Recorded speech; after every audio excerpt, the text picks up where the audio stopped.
20. The Beautiful Boy as Destroyer. Wilde's The Picture of Dorian Gray.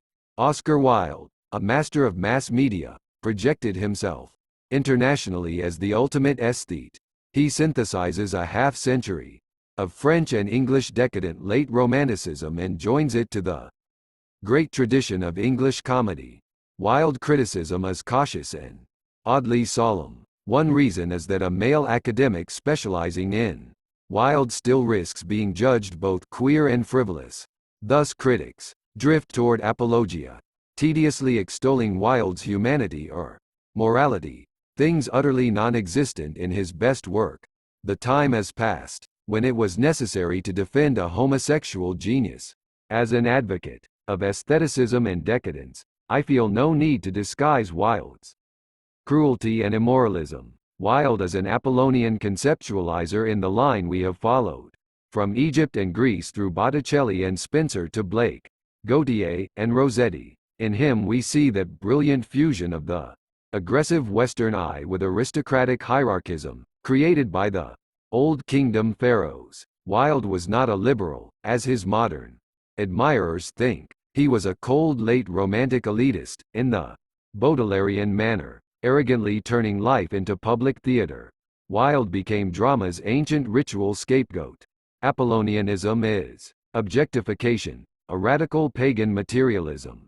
Wilde uncannily, compulsively literalized or materialized his own ideas, bringing about his spectacular tragic fall. Wilde's two supreme works, a novel and a play, are energized by the Western dynamic of competitive sexual personae.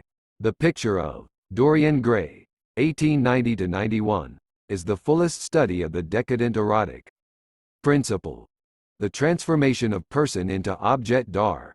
Wilde shows the strange symbiosis between a beautiful boy and a painting, that is, between a charismatic androgyne and his portrait.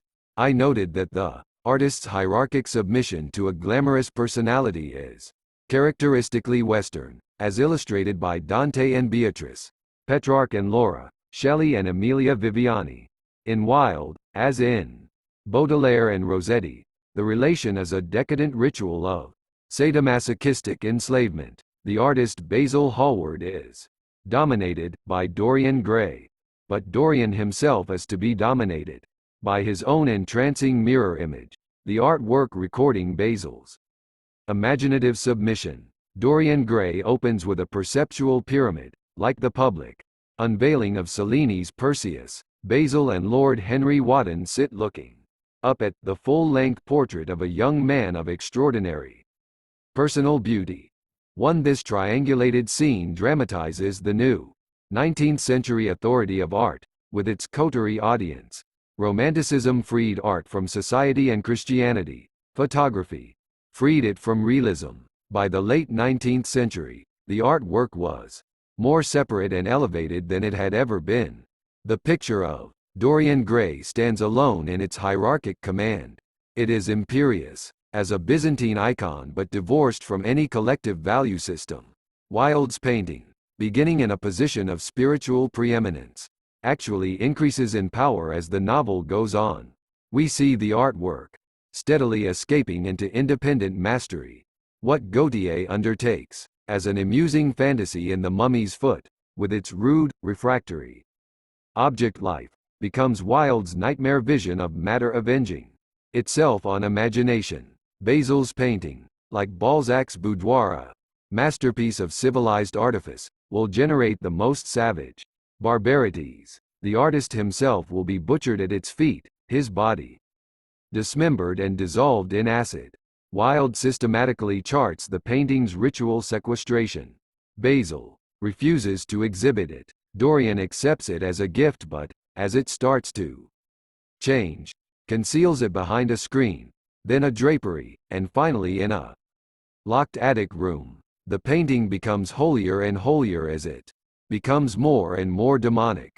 The novel proceeds by a demonization of the Apollonian, my principle of decadent art. The painting is the precious monstrance of a cult of the beautiful boy. Modeled on pagan prototypes, Wilde compares Dorian to Adonis, Narcissus, Paris, Antinous.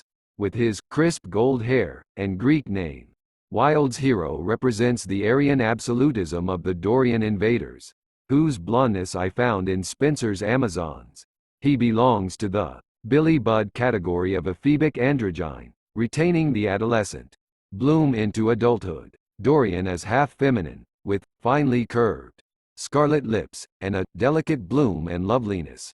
He has a rose-red youth and rose-white boyhood, like a fairy tale maiden. Lord Henry tells him, "You really must not allow yourself to become sunburnt. It would be unbecoming, as if Dorian were scarlet." O'Hara forgetting her parasol. Images of flowers support Dorian's identification with Adonis. The novel opens with the rich odor of roses, followed by a hypnotic Paterian description of a blooming garden. Point 2. I suspect Monsieur Venice is a source of Dorian Gray. Wilde introduces his Adonis as Rachilde does hers, as a beautiful youth shut up in an urban bower of roses. I said of Greek art that the narcissistic beautiful boy is emotionally undeveloped and self-contained to the point of autism. His senses are solipsistically sealed. It is the apprehender, the aggressive I, who brings him into existence. Dorian Gray is unconscious of his beauty, even while it is being painted. Lord Henry, the serpent in the garden, infects him with self-consciousness. Dorian Gray is unique in permitting the beautiful boy to develop an inner life, which is immediately deflected onto his copy. The novel's major premise is Dorian's repudiation of the Christian inner world for the pagan outer world. By a ritual of riddance, he detaches himself from his post-classical soul and projects it onto his portrait. The ancient, beautiful boy remained beautiful by dying young. Dorian is the first beautiful boy with a will of his own. He rejects his archetypal fate. He envies and usurps the formal permanence of a work of art. But the beautiful boy, or the girl who is a beautiful boy, is already a work of art and can remain at this stage of adolescent glamour only at the price of perversion, decadence, and mummification. The novel's last lines bring this mummy literally before us. Dorian's withered, wrinkled corpse sprawling under the painting. As a sexual persona, the beautiful boy, by his blonde transparency, tries to purge the female murkiness of Chthonian nature. But in Wilde's denouement of decadent closure, Dorian, entombed in a chamber so tightly sealed that his rescuers must break through the windows, is the material world shrunken to Spencerian deformity. A hideous heap, he is identified only by his rings, as if he were charred in a holocaust.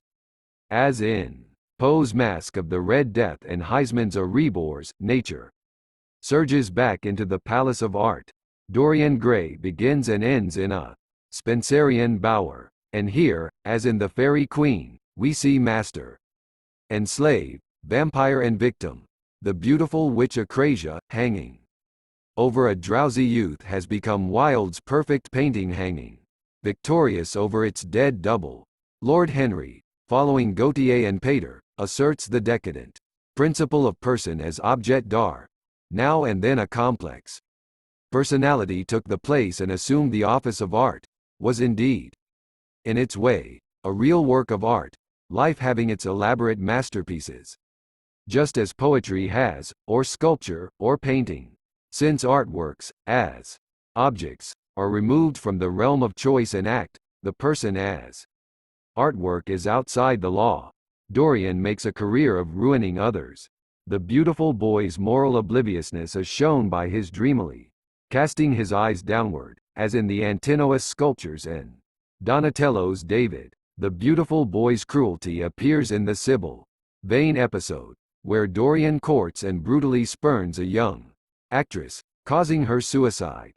Like Alcibiades turning on Athens, he is merely following the destiny of type. I said the beautiful boy straying into the social world as a destroyer, serene in his Apollonian indifference to the suffering of others. Wilde later called the terrible moral of the ending an artistic error, the only error in the book. 3. This is like Coleridge regretting the tidy moral finale of the Ancient Mariner. In decadent late romantic terms, Dorian has a perfect right to his cruelty, through the Nietzschean privilege conferred by beauty. Lord Henry calls beauty a form of genius, one of the great facts of the world. Like sunlight, it cannot be questioned. It has its divine right of sovereignty. It makes princes of those who have it. For beauty, appealing to the pagan eye, is Apollonian hierarchy, Greek divinity. Dorian Gray makes complicated use of the Western idea of hierarchies. Beautiful persons are aristoi, the best. They are Dostoevsky's extraordinary men, who have the Sadine right to commit any crime. 5. The ugly belong to a lower order of being. Gautier's d'Albert, we saw, avoids old people, since it is torture to see ugly things or ugly persons. 6. Wilde said in Conversation, I consider ugliness a kind of malady, and illness and suffering always inspire me with revulsion. 7. In prison, he retreated from this anti-Christian position. But Wilde became humane only when he was already ruined as an artist and thinker. Decadent aestheticism is a visionary idealism, asserting the primacy of beauty over all modes of experience. Wilde was one of the last theorists before modernism to insist on the inseparability of art and beauty. Modernist art, with its distortions and dissonances, adopted Gautier's idea of the autonomy of art but left his worship of beauty behind. Since World War I, only homosexual aesthetes have carried on the Gautier-Wilde philosophy, applying it to antiques, opera, and movies. The witty persona Wilde bequeathed to modern homosexuals contains, like a box of ready-to-assemble furniture, the whole frame of reference of decadent connoisseurship. Beauty is intemperate in its exclusiveness, leading the devotee into astounding utterances. For example, Wilde says, if the poor only had profiles there would be no difficulty in solving the problem of poverty. 8. This is Wilde's true Apollonian voice, callous and definitive. Does he mean that the squalor of the poor is an emanation of their lack of physical beauty? Is beauty spiritually transformative, or would it simply enable the poor to survive by soliciting or posing for paintings? To base value on profiles is a class arrogance bordering on racism. Wilde's defense would be, as he says in The Critic as Artist, aesthetics are higher than ethics. 9. Higher than the aesthete, a Paterian discriminator of things, persons, and moments, is a conceptualizing hierarchist. Another example of Wilde's amoral aesthetics, in The Decay of Lying, his spokesman calls Japan a pure invention, and the Japanese people simply a mode of style, an exquisite fancy of art. 10. As in Gautier and Pater, art structures our perception of the world. Wilde contemplates the Japanese from the far distance with his coldly formalist eye. Lord Henry's wife declares, "You have never been to any of my parties, have you, Mr. Gray? You must come. I can't afford orchids, but I spare no expense in foreigners. They make one's rooms look so picturesque." 11. Aliens as interior decor.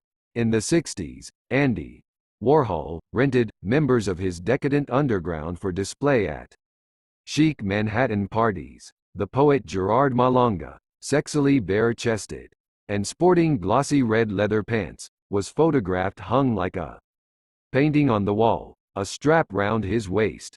In a letter from Paris, after his release from prison, Wilde describes a theater outing with his lover, Lord Alfred Douglas.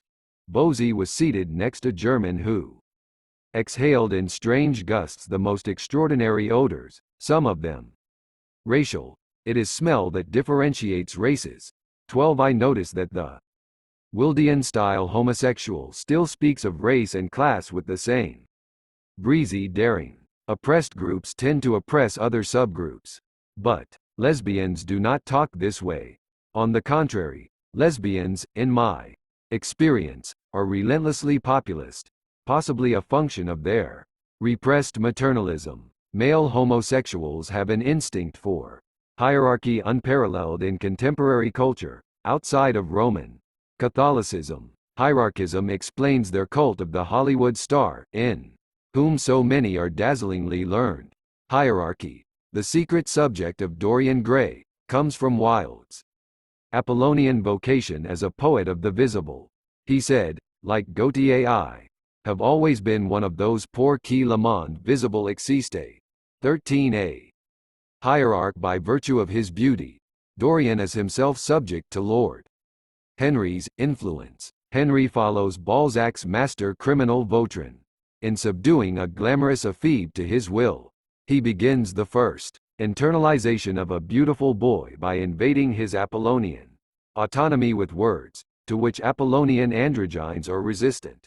Like Wilde himself, Henry cites and misinterprets Pater, twisting Pater's monastic contemplativeness toward praxis. The only way to get rid of a temptation is to yield to it. Ellipsis. A new hedonism, that is what our century wants. Pater snobbishly complained, I wish they would not call me a hedonist. It gives such a wrong impression to those who do not know Greek. Pater espoused perceptual refinement, not sexual action. Wilde's ruin was to come from his materialization of his master's doctrine.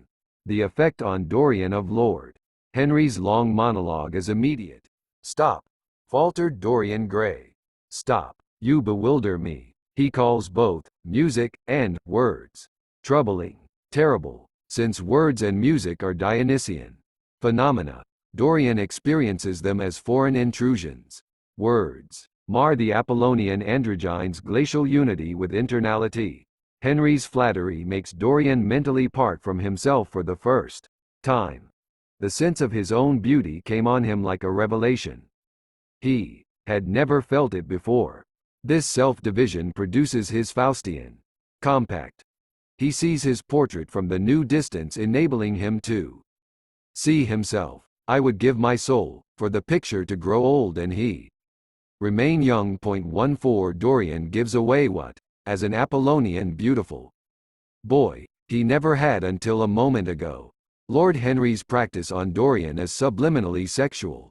Mulling over his evening with Dorian, he echoes but revises Pater's great sentence from the conclusion to the Renaissance.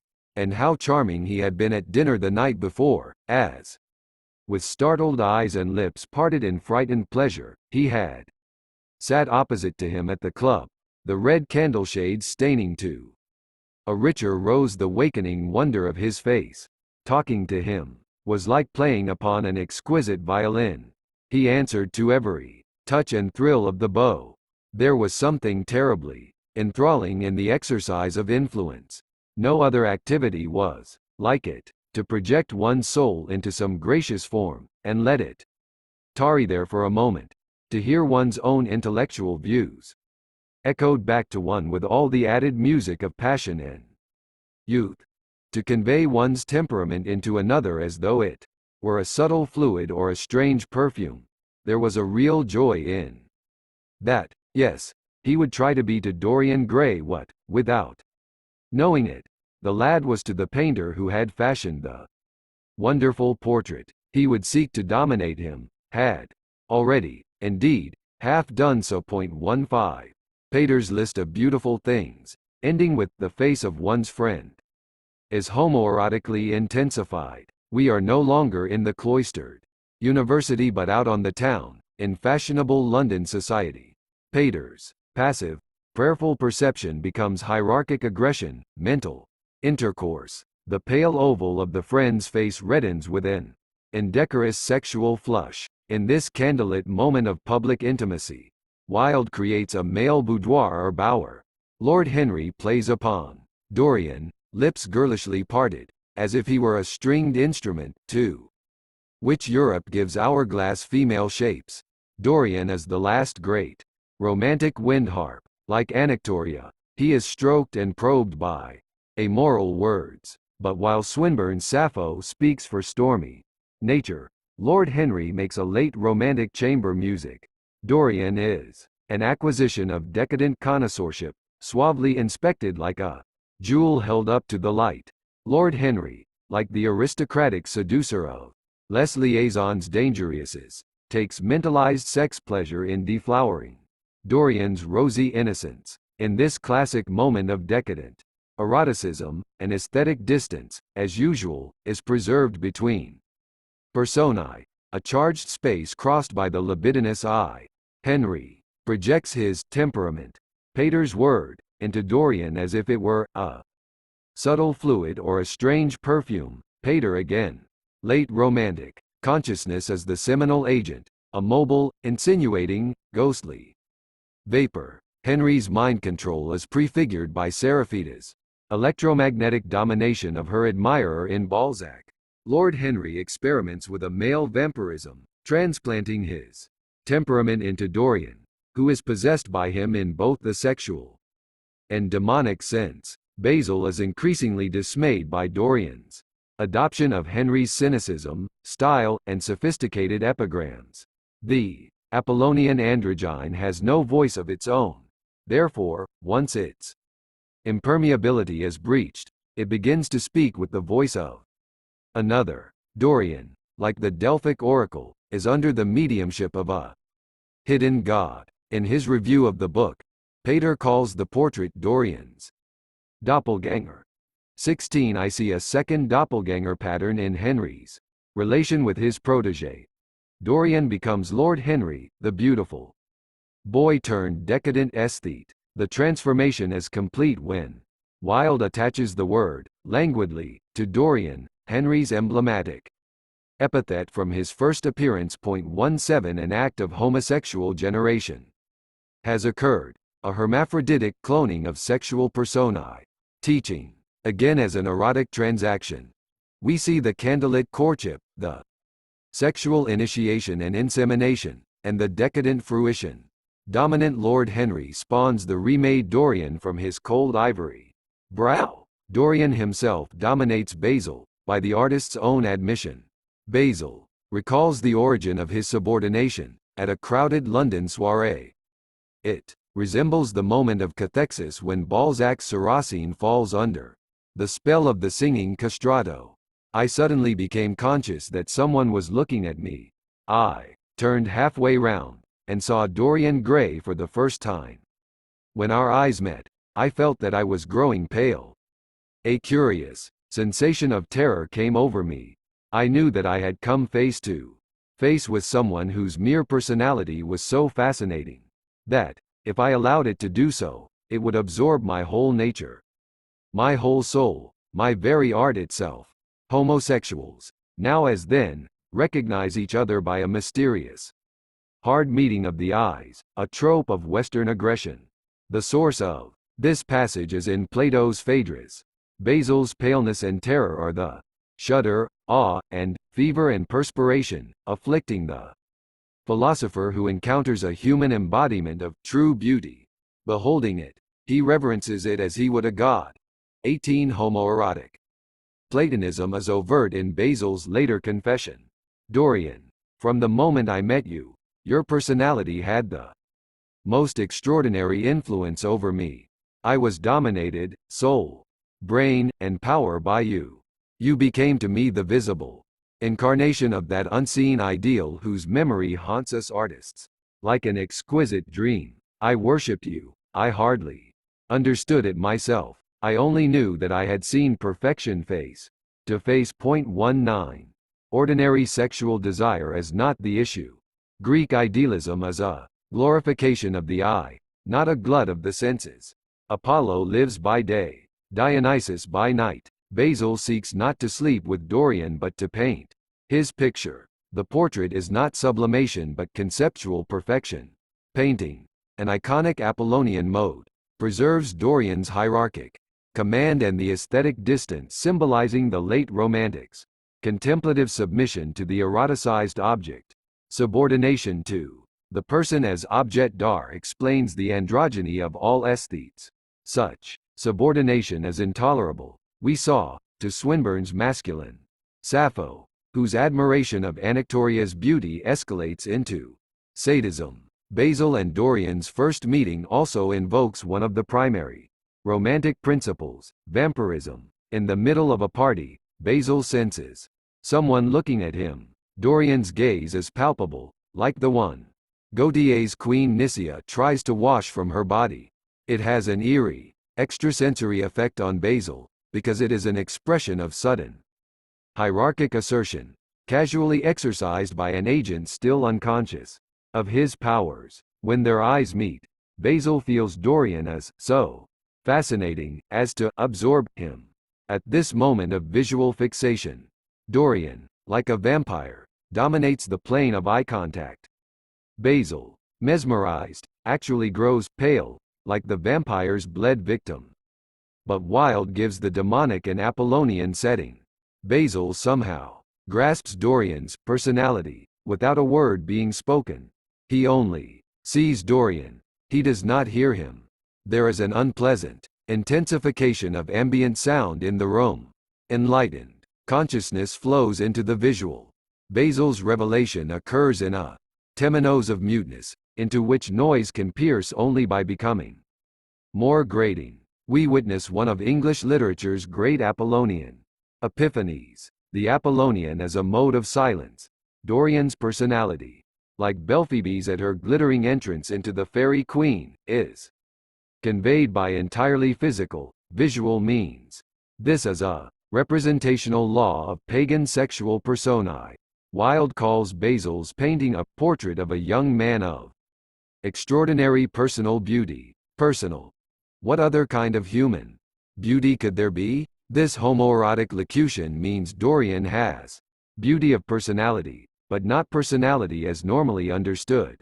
At his first trial, Wilde sparred with his cross-examiner, who read aloud from Basil's confession to Dorian. Edward Carson.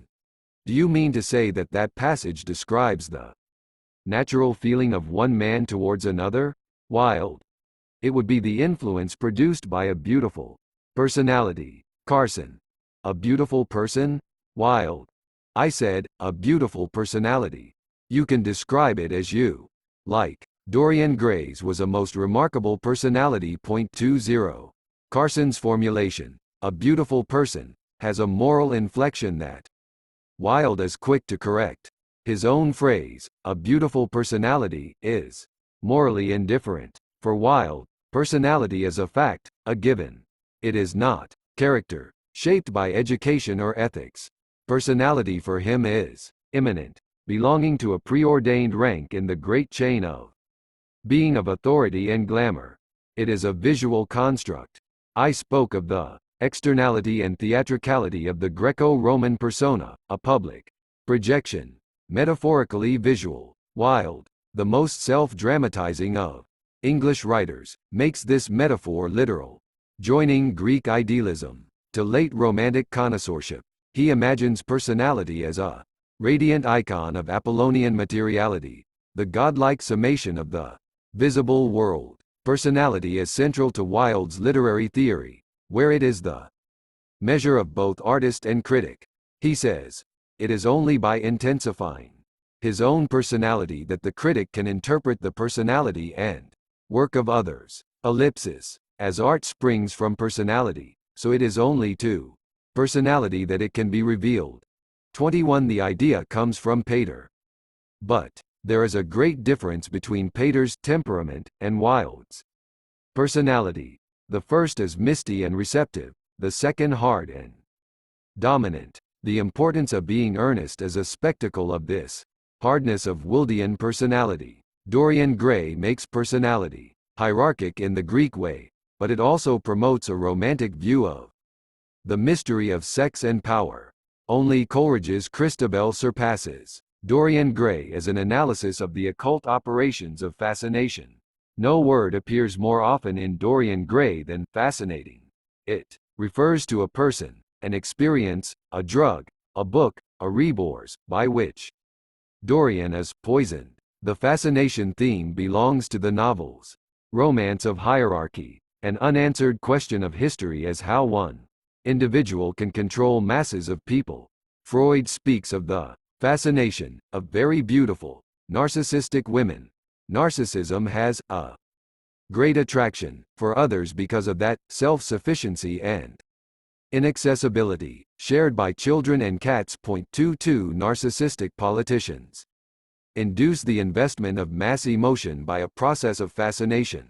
I compared the charisma of Lord Byron and Elvis Presley to that of the opportunistic first Duke of Buckingham. Max Weber sees charisma as an extraordinary, supernatural, divine power that must be manifested by a warlord in heroic deeds or by a prophet in miracles. 23 I question this definition insofar as it makes charisma dependent upon acts or external effects. Early Christianity first uses the Greek word charisma, gift, favor, grace, for the gift of healing or speaking in tongues, but I view charisma as completely pre-Christian. Athena gives charisma to Achilles when she sheds a golden mist around his head and makes his body emit a blaze of light. She gives charisma to Odysseus on Phaeacia. He becomes taller and sturdier. His hair thickens like the hyacinth in bloom. He is radiant with comeliness and grace. 24 Xenophon says the beauty of a victorious athlete, like the sudden glow of a light at night, compelled everyone to look at him. Beauty is in its essence something regal. 25 Charisma in classical antiquity meant exactly what it does in the pagan mass media. Glamour, a Scottish word signifying, as Kenneth Burke points out, a magic haze in the air around persons or things. 26 Charisma is the numinous aura around a narcissistic personality. It flows outward from a simplicity or unity of being and a composure and controlled vitality. There is gracious accommodation, yet commanding impersonality. Charisma is the radiance produced by the interaction of male and female elements in a gifted personality. The charismatic woman has a masculine force and severity. The charismatic man has an entrancing female beauty. Both are hot and cold, glowing with presexual self-love. Wilde gives Dorian Gray pure charisma. Dorian is a natural hierarch who dominates by his fascinating beauty, drawing both sexes toward him and paralyzing the moral will. The narcissism of this beautiful boy has disastrous consequences: suicide, murder, vice. Dorian excites a mesmeric followership among his well-born companions, but one directed toward no public aim, not even tyranny. Basil demands, "Why is your friendship so fatal to young men? You have filled them with a madness for pleasure. They have gone down into the depths. You led them there. Yes, you led them there. And yet you can smile, as you are smiling now. They say that you corrupt everyone with whom you become intimate, and that it is quite sufficient for you to enter a house, for shame of some kind to follow after." Seduction literally means leading astray. Paterian influence has become entrancement and compulsion. Dorian demonizes his followers, deconstructing the social order. He is a late romantic, rather than Renaissance androgyne, bound by the public good. As a homosexual Alcibiades, Dorian frustrates dynastic continuity. He is ostracized by the elder archons, who formally demonstrate their displeasure by leaving the room of a club whenever Dorian enters it. He creates a seditious heterocosm within society, a colony of pagan idolatry. Wilde says of one of Dorian's ill-fated admirers, "To him, as to many others, Dorian Gray was the type of everything that is wonderful and fascinating in life." 27 Extreme male beauty, like a siren song, lures toward destruction. Dorian affects these multiple cathexes by pagan magic. In the London netherworld, he is called Prince Charming, a cliché we are meant to hear in its oldest occult sense. Hierarch as sorcerer, Dorian has a strange and dangerous charm. He enchants not by words but by visible charisma. Mr. Hubbard, the celebrated frame maker, comes instantly at his bidding. As a rule, he never left his shop. He waited for people to come to him, but he always made an exception in favor of Dorian Gray. There was something about Dorian that charmed everybody. It was a pleasure even to see him. The young shop assistant reacts similarly. He glanced back at Dorian with a look of shy wonder in his rough, uncomely face. He had never seen anyone so marvelous. Like the star of film or popular music, Dorian draws heterosexuals into bisexual responses. Depressed, he wanders into Covent Garden. A white-smocked carter offered him some cherries. He thanked him, and wondered why he refused to accept any money for them, and began to eat them listlessly.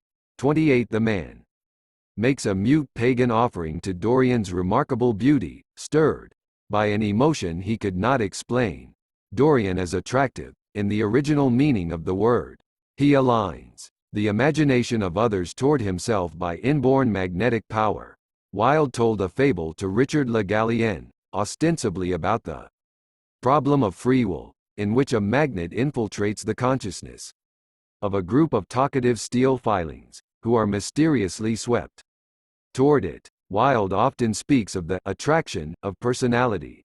For example, wickedness is a myth invented by good people to account for the curious attractiveness of others. He means that the good are ruled by abstract systems, ethical and social, while the not good are ruled by personality alone, their intensification of personality, as he puts it elsewhere, generating a seductive glamour. 29 This is clear in the original script of The Importance of Being Earnest. Miss Prism, I highly disapprove of Mr. Ernest Worthing. He is a thoroughly bad young man. Cecily, I fear he must be. It is the only explanation I can find of his strange attractiveness. 30 Elsewhere Wilde remarks, all charming people are spoiled. It is the secret of their attraction. 31 They are spoiled because their altar is heaped with spoils, the gifts of the multitude. Divine charisma separates the hierarch from communality by a zone of privilege. Lord Henry says of Dorian, I never interfere with what charming people do. If a personality fascinates me, whatever mode of expression that personality selects is absolutely delightful to me. The narcissistic personality, like the psychotic, lives by its own laws. As Basil murmurs uneasily, Dorian's whims are laws to everybody, except himself. 32. The picture of Dorian Gray departs from its Greek sources in this perilous pattern of late romantic fascination. Submission to the beautiful personality leads to degradation and death. In Plato's and Shelley's hierarchic relationships, there is no sadomasochistic pleasure in suffering. On the contrary, the imagination is exalted, perfecting and purifying itself in Apollonian contemplation. Remember the speed with which Shelley dumped Amelia Viviani, when she no longer served his artistic purposes. In decadent late Romanticism, however, eroticism is terminally obsessive. Basil, admitting to Dorian, I worshipped you too much, is slain before his masterpiece, the symbol of his decadent enslavement. 33 Dorian Gray is also late romantic in having a male rather than female fascinator. Since The Beautiful Boy is anti-Chthonian and since aestheticism is predicated on a swerve from nature, the female impinges only weakly on the emotional world of Wilde's novel. No goddess loves this Adonis. Sybil Vane as a sentimental, ill-drawn caricature. My principle of psychoiconocism.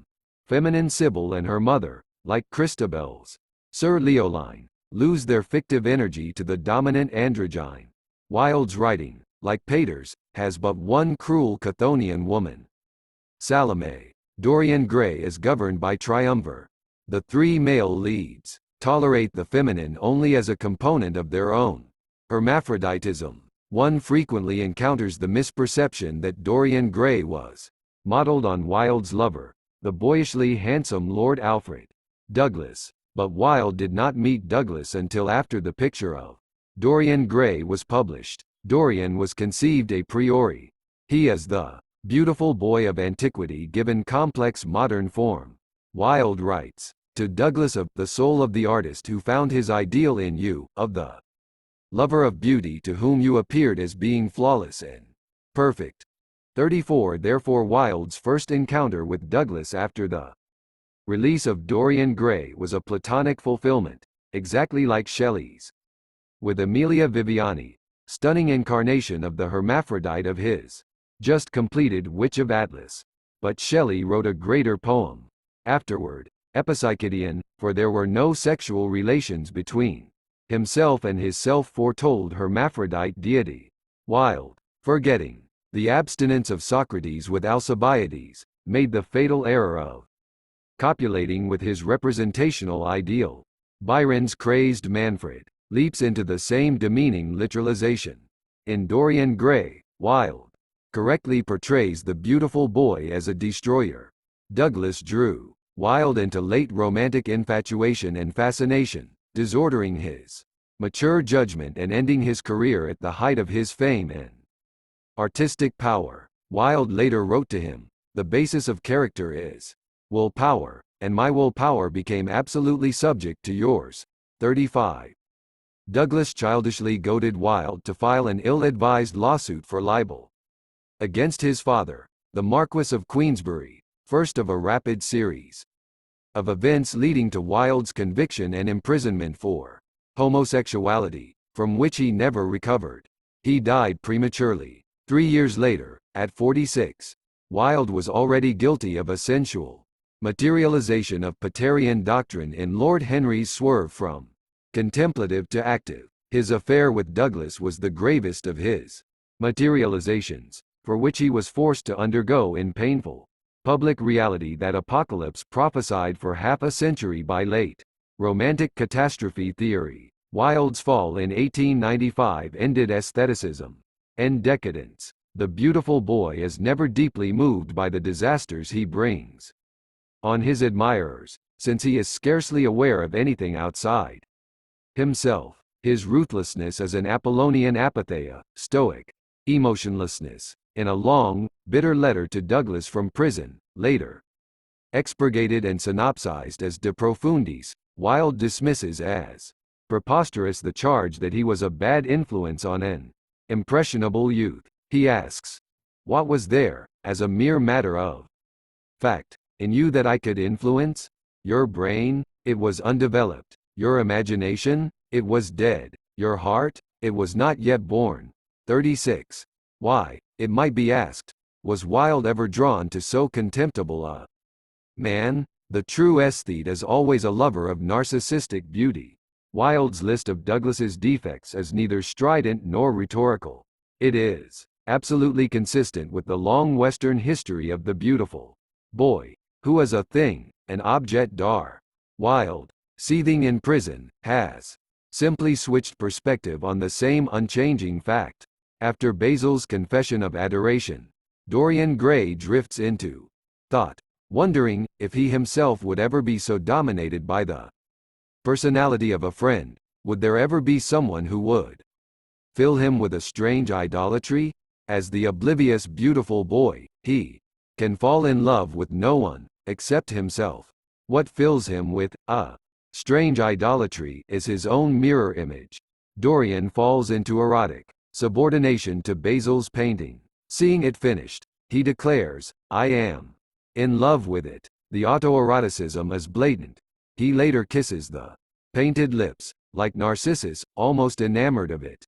As the painting degenerates, he grew more and more enamored of his own beauty. 37 The picture of Dorian Gray is the fetish of a romantic cult of self-love. Magic pictures are a traditional romance motif. In Poe's The Oval Portrait, an artist's paint drains the vitality of his bride, who dies the instant her portrait is completed. But never is there the fanatical intensity of connection Dorian has with his portrait. High romantic harmony of man and nature has become late romantic enslavement of man by artwork. The picture of Dorian Gray resembles Snow White's magic mirror, which the Witch Queen, like Dorian, constantly consults. Dorian in fact calls the painting the most magical of mirrors, but Snow White's mirror has a personality quite distinct from that of its owner, to whom it makes bold and unpleasing remarks. There is a horrible sympathy between Dorian and his portrait. Atom calling to Atom in secret love of strange affinity. 38. Man and painting are bound by Dorian's self-divinizing autoeroticism. The phrase, secret love, is from Blake's Sick Rose, whose hermaphrodite convolutions Dorian enacts. He stands with a mirror before his painting in the locked room, looking from one face to the other in solitary self-absorption. The three sequestered Dorians recall the triple females of Blake's crystal cabinet, complacently self-propagating. The tableau also recalls the dialogue of Byron's effeminate Sardanapalus with his mirror. Elsewhere, Wilde says, to love oneself is the beginning of a lifelong romance. 39 in his secret pagan cult, Dorian as god, priest, and devotee, worshipping at his own graven image. The iconicism of the artwork is far more developed in Wilde than in Poe. The picture of Dorian Gray is an idol, heavy with mana. Relieved at its departure from his studio, Basil remembers the intolerable fascination of its presence. The painting is a sinister vampire object, invading the consciousness of its human servants. Basil's premonition that Dorian's personality will vampirically absorb him is redramatized in Dorian's relation to his portrait. The picture absorbs Dorian's mental energy to the point of obsession. He cannot stop thinking about it. It interferes even in his pleasures. At his country house, he would suddenly leave his guests and rush back to town to see that the door had not been tampered with, and that the picture was still there. 40. The portrait literally captivates Dorian, controlling him by a magnetism mimicking his glamorous magnetism over others. Like a jealous parent or lover, it summons him back from the outside world to its airless cell. And Dorian is never tranquil except when there. Between him and his portrait is a ghostly umbilical link, like the incestuous bond between romantic twins. Late in the novel, Dorian complains, "My own personality has become a burden to me." He has so intensified his personality in the Wildean manner that he has animated his mirror image. Now his double, drunk with power, tries to usurp the identity of its human original. The painting feeds on Dorian, until in desperation he murders Basil, a propitiatory blood sacrifice before an objet de culte, from whose bondage he fights to be free. But the painting will be satisfied with no other victim but Dorian. The finale is one of the uncanniest moments in literature. Killing Dorian, the painting achieves its ultimate vampirism, triumphantly regaining all the wonder of its exquisite youth and beauty. 41. The painting finds the elixir of eternal youth by shedding Dorian's blood. A peculiar mystical act occurs. Dorian stabs the painting but is found with a knife in his heart. One recalls Balzac's Sarracine, who attacks a living artwork only to be slain himself, or Balzac's Marquise, who succeeds in her knife assault upon the sequestered precious object because she is a female androgyne of Chthonian force, or Poe's William Wilson, who traps his antagonist in a small room and skewers him, only to find he has murdered his mirror likeness, and therefore his moral self. How does Dorian's knife end up in his own heart? We do not ordinarily ask naturalistic questions of magical fictions. Dorian's death is simultaneous with the blow he strikes. But if we were to expand that point of time into a cinematic sequence, and Wilde's novel encourages the deformation of time by imagination, I think we would see the portrait standing like a cruel, laughing god, plucking the knife from its body like an arrow caught in mid-flight, and hurling it back into the heart of its impious assailant. The picture of Dorian Gray ends in a spectacle of perverse animism. Many admirers have felt Dorian Gray's punitive finale uncharacteristic of Wilde and an evasion of the decadence of the whole. In a letter to the editor defending the book against scandalized reviewers, Wilde says, "Dorian Gray, having led a life of mere sensation and pleasure, tries to kill conscience, and at that moment kills himself. His qualification that this moral is an artistic error exempts us from taking him seriously on the question of conscience. But if he believed what he said, the man who wrote that letter did not understand what he had written in Dorian Gray. No great work of romantic imagination has anything to do with conscience. Dorian Gray is a web of romantic fascination, a force field of Apollonian and demonic charisma, heir to Christabel in its dark vision of sex and power. We need no moral axioms to interpret it. Dorian commits certain forbidden acts and is punished for them, but he operates under ritual rather than ethical proscriptions. The Bible, for example, begins the human story by granting access to all trees of Eden but 1. The mystery of divine law appears throughout the world in arbitrary rituals of prohibition or avoidance. By his hubristic defiance of time, Dorian wanders into an infrahuman realm where he is at the mercy of pitiless demonic agents. He is devoted to his portrait. I use the word as in classical Latin, where devotus means bewitched, enchanted, cursed, consecrated, dedicated to divine service, and marked for slaughter. Dorian Gray is about not morality but taboo. The ending shows not the victory of conscience but the destruction of person by artwork. Dorian says, there is something fatal about a portrait. It has a life of its own. 42 The painting, like all hierarchs, makes its own laws and subordinates reality to its will. Pater speaks of the fatality which seems to haunt any signal beauty, whether moral or physical, as if it were in itself something illicit and isolating. 43 Dorian Gray is about the amorality of beauty and the fascism of the Western objet d'art. It is about the magic of art in the magic of person. Dorian Gray is like the ritual scapegoat of Aztec festival. Fraser says a young man, chosen for his personal beauty, served as the double of the god Tezcatlipoca. For a year, the youth was apparelled in gorgeous attire, and trained to comport himself like a gentleman of the first quality, to speak correctly and elegantly, to play the flute, to smoke cigars and to snuff at flowers with a dandified air. When he walked through the city, people flocked to see and honor him.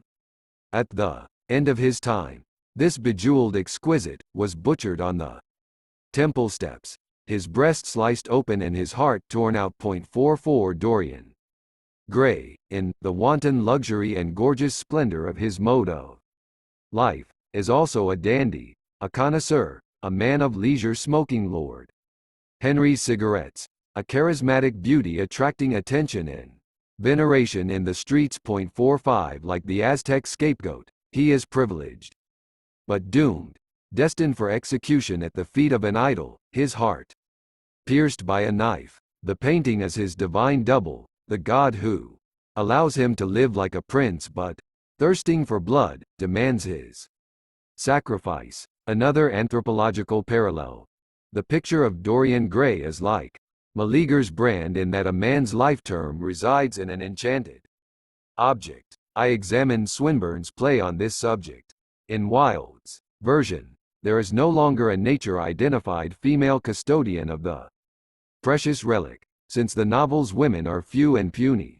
The ancient Meleager legend belongs to a complex of primitive beliefs about the soul. Fraser says the savage thinks of life as a concrete material thing of a definite bulk, capable of being seen and handled, kept in a box or jar, and liable to be bruised, fractured, or smashed in pieces.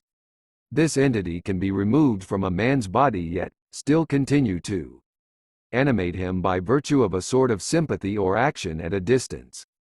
If it is destroyed, he dies.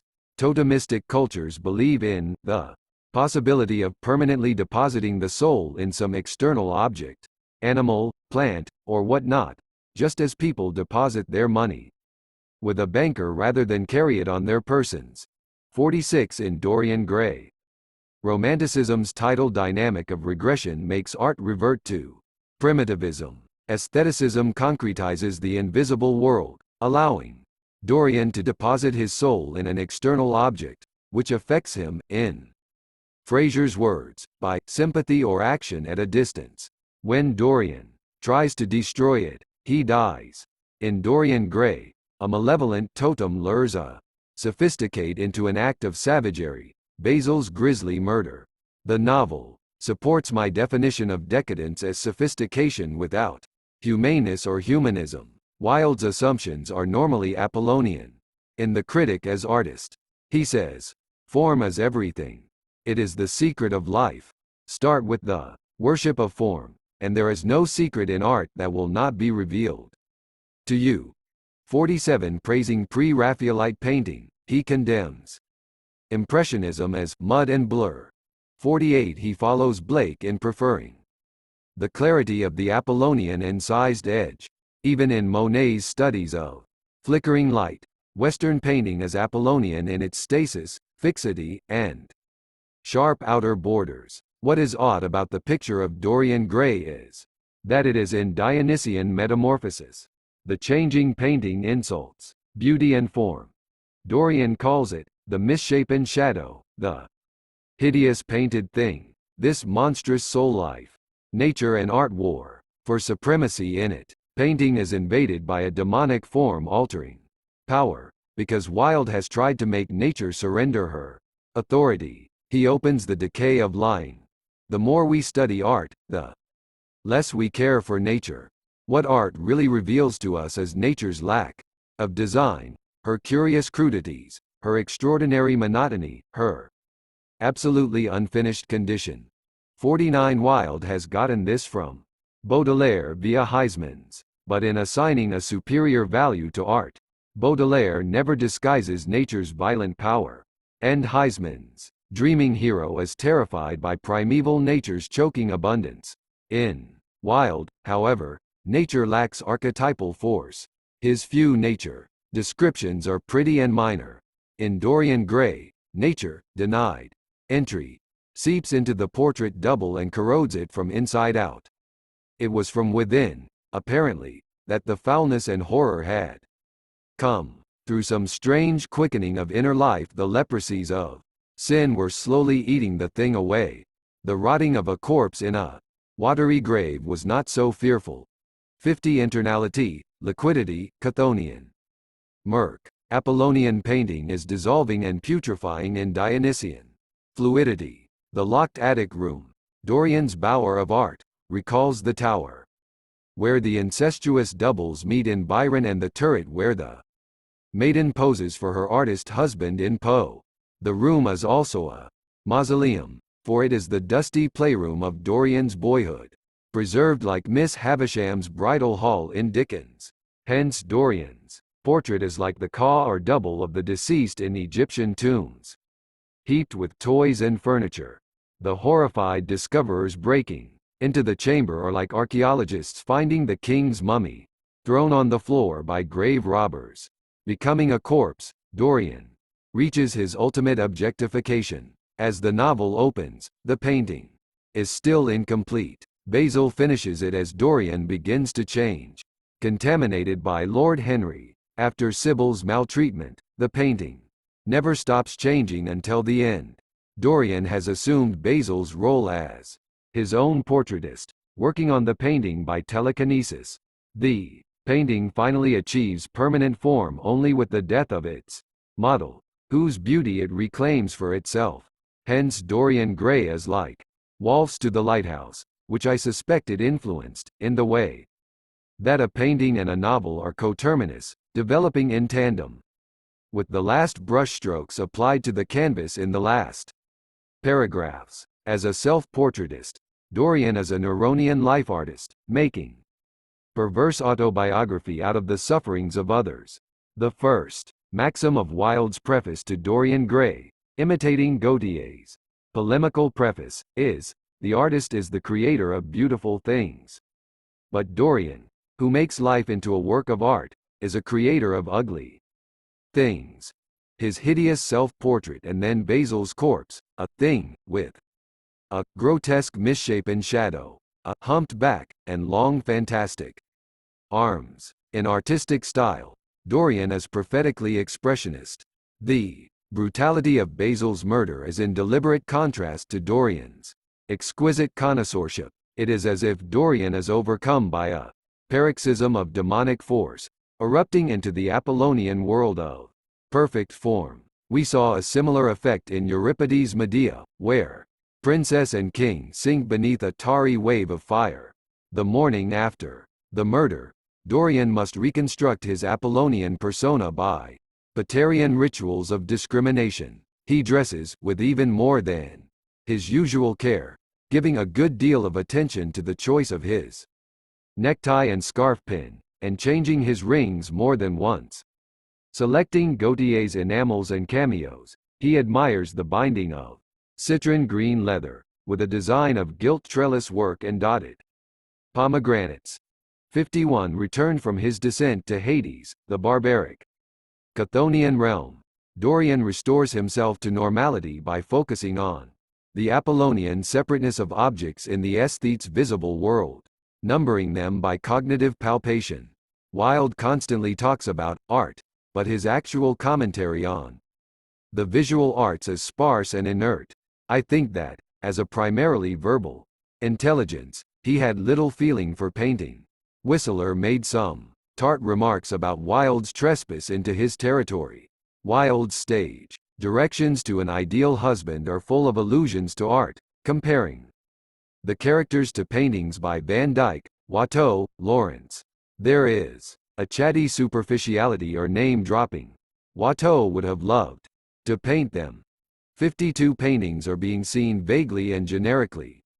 But Wilde's only novel is a supreme artifact of aestheticism, taking a painting for theme. The most potent artwork in all literature belongs to the age of photography, which allowed painting to shift toward the strange and irrational. It is to Wilde's credit that he sensed and exploited this. The objet d'art resumes its archaic religious function. Wilde, without real knowledge of the visual arts, creates a great book about a painting because of his duality of vision.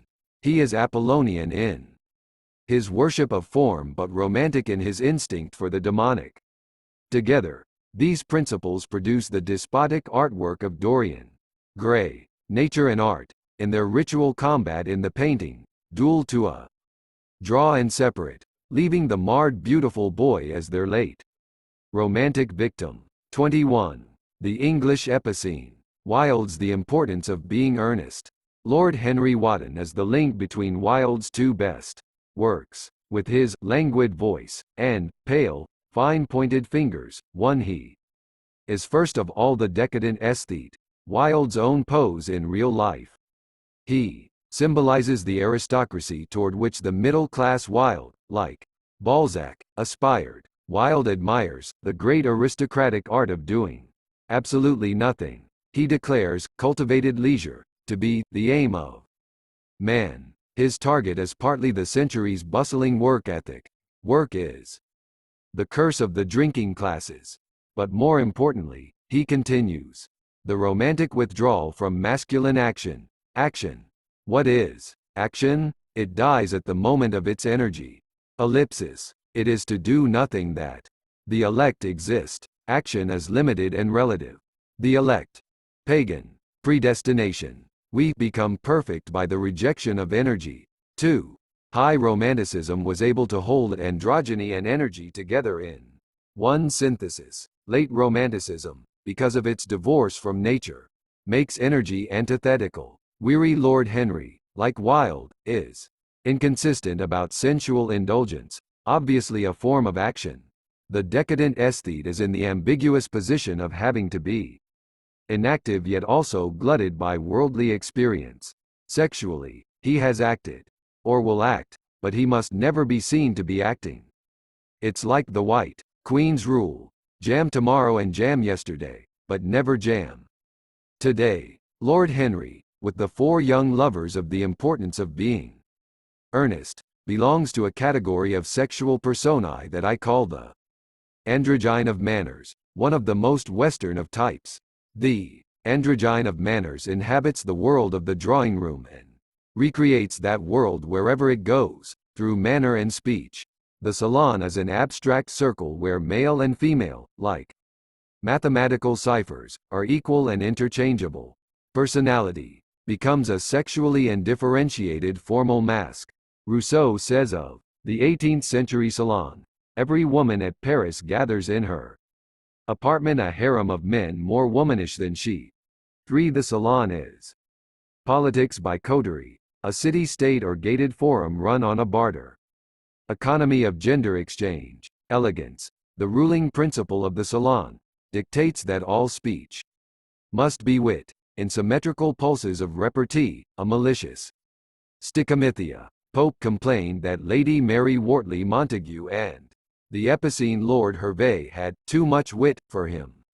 He sensed the icy cruelty of the beau monde, to whom moral discourse is alien, because it elevates the inner world over the outer.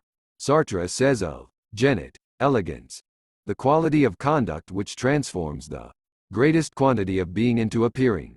For the salon, like the petrified object world venerated by the aesthete, is a spectacle of dazzling surfaces. Words, faces, and gestures are exhibited in a blaze of hard glamour. Though he toys with the idea of spiritual hermaphroditism, Pope loathes the androgyne of manners, whom he satirizes as the Amazonian belles and effeminate beaux of the Rape of the Lock.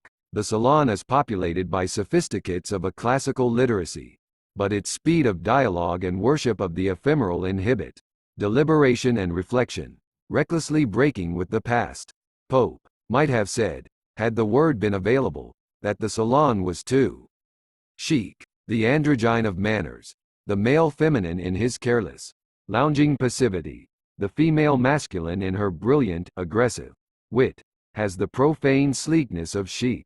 Before his career abruptly ended, Wilde was moving toward an Art Nouveau aesthetics. Art Nouveau, then at its height of decorative popularity, is a late phase in the history of style, analogous to Italian mannerism. Kenneth Clark says of Cellini's and Giambologna's streamlined mannerist figures, the goddess of mannerism is the eternal feminine of the fashion plate. A sociologist could no doubt give ready answers why embodiments of elegance should take this somewhat ridiculous shape: feet and hands too fine for honest work, bodies too thin for childbearing, and heads too small to contain a single thought. But elegant proportions may be found in many objects that are exempt from these materialist explanations, in architecture, pottery, or even handwriting.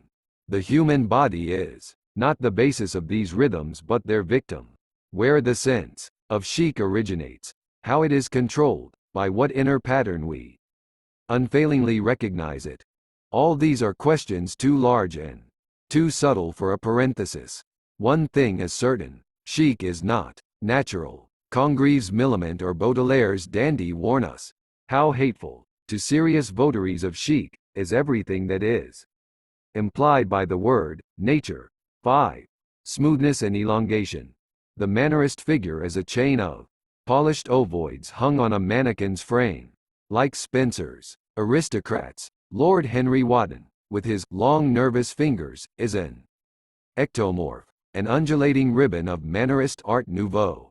The ectomorphic line is a suave vertical, repudiating nature by resisting gravity, but the mannerist figure, overcome by worldly fatigue, sinks back toward earth in languorous torsion. The androgyne of manners can be seen in effete collapse in Henry Lamb's painting of Lytton Strachey turning his back to a window, his long denatured limbs draped over an armchair like wet noodles. Because of its swift verbal genius, the androgyne of manners is best represented as sleekness and speed. Count Robert de Montesquieu, model for Huysmans' day, Saints and Proust's Charles, was called a greyhound in evening dress, a perfect phrase for Lord Henry. Sleekness in a male is usually a hermaphroditic motif. Cinema evokes this theme in its topos of the well-bred English gentleman, a word that cannot be perfectly translated into any other language. The English gentleman shows the influence of Castiglione's theory of courtesy as late as the 18th century. Movies from the 30s through the 50s used actors of this kind to illustrate a singular male beauty, witty and polished, uniting sensitivity of response to intense heterosexual glamour. Leslie Howard, Rex Harrison, Cary Grant, Fred Astaire, David Niven, Michael Wilding, George Hamilton. The idiomatic qualities are smoothness and elongation, smooth both in manner and appearance, long in ectomorphic height and Nordic cranial contour. I think, for instance, of the astounding narrowness of Cary Grant's shiny black evening pumps in Indiscreet, 1958. The smoothness and elongation of figure are best shown off by a gleaming tuxedo, signifying a renunciation of masculine hirsutism. The debonair cinematic gentleman is usually prematurely balding, with hair swept back at the temples. His receding hairline is sexually expressive, suggesting hermaphroditic gentility, a grace of intellect and emotion. The flowing hyacinthine hair of the beautiful boy traps the beholder's eye, a portent of future enslavement. But the sleek head of the cinematic gentleman is a promise of candor and courtesy, of eroticism without ambivalence or suffering. Smoothness is always social in meaning. It is nature subdued by the civil made second nature. In the importance of being earnest, the English gentleman, in whom the masculine has been moderated by courtesy, may be seen turning into the androgyne of manners, in whom smoothness has become the cold glossiness of a bronze surface, like the panzereft or armored look of Bronzina's mannerist portraits.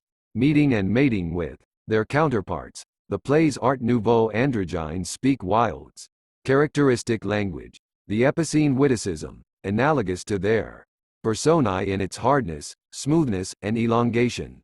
The Wildean epigram, like a Giambologna bronze, is immediately identifiable by a slim spareness, an imperious separateness, and a perverse elegance. Wilde makes speech as hard and glittering as possible. Speech follows Wildean personality into the visual realm. Literature normally is visual through pictorialism or metaphor. But there are few metaphors in Wilde and no complex syntactic units. Vocabulary and sentence structure are amazingly simple, arising from the vernacular of the professional raconteur. Yet Wilde's bons mots are so condensed they become things, artifacts. Without metaphor, his language leaps into concreteness. Language in Wilde aspires to an Apollonian hierarchism. His epigrams turn language from the Dionysian, many, into the Apollonian, one. For as aphorism and conversation stopper, the epigram thwarts real dialogue, cutting itself off from a past and future in its immediate social context. It glories in self-created aristocratic solitude. The epigram is the language of the Apollonian lawgiver, arbitrarily imposing form, proportion, and measure on life's fluidity. A character in Wilde's An Ideal Husband declares, "Women are never disarmed by compliments. Men always are. That is the difference between the sexes." 6. The iron rod of classification is thrust before us, even if it does not fall where expected. In form and content, the Wildean epigram is a triumph of rhetorical self-containment. No one in English, or probably any modern language, has produced a series of utterances more mysteriously delimited. The Renaissance and 18th century epigram was a poem ending in sententious or sharply ironic verses.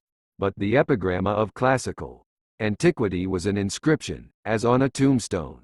Thus Wilde restores the epigram to its original representational character. His language has a hieroglyphic exactitude and cold rhetorical stoniness, separating itself from its social background by the Apollonian incised edge. In The Importance of Being Earnest, the courtship of youth and maiden, at the traditional heart of comedy, loses its emotional color. In the Wildean transformation of content into form, soul into surface, Jack Worthing and Algernon Moncrief, idle gentlemen about town, and Gwendolen Fairfax and Cecily Cardew, their well-bred beloveds, are all androgynes of manners. They have no sex because they have no real sexual feelings. Wilde's play is governed by the formalities of social life, which emerge with dance-like ritualism. The key phrase of the English fin de siècle was Lionel Johnson's maxim, "Life must be a ritual." 7. In Dorian Gray, Wilde says, "The canons of good society are, or should be, the same as the canons of art. Form is absolutely essential to it. It should have the dignity of a ceremony, as well as its unreality." 8. In earnest, the ceremony of social form is stronger than gender, shaping personae to its public purpose and turning the internal world into the external. The play's supreme enforcer of form is the matriarch Lady Bracknell. She too is an androgyne, a gorgon, with, in the original script, a masculine mind. 9. She remarks with satisfaction, "We live, I regret to say, in an age of surfaces." 10. In another play, Wilde praises a butler's sphinx-like impassivity. He is a mask with a manner of his intellectual or emotional life. History knows nothing. He represents the dominance of form. 11. An optimal performance of Ernest would be a romance of surfaces, male and female alike, wearing masks of superb impassivity. The Anthony Asquith film, 1952, though it shortens and censors the text, comes close to achieving this. Joan Greenwood's entranced, somnambulistic performance as Gwendolen, slow, stately, and ceremonious, is the brilliant realization of the Wildean aesthetic. But the effort to make Dorothy Tooton's Cecily sympathetic at Gwendolen's expense is sentimentally intrusive, a misreading of the play disordering the symmetry between the women, twin androgynes who fight each other to a standoff. Productions of Ernest are often weakened by flights of forest of art and lyricism, which turn what is sexually ambiguous in Wilde into the conventionally heterosexual. The play's hieratic purity could best be appreciated if all the women's roles were taken by female impersonators. Language, personality, and behavior should be so hard that the play becomes a spectacle of visionary coldness. The faces should be like glass, without gender or humanity. The importance of being earnest takes place in Spencer's Apollonian world of glass, a realm of glittering, sharp-edged objects. Chapman says of the goddess ceremony, all her beauty was clear and transparent as the purest glass. 12. Gwendolen and Cecily are the goddess ceremony, conversing with herself, her body transparent because she lacks an inner life. That Wilde may have thought of his characters in such terms as suggested in Dorian Gray, where Lord Henry longs for a mask of glass to shield him from the Chthonian, sulphurous fumes of life. 13. Gwendolen is the first of the women to enact a drama of form. Goading Jack to propose to her, she announces in advance that she will accept him but still insists that her bewildered suitor scrupulously perform the traditional ritual, on his knees. Gwendolen's thoughts never stray from the world of appearances. At the climax of their romantic interlude, she tells Jack, "I hope you will always look at me just like that, especially when there are other people present." This voyeuristic series of observers is a psychosexual topos of decadent late Romanticism, which I first identified in Gautier's Mademoiselle de Maupin. Gwendolen imagines Jack looking at her, while she looks at others looking at them. As a worshipper of form, Gwendolen craves not emotion but display, the theater of social life. Cecily exhibits Gwendolen's self-observing detachment in the same situation, a marriage proposal. To Algernon's confession of love, Cecily replies, "If you will allow me, I will copy your remarks into my diary." Emotion is immediately deflected into a self-reflexive, mannerist torsion. Moving to her writing table, Cecily exhorts her suitor to continue his wooing. "I delight in taking down from dictation." Intimacy swells into oratory, and poor Algernon is like Alice grown suddenly too big for the White Rabbit's house. Despite their impending marriage, Cecily forbids him to see her diary. But it is meant for publication. When it appears in volume form, I hope you will order a copy. The Sibylline archivist, with professional impartiality, grants no special privileges to her sources of data. Never for a moment are Gwendolen and Cecily persuasively female. They are creatures of indeterminate sex who take up the mask of femininity to play a new and provocative role. The dandified Algernon and Jack are simply supporting actors whom the women boldly stage manage. Gwendolen and Cecily are adepts of a dramaturgical alchemy. They are Cerberuses on guard to defend the play against encroachment by the internal, which they magically transform into the external. Earnest is a long process of crystallization, of the immaterial into the material, of emotion into self-conscious personae. In Shakespeare's volatile Rosalind and Cleopatra, automanipulation of personae originates in a Renaissance abundance of emotion, overflowing into multiple dramatic forms. But Wilde's Gwendolen and Cecily inhabit a far more stringently demarcated world, the salon of the androgyne of manners. Their personae are radically despiritualized, efflorescences not of psyche but of couture. Lady Bracknell also ruthlessly subordinates persons to form. If Algernon does not come to dinner, it would put my table completely out, and Lord Bracknell will be banished upstairs. Apollonian symmetry is the law, at home or abroad. She rebukes Jack for being an orphan. To lose one parent, Mr. Worthing, may be regarded as a misfortune. To lose both looks like carelessness. Matters of form are uppermost in life and death.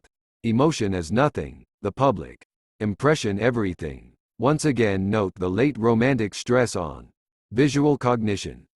May be regarded as a misfortune, looks like carelessness. Every event occurs with naked visibility on a vast, flat plane. Life is a play scrutinized by a ring of eyes. Dorian Gray contains a major Wildean principle. To become the spectator of one's own life is to escape the suffering of life. 14 Late romantic spectatorship as an escape from suffering because affect is transferred from the emotional and tangible into the visual. No wounds can pierce the glassy body of the Wildean androgyne. The autonomous self lacks biologic or historical identity. A parent is merely a detail of social heraldry. 2. Lose both parents, therefore, is not tragedy but negligence, like tipping the tea service into the trash bin. The religion of form, in which Lady Bracknell as high priestess catechizes her daughter Gwendolen, has a liturgy fixed by fashion. Its Bible is any one of the more expensive monthly magazines. Lady Bracknell declares, style largely depends on the way the chin is worn. They are worn very high. Just at present, the chin is arrogantly worn like a piece of clothing because the human figure is merely decorative, like the mummy's foot used as a paperweight in Gautier. There is a latent surrealism here, for once the chin, like the perfect eyebrow of Gautier's Cleopatra, has been detached from the body by decadent partition. It can be worn elsewhere, on the shoulder, perhaps, or hip. Gwendolen, asking Cecily's permission to examine her through a lorgnette. Cecily graciously makes the late romantic reply. I am very fond of being looked at, boasts that her mother has brought me up to be extremely short-sighted. In the salon, the body is self-sculpted at the whim of fashion. Gwendolen's lorgnette is the dandy's disdainful monocle, his myopia signifying his hieratic self-absorption. At the tea table, Gwendolen, superciliously, declines Cecily's offer of sugar. No, thank you. Sugar is not fashionable anymore. To the choice of cake or bread and butter, she replies, in a bored manner. Bread and butter, please. Cake is rarely seen at the best houses. Nowadays, tastiness is irrelevant, since the body has no needs in the Apollonian world of form. Cake and sugar are items of decor, marks of caste by which a group separates itself from a lower group. Personal preference is renounced for hierarchic conformity. Note that cake is rarely seen, not eaten, its status as visual, not gustatory. Gwendolen is the androgyne of manners rapidly approaching the android. She is as pre-programmed as a machine, seeing myopically by maternal edict, eating, drinking, hearing, thinking, speaking solely by the book. Mallarmé says fashion, la mode, is the goddess of appearances. Fashion is the deity of the Wildean world of form, which Lady Bracknell and Gwendolen uphold with apostolic fervor. The term, high comedy, is too loosely applied to any comedy. Without physical or broadly jokey humor, I would argue that the most advanced high comedy is a mannered presentation of self, the ceremonial style of the importance of being earnest, as splendidly embodied in Gwendolen. Indeed, in Gwendolen Fairfax, Wilde has reached the outer limit of high comedy. Her haughty self-hierarchization is so extreme that other characters are virtually dispensable. But without at least two characters, drama dies. When Gwendolen speaks, it is as much to herself or to an abstract choir of celestial observers, like the picture of Dorian Gray, which will not stay in its assigned place and rejects its entelechy. She seems ready to abandon drama for some unknown destination. Here is Wilde's greatest departure from the Restoration dramatists, for he detaches the witticism from repartee, that is, from social relationship. The Wildean witticism is a romantic phenomenon in its proud isolationism. In this mode of high comedy, there is an elaborate ritual display of the persona, indeed a brandishing of it, like Athena's Gorgonian aegis. I am thinking of Cellini's mannerist, Perseus, holding aloft the head of Medusa. The practitioner is in a double relation to the self, acting but also observing. A late romantic connoisseurship. The self is the subject of decadent studio-usness and scholarship. Modern androgynes of manners of this type are Edna May Oliver as Hildegard Withers, Margaret Rutherford as Miss Marple, Nancy Culp as Miss Jane on the Beverly Hillbillies, and Hermione Gingold as herself, with their fussy decadent pedantry of word and gesture. Miss Withers, Miss Marple, and Miss Jane are the androgyne of manners in a century without a salon. Solitary, sexless, and batty, they may seem closer to the frumpy White Queen than to Wilde's glamorous Gwendolen, but all four are first cousins in the dynastic descent of English high comedy. Let us examine several of Gwendolen's incomparable utterances, with their unyielding uniformity of tone.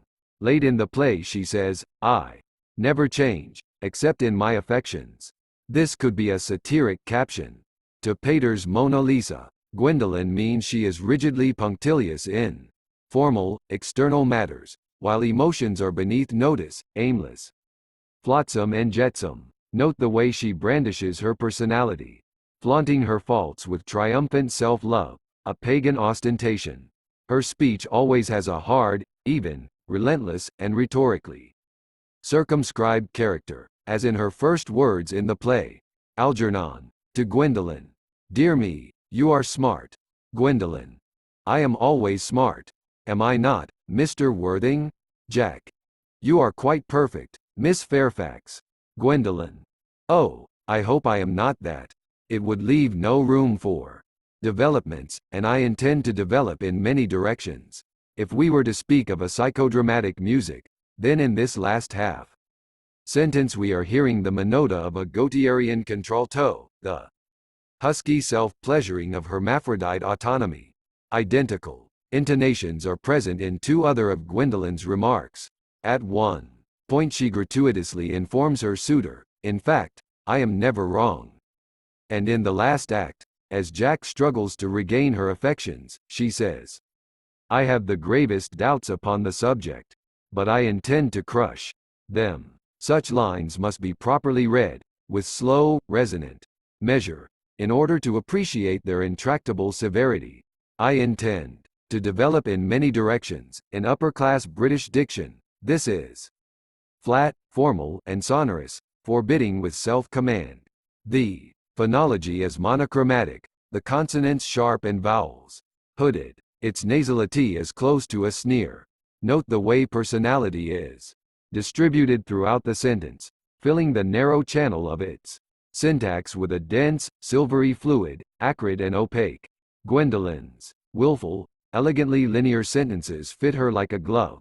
Smooth with mannerist spareness, they carry not an extra ounce of rhetorical avoirdupois. There is no Potterian mistiness in Gwendolyn. She overtly relishes her personality, caressing its hard edges, echoed in the brazen contours of her sentences. In this half-male doyen of art, nouveau worldliness, Wilde has created a definitively modern selfhood, exposed, limited, and unsentimental, cold as urban geometry. Wilde charges Gwendolyn, above all his characters, with the mission of creating an Apollonian dramatic language. Her speech, like his own epicene witticisms, has a metallic, self-enclosed terseness. She spends her words with haughty frugality for the same reason that Spenser's Belphoebe dashes off in the middle of sentences. The Apollonian is a mode of hieratic self-sequestration. The bon mot, prizing brevity, is always jealous of its means. It is a sacramental display, bearing the self in epiphanic flashes, like the winking of a camera shutter. The bon mot's spasms of delimitation are attempts to defy the temporal character of speech, turning sequences of words into discrete objects. Ideas are never developed in the Apollonian style. Because of its hostility to internality, the maliciously witty androgyne of manners uses language confrontationally, as a distancing weapon. Like Britomart's flaming sword, Gwendolyn's self-exhibiting utterances follow the principle of frontality, intrinsic, as Hauser observes, to all courtly and courteous art. 15. Spurning the modesty of the unmarried maiden. Potent Gwendolyn turns herself full face to her suitor, bathing him with a rain of hierarchic emissions. Admiration of the importance of being earnest is universal, but discussion of the play is scarce and slight. Critics seem to have accepted Wilde's own description of it: exquisitely trivial, a delicate bubble of fancy. Scholarship has never been able to analyze this kind of high comedy, with its elusive sophistication. Fry-style myth criticism, for example, can do little with earnest. From my view of decadent late Romanticism, however, every line in the play is rich with implications. We will take two examples. Disputing with Cecily, Gwendolyn declares, "I never travel without my diary.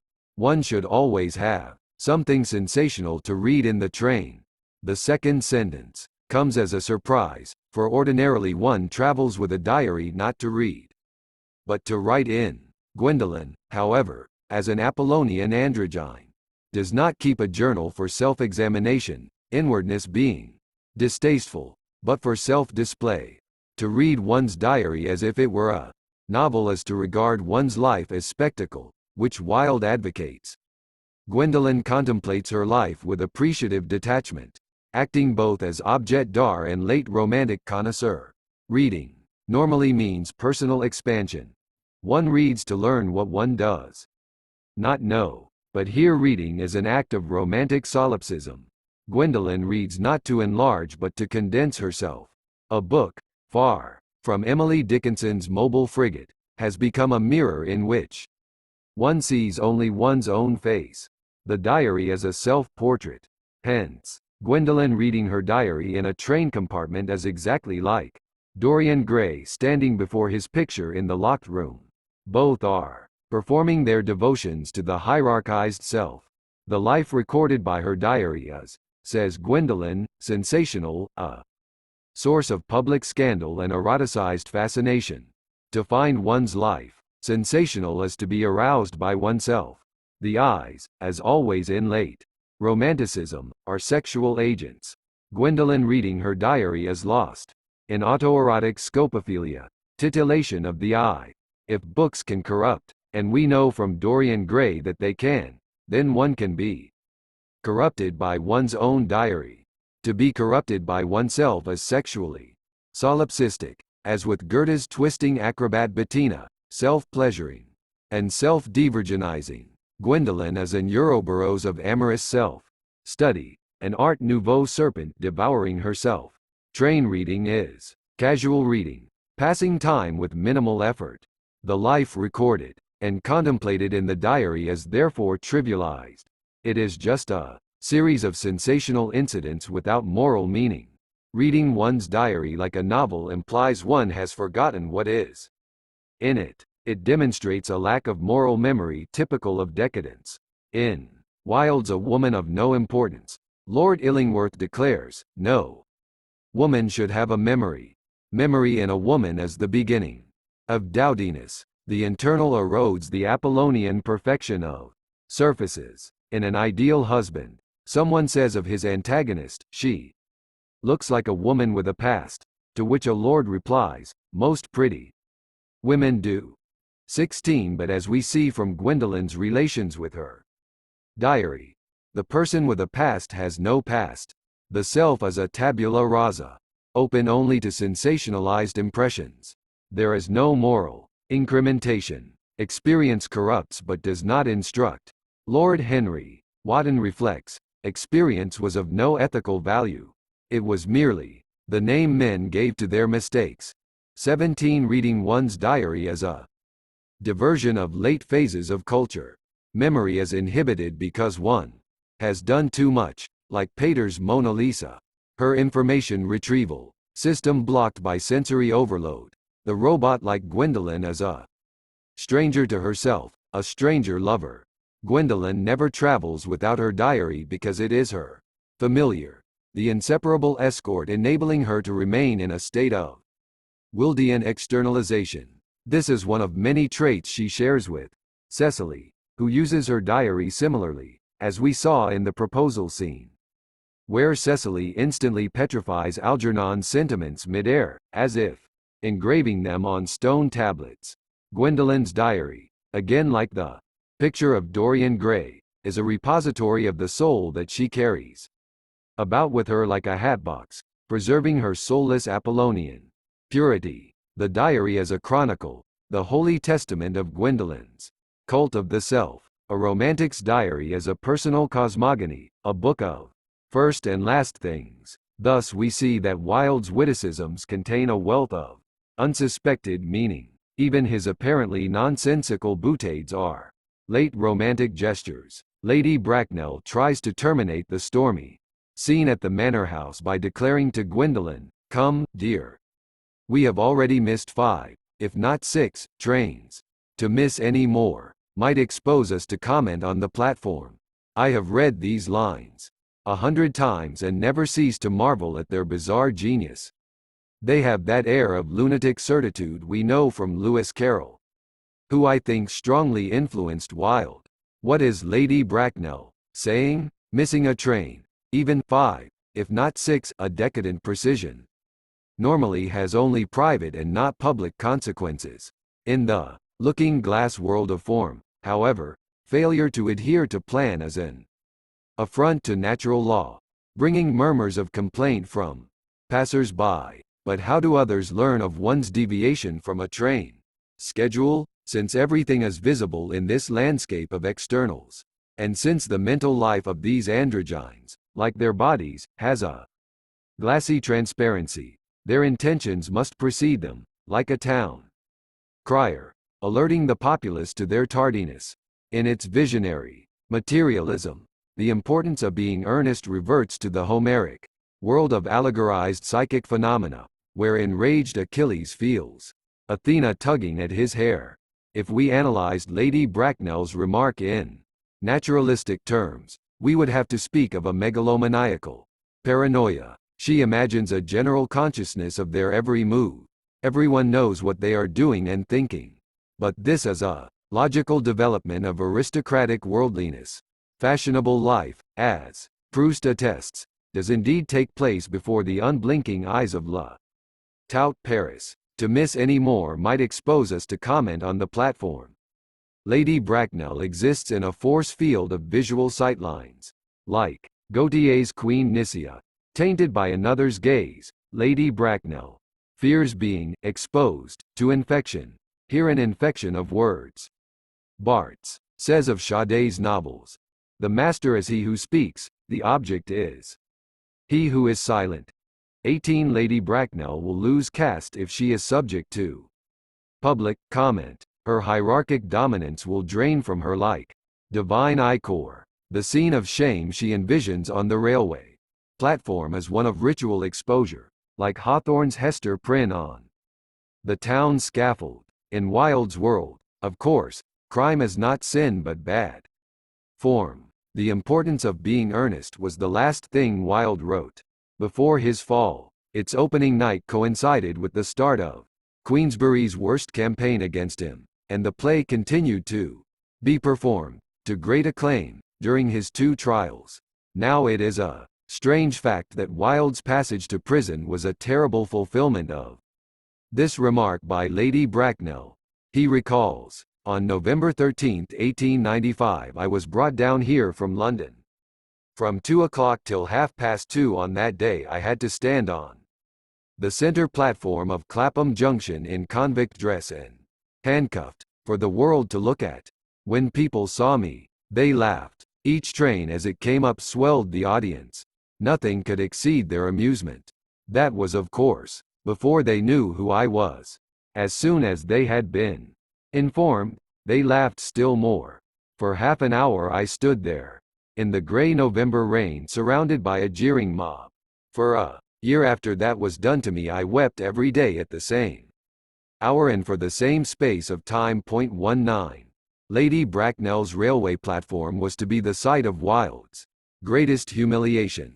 Who can doubt imagination can shape reality to its will? Emerson says, "The soul contains the event that shall befall it, for the event is only the actualization of its thoughts." 20. So similar are these scenes of ritual exposure that I wonder if Wilde's memory of Clapham Junction was not a hallucination, a variation on an artistic theme in the solitude and squalor of prison.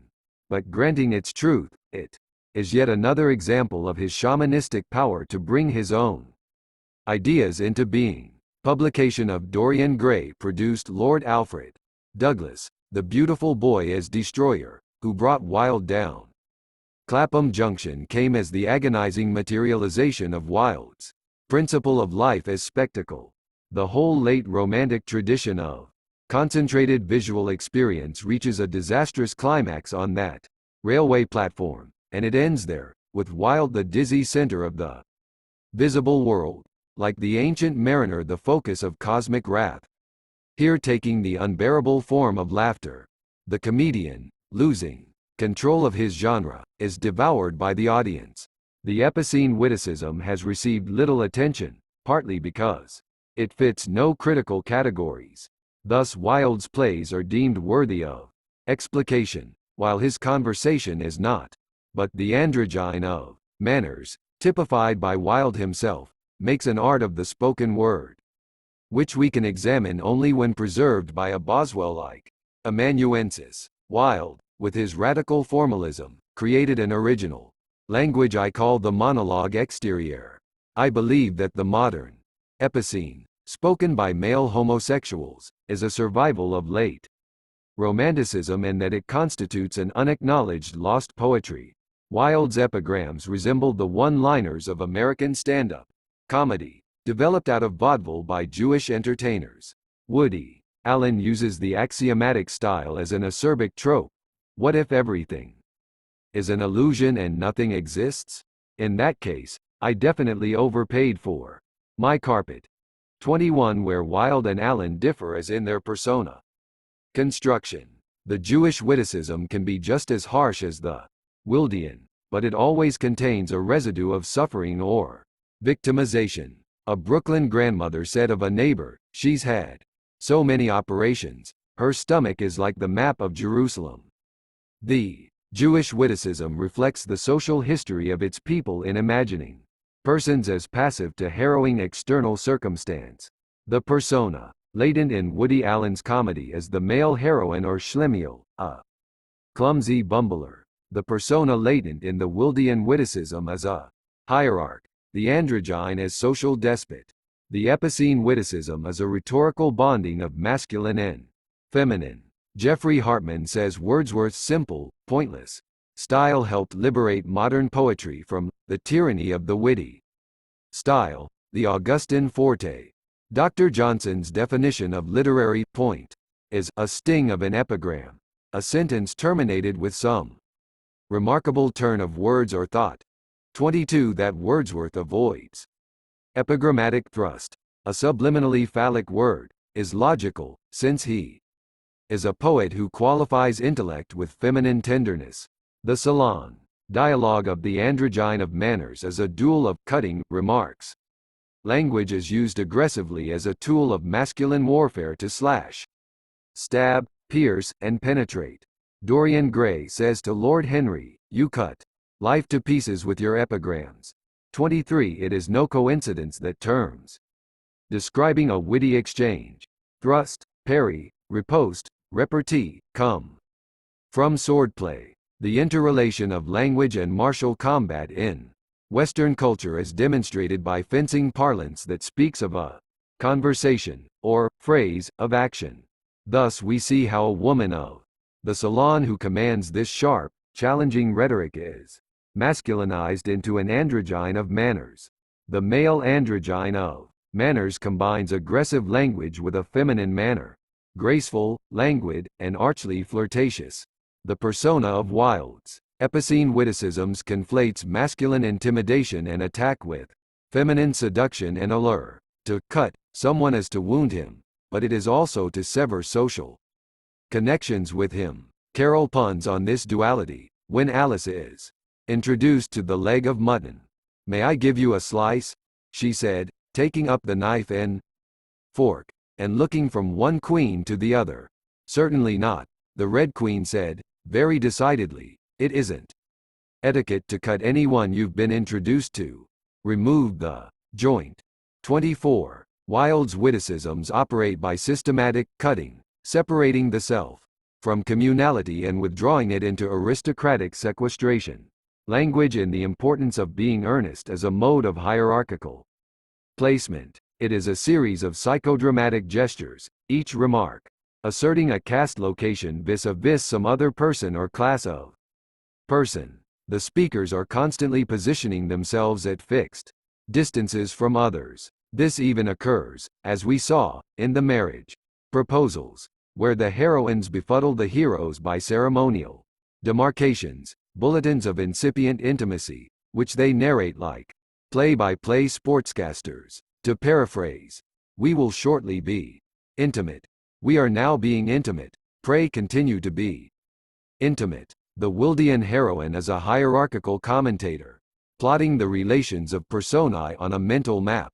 Wilde's use of language as signs of placement is overt in the tea-table clash. Cecily says, "When I see a spade I call it a spade." Gwendolen replies, "I am glad to say that I have never seen a spade." It is obvious that our social spheres have been widely different. This literalized metaphor, a Wildean materialization, makes a spade, like sugar or cake, a calibrator of caste. Gwendolen glories in herself expanded hierarchical distance from Cecily. The play opens with Algernon playing the piano. "I don't play accurately, anyone can play accurately, but I play with wonderful expression. Anyone can play accurately." This false, self-absolving premise, like a ladder leaned against a wall, stretches a great chain of being before us, with Algernon exulting over the masses from a top rung of aesthetical sensibility. Wilde uses the technique everywhere. His spokesman in The Critic as Artist says, "When people agree with me I always feel that I must be wrong." A character in An Ideal Husband says, "Only dull people are brilliant at breakfast." 25 Rhetorical energy is devoted to social differentiation and segregation. Wilde's Apollonian goal was to create hierarchy through wit, ennobling himself, like self-naming Balzac, through a magisterial persona construction. Hence the epicene witticism is a language of hierarchic command, in sexually aberrant or rather sexually denatured form. Wilde's pointed style descends from the 18th century and particularly from Pope, whose poetry he vociferously disliked. Brigid Brophy thinks Wilde's epigram, an adaptation of the logical axiom and the scientific definition, owing something to the Irish, perhaps. Originally the theological habit of paradox. 26 Wilde's epigrams, which so obstruct the quickness of restoration repartee, acquire their substantiveness from Enlightenment generalization. It is his intellectual power of generalization that gives Wilde's writing its permanent distinction. A modern play in the Wildean manner, Noel Coward's Private Lives, 1930, has only one true Wildean line. Certain women should be struck regularly, like gongs. 27 and even. This generalization vulgarizes Wilde, in whom contemplativeness is never distorted by action. Pope was the first to make poetic beauty out of philosophy, devising an elegant discursive style of Apollonian containment and high finish. Pope's social and rhetorical assumptions were transmitted to Wilde, apparently against his will, by the conservative Jane Austen, in whom we first detect Wilde's distinctive voice, tart, bantering, and lucid. Consider, for example, the great opening sentence of Austen's Emma. Emma Woodhouse, handsome, clever, and rich, with a comfortable home and happy disposition, seemed to unite some of the best blessings of existence, and had lived nearly 21 years in the world with very little to distress or vex her. 28 There is a delicate play of modern irony about the psychological perimeter of this sentence that is almost impossible to arrest and define. It is an atmospheric rippling, an undulating vocal convection. The sentence contains the whole novel. Rhetorically, it is a glissando from 18th century to 19th century style. The grand public oratory of handsome, clever, and rich sinks down to the small, homely, vex, the thorn that will prick the bubble of Emma's pride. As the sentence ends, we hear the new obliqueness of modern writing and almost see the author's hidden smile.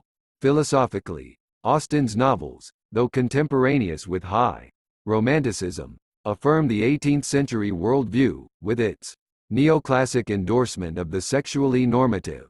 Only in Emma is there anything sexually ambivalent. Emma's infatuation with Harriet, and even there it is slight and discreet. Wilde diverts Jane Austen's comedy into the epicene through his own identity as a decadent.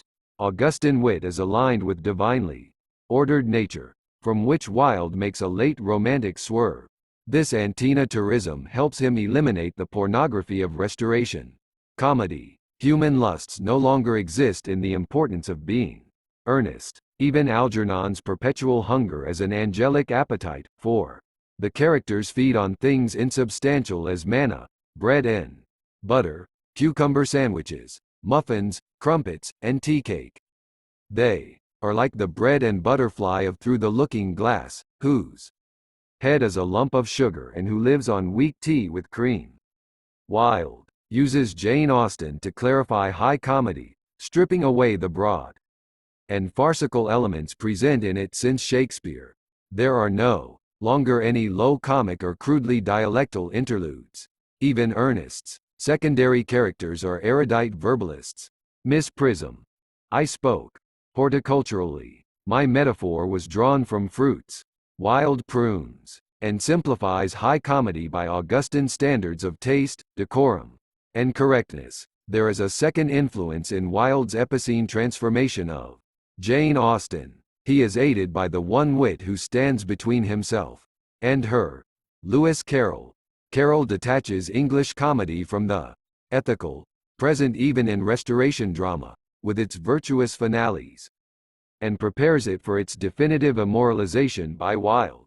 After Wilde, this genre of glittering high comedy is confined to the epicene and can be practiced only by sex-crossing imaginations. Ronald Furbank, Noel Coward, Cole Porter. Carroll's sexual ambiguity is not textually overt, but it is quite obvious in his life. His friends and biographers speak of his long hair and curiously womanish face, his fascination with little girls, his dislike of boys, which his nephew described as an aversion, almost amounting to terror. Carol said, "A boys, too. Me, they are not an attractive race of beings." And another time, "Boys are not in my line. I think they are a mistake." 29 Carol's spiritual identity was thoroughly feminine. Dramatically, the Alice books are supported by the stability of Victorian social structure. Alice is an imperialist of custom. Thrust into an irrational dream world, she remains serene and self-assured, a model of well-bred composure. In her firm sense of appropriate behavior, she is twin to that snappish menagerie of potentates, human and animal, who chide her for transgressions of mysterious local codes of conduct. There is even a surprising cultural kinship between Alice and her chief critic, the fierce Red Queen, whom Carol elsewhere describes as formal and strict, the concentrated essence of all governesses. 30 But the Red Queen is a governess only, insofar as the governess is the first representative of the hierarchical in the lives of English children, ruling as a regent in the name of society. Carol did not, I contend, hold the romantic or modern view that social laws are artificial and false.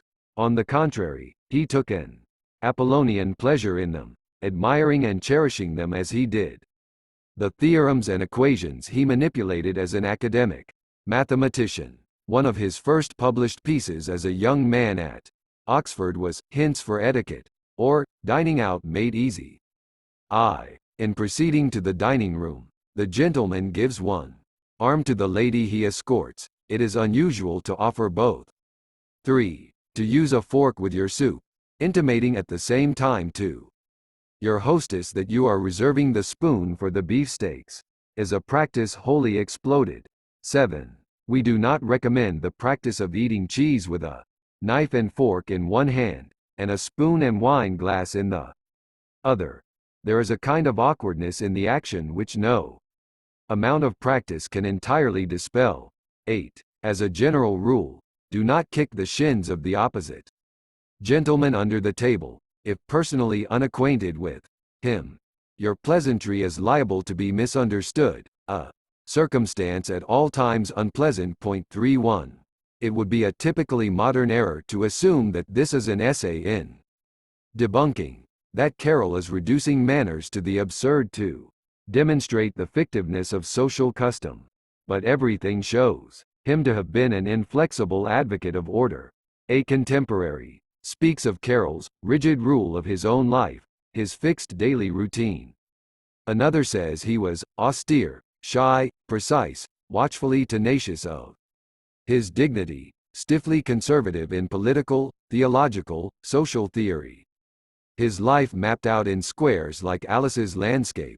Phyllis Greenacre calls him a compulsive indexer, ceaselessly filing and documenting his possessions. 32. The evidence suggests that rules and manners in Hints for Etiquette and the Alice books draw their force from Lewis Carroll's faith in their tradition consecrated, a priori character. His comedy arises from a natively English love of formality and ceremony. There is a tonality of wit in Carroll that is unparalleled in pre-modern literature but that appears throughout Virginia Woolf. Note the similarities of voice between his Hints for Etiquette and this letter to Victoria Sackville West, in which Woolf reviews the comments roused by her newly bobbed hair. 1. Virginia is completely spoilt by her shingle. 2. Virginia is completely made by her shingle. 3. Virginia's shingle is quite unnoticeable. These are the three schools of thought on this important subject. I have bought a coil of hair, which I attach by a hook. It falls into the soup, and is fished out on a fork. 33. This sophisticated comic style is produced in England by an unexplored interaction between language and persona. Wolfe's mealtime falling coil descends from the courtly mutton, peevish pudding, and talking soup tureen of Alice's banquet. The deep structure of such passages, an excessive or unexpected event, occurs within the strict confines of convention. The dining table is a favorite locus of display, as the arena of daily ritual. But the incident evokes no reaction, or only a muted one. All personae remain in dignified flat affect, preserving the rule of normality. The highest English comedy is predicated on Wildean impassivity, the proverbial stiff upper lip. Wolf's letter, in fact, allows three diverse reactions to cancel each other out, cleverly affecting a return to stasis. The energy deflected from reaction flows into the moment's social structure, which is felt with architectural solidity, vibrating with public power. Wolf's Shingle saga is really about British impersonality and detachment. Person is detached from person. Mind is detached from body. The coil is literally detached before plunging into the soup. Woolf speaks of herself in the impersonal third person, the public self, who is seen as detached from the invisible self who writes the letter, parodies Bloomsbury art criticism, the bequest of Pater and Wilde. Person as objet d'art. Therefore we hear three views, three peremptory, mutually contradictory voices in heated debate before a painting or sculpture. Virginia is a neo-primitive found object. She is like a mannequin gussied up and trundled out for display. The coil of hair is attached as clinically as one would screw in a light bulb, and it seems to tumble so upward by the accumulation of received opinions. The only things the Mandarin wolf does are consent to the shingle and buy the coil. Everything else is experienced passively.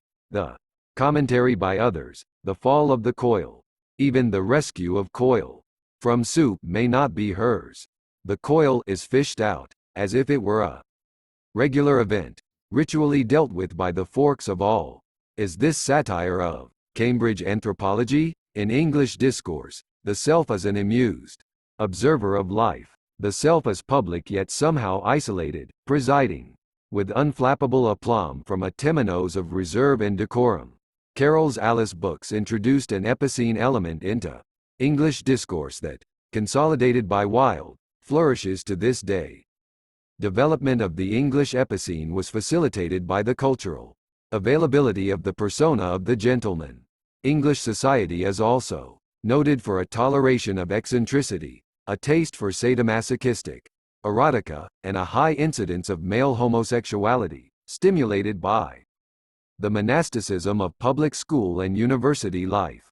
Goethe exclaimed at the youthful verve of the dashing Englishman who visited Weimar and made the ladies swoon. 34 From at least the 18th century, we can identify as a distinct sexual persona the exuberant English aristocrat, positive, active, and amusing. The English have a maturity of manner in youth and a youthfulness in maturity.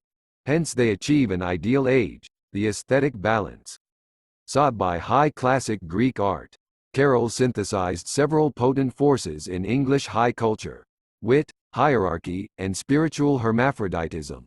After Carroll, English comedy, in literature and educated speech, tends toward the absurd and incongruous, in which there is always a shadow of the epicene. The upper-class English taste for flights of fluty affectation originates, I am convinced, in the Alice books. An example from E. M. Forster's Howard's End, 1910. Then the door opened, and Mr. Wilcox, Miss Wilcox, entered, preceded by two prancing puppies. "Oh, the dears! Oh, Evie, how too impossibly sweet!" screamed Helen, falling on her hands and knees. 35. The comedy comes from the context of British formality. The impassive Wildean butler, invisible guardian of decorum, is the palace wall against which Helen's screechy zaniness caroms like a tennis ball. Formality is the key to high comedy, a principle escaping today's inept Hollywood directors. I Love Lucy, for example, profits from its grounding in strict 50s social conventions. Thus when Lucy sits on Charles Boyer's hat, squirts him with ink, rips his coat, and hits his head with the door, it's hilarious, not because of slapstick but because of the breach of Boyer's hierarchic decorum. Only the British can still create high comedy of this kind, because of their culture's lingering formality. In Forster, Helen's excess of response, sparked by the unschooled pups, explodes from the repressed energy of the social norm. She speaks a heightened, hieratic, nonsensical language. What is an impossible sweetness? And what is the too impossible? We must turn back in defeat. Helen is darting into the linguistic infinite on a jet of the English epicene. Next, an example from Frederick Raphael's Oscar-winning screenplay for Darling, 1965. The animated Diana, Julie Christie, recalling her meteoric rise, says, "Suddenly, one felt madly in." Like Helen's outburst, this rush of British effervescence has a pointed, epigrammatic structure, climaxing in a Johnsonian sting. Note the sense of caste groupings and the detached British impersonality of "one felt" instead of "I felt," jostling the slangy 60s trendiness of "in." The sentence's Apollonian limitations of form and content barely contain the abandoned "madly" with its hectic social whirl. Madly has the epicene extravagance of fashionable discourse.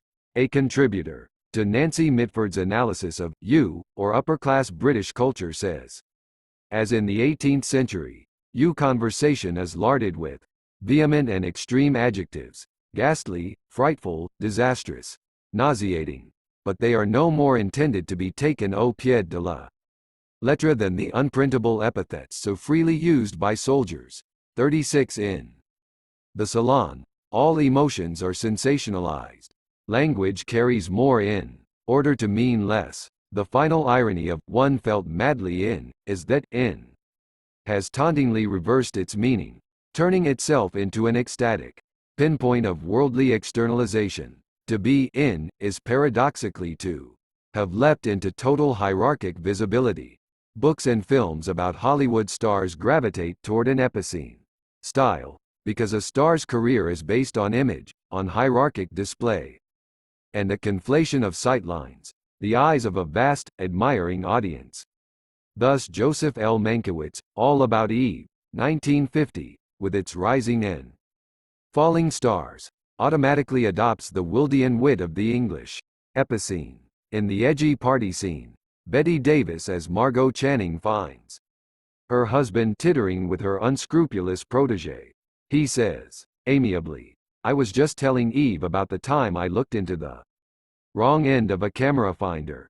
Davis furiously snaps back, in a great Carolean sally, "Remind me to tell you about the time I looked into the heart of an artichoke."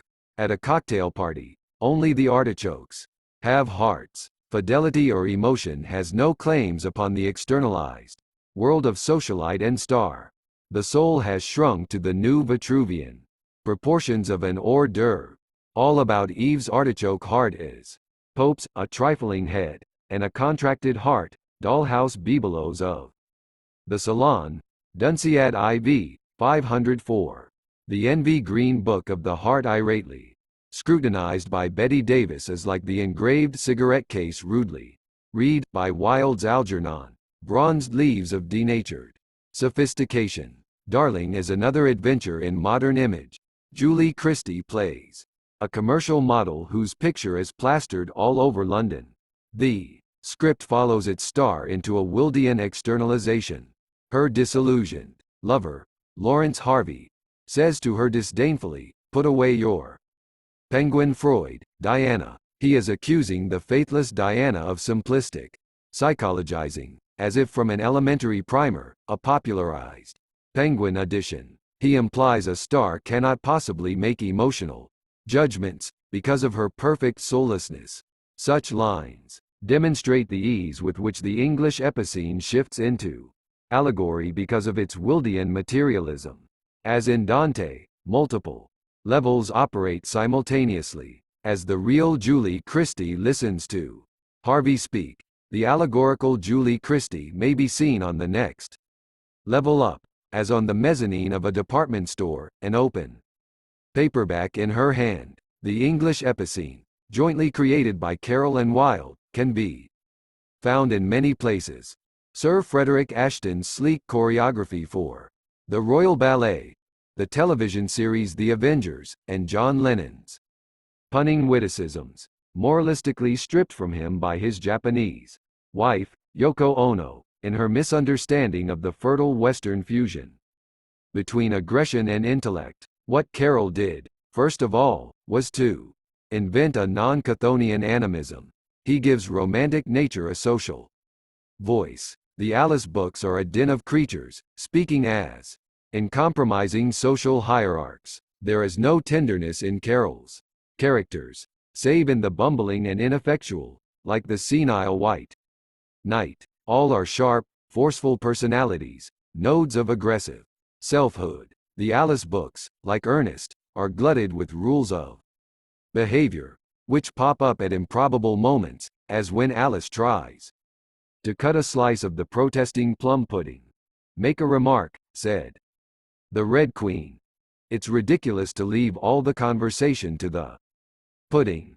37 Carol's Red Queen will become Lady Bracknell, just as his ugly Duchess, tossing her baby about like a bladderball, will become Miss Prism, a female of repellent aspect, who mislays an infant in a handbag. Formality as Carol's preeminent principle, governing not only the narrative design, a pack of cards structuring the first book and a chessboard the second, but the character's psychodramatic style, a punctilious ritualism like Carol's own.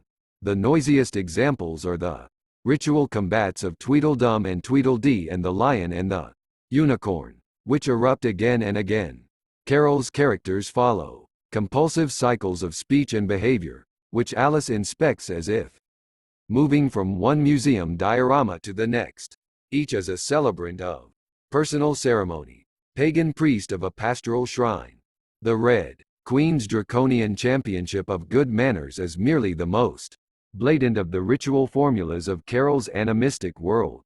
Manners are the public language of hierarchy.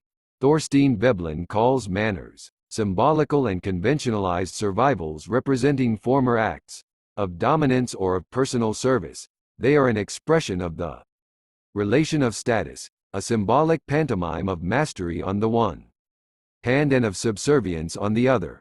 38. The ancient history of manners as power energizes Gwendolen and Cecily's climactic confrontation, the center not only of Ernest but, in my view, of Wilde's entire oeuvre.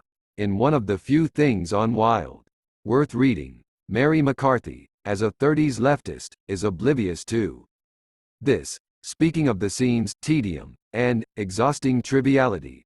39.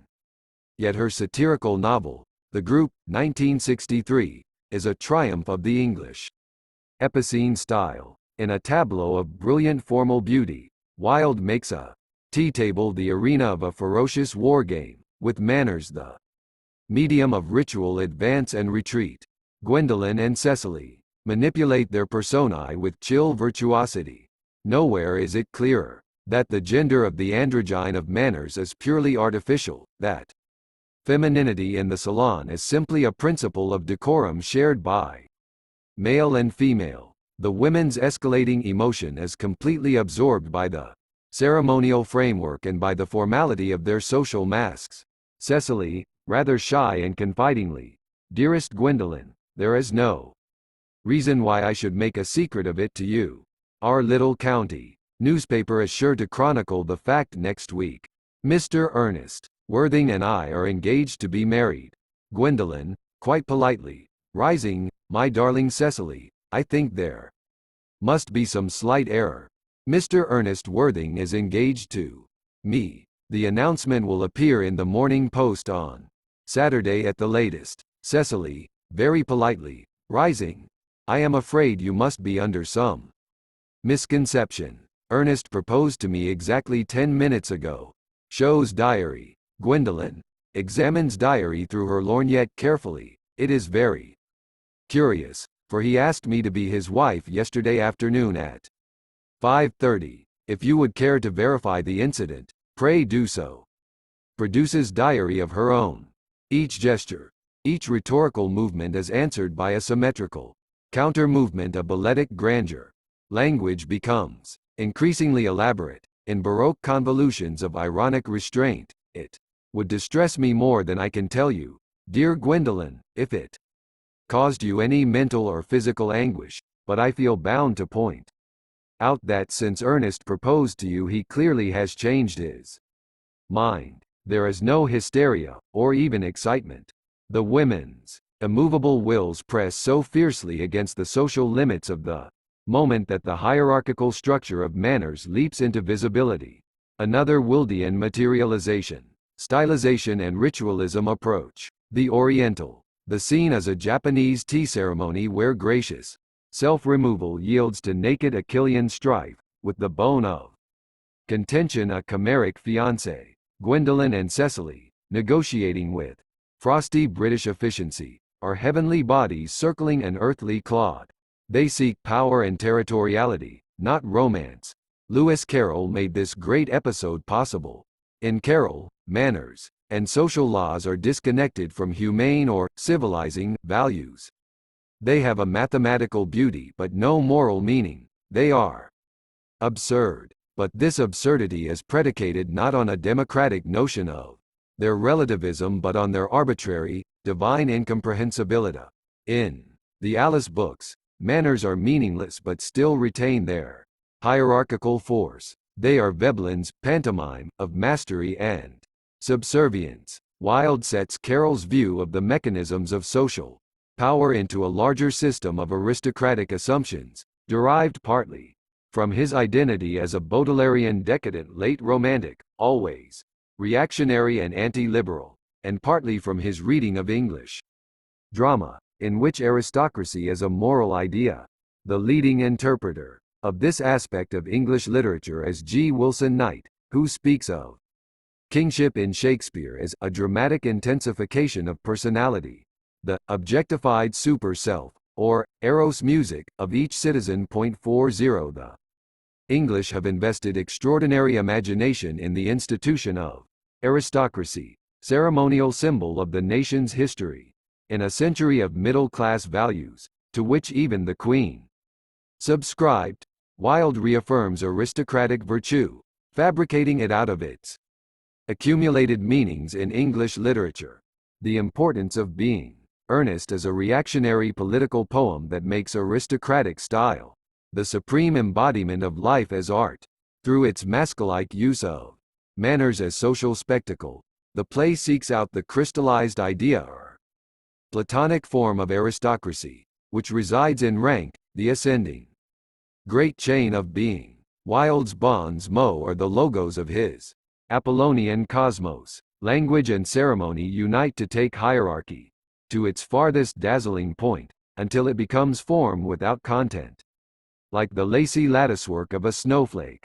Thus the play's characters have abnormal attitudes, reactions, and customs and embark upon sequences of apparently irrational thought, for they are a strange, hierarchic race, the aristoi. Ernest is inspired by the glamour of aristocracy alone, divorced from social function. Here it departs from Augustan literature, which celebrates Anne's wise and stable rule. In Wilde, no collective benefits flow from throne or court, where the upper class is at perpetual play. No contemporary regime is eulogized, no past one nostalgically commemorated. Society is divorced from practical reality. Class structure in Wilde exists as art, as pure form. In Ernest, unlike the speech on degree by Shakespeare's Ulysses, order is admired not because it is right or just but because it is beautiful. In fact, order here makes no intellectual sense at all.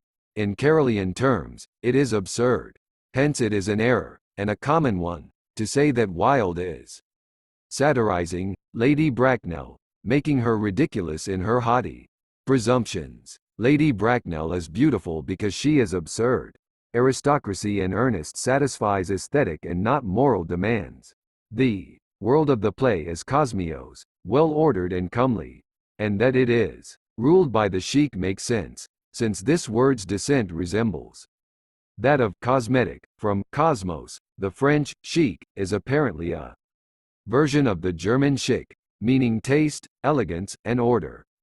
Outside his art, Wilde found himself in the same quandary as Coleridge and Swinburne, anxiously attempting apologia and moral revision of their demonic poems. Thus he says in The Soul of Man, under socialism, all authority is quite degrading. It degrades those who exercise it, and degrades those over whom it is exercised. 41. Wilde was torn between his instinctive hierarchism as an Apollonian idealist and the liberalism toward which he was impelled by the miseries of being homosexual in a Christian society. This led him into glaring self-contradictions. For example, at his first trial, Wilde was questioned about his relations with working-class youths. 22. American decadence. Poe, Hawthorne, Melville.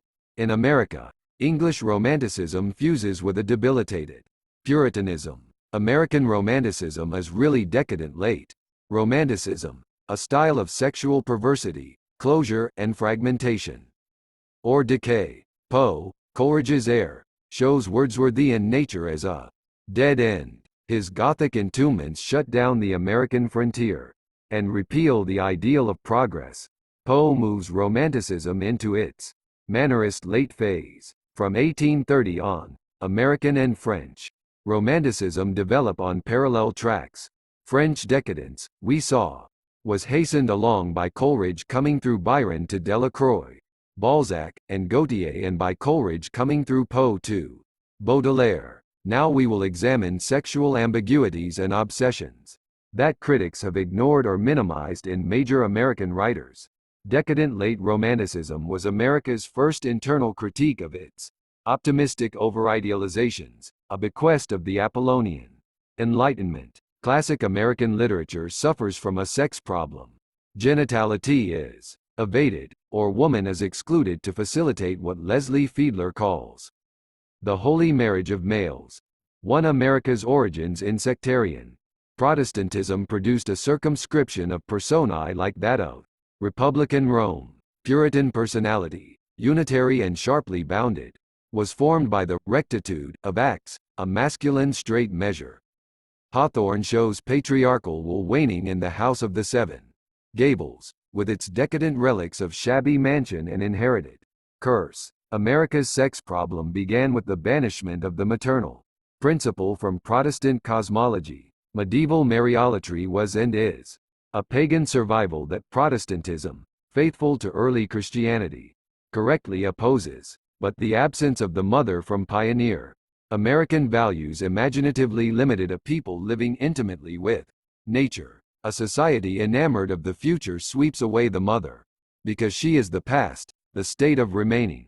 As I said of Byronism, America is a land of transience and transience, of movement to and across. In its Enlightenment self-fabrication, America rejected the archaic, leaving a symbolic vacuum partly filled by Indian and Negro. English Romanticism, a neo-pagan cult of the sexual archetypal, arrived as a second revolution, demonizing American literature. The first artist to register this fully is Poe, who introduces the numinous woman to America. His best tales are redramatizations of Coleridge's Ancient Mariner and Christabel, which was inspired by Spenser's Fairy Queen. So what we will be tracing in the American decadence is the action at a distance of Italian Renaissance paganism, a style exploited by Emily Dickinson in her wanton Catholic corruptions of her family's New England Protestantism. Poe's tales are romantic rather than Gothic, because of the intense identification between himself and his narrators. His women have many names, but there is only one narrator, one voice. Poe's persona, or Magister Ludi, is the romantic male heroine of passive suffering. His major women, Berenice, Ligeia, and Morella, tall, beautiful, and strangely erudite, are all versions of Coleridge's vampire Geraldine, who comes to fainting Christabel out of the night.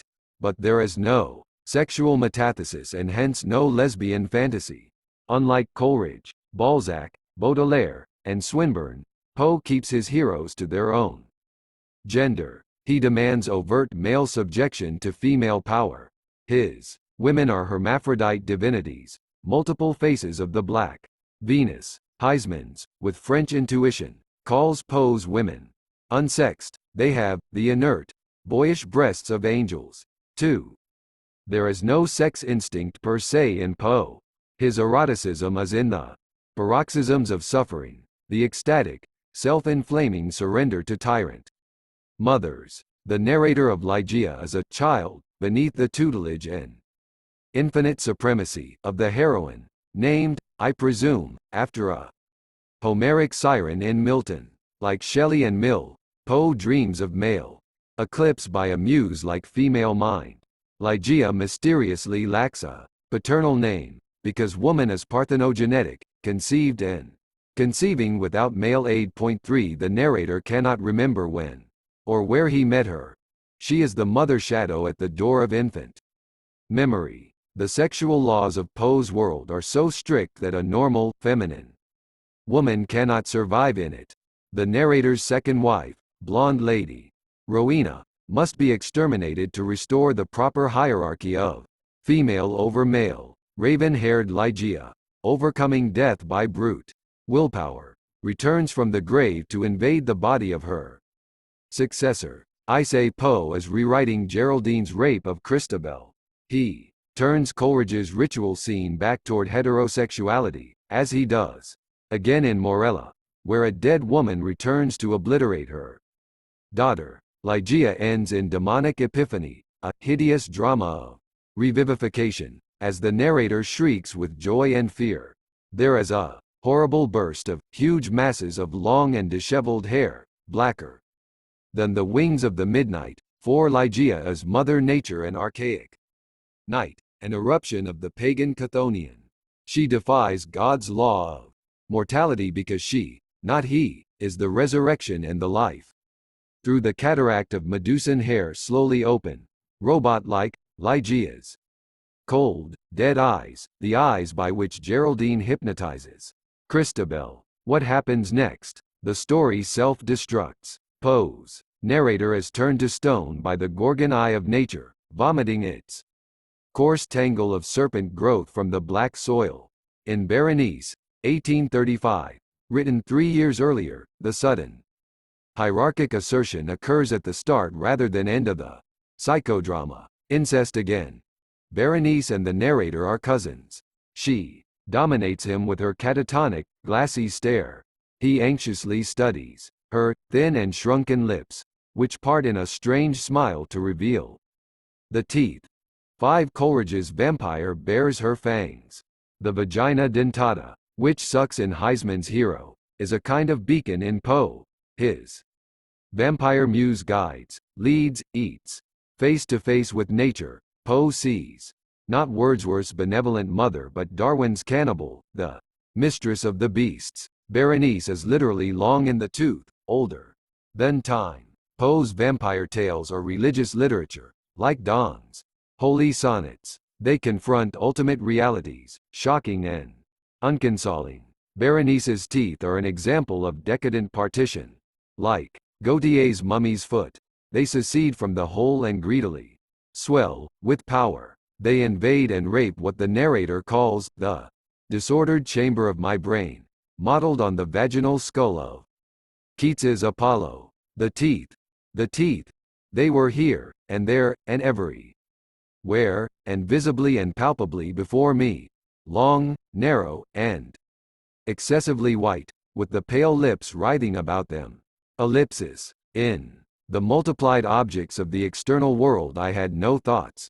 But for the teeth, they alone were present to the mental eye, and they, in their sole individuality, became the essence of my mental life. 6. Here, there, and everywhere. Berenice has gotten her teeth from Coleridge's red-lipped nightmare life in death, scudding along on water, water everywhere, poison to body and mind. Poe's narrator is crucified on the phallic teeth, which doom him to decadent fixation and contraction.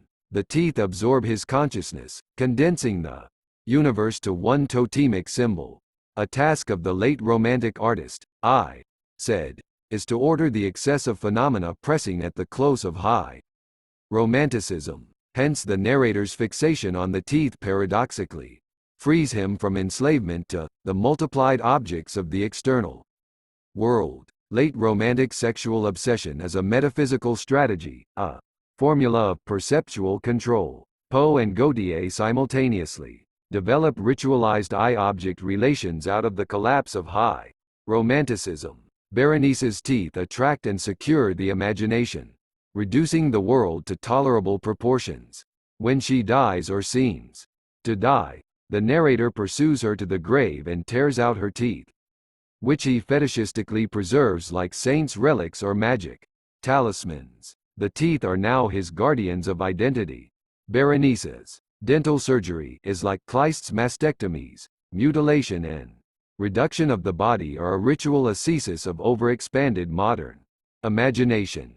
The story's climax, the surgical assault on Berenice's body, is a perverse sex act, like the knife rape of Balzac's Girl with the Golden Eyes, written the same year. In Poe, woman can be sexually approached only if dead person becomes object. In the decadent manner, the narrator farms and harvests Berenice, as if she were an oyster and her teeth pearls. Sexual desire is diverted from animal flesh toward calcified mineral deposits, those antique enamels we carry in our mouth. The narrator can act only in a trance of self-removal. He is passive to his own extreme emotion, from which he is further separated by a memory lapse. Action is compulsive. The narrator would probably insist, with justice, that he is under criminal compulsion by Berenice herself, who lures him into barbarism by her Chthonian force. Love leads to sadism. The Hellenistic Berenice was an Egyptian queen from whom a lock of hair was shorn. Poe's hermaphrodite Berenice, stripped of her sentient teeth, is symbolically castrated, but she still lives. The vampire of nature will not stay in her grave. In Poe, sex is ritual combat, 100 engagements with one outcome, female victory. Poe, following Coleridge, is always revising Wordsworth. His most spectacular Coleridgean nature saga is A Descent into the Maelstrom, 1841, with its hurricane and whirlpool. The male is sucked into nature's maw, a titanic funnel with an appalling voice, half shriek, half roar, a bisexual clamor. 7 He spirals down to its nadir, the zero or ninth circle of a female inferno, the nothingness of primeval origins. Sinking, he surveys the wide waste of liquid ebony, a stunning phrase that combines nature's vast desolation with its flux of dark liquidity. In one day, the sailor's hair turns white. To tell his tale, like Coleridge's mariner, he climbs the highest peak. Like Moses, he has seen God, but Moses descends from his encounter with the sky god, while Poe's hero must ascend from the bowels of the earth mother, who parts the waves of her own Red Sea. Maelstrom contains the cosmology of Poe's vampire tales. Ligeia, Berenice, and Morella are nature's sexual personae. Poe, like Sade, sets sex into the sinister continuum of savage nature. Nature speaks again at the finale of The Fall of the House of Usher, 1839, where a mansion is swallowed up by the black and lurid Tarn, another liquid ebony. There was a long tumultuous shouting sound like the voice of 1,000 waters. This Tarn, with its pestilent and mystic vapor, dull, sluggish, and leaden-hued, is the primeval swamp of generation. Usher, like Gautier's simultaneous A Night with Cleopatra, is a maturely decadent fiction, exuding an atmosphere of extensive decay. 8 History has shrunk to an effete aesthete and his Byronic sister double, sealed in a crumbling mansion covered with fungi. Nature creeps and crawls but will win with a bang. The story ends like Balzac's Girl with the Golden Eyes in a panorama of civilization overwhelmed by the Chthonian.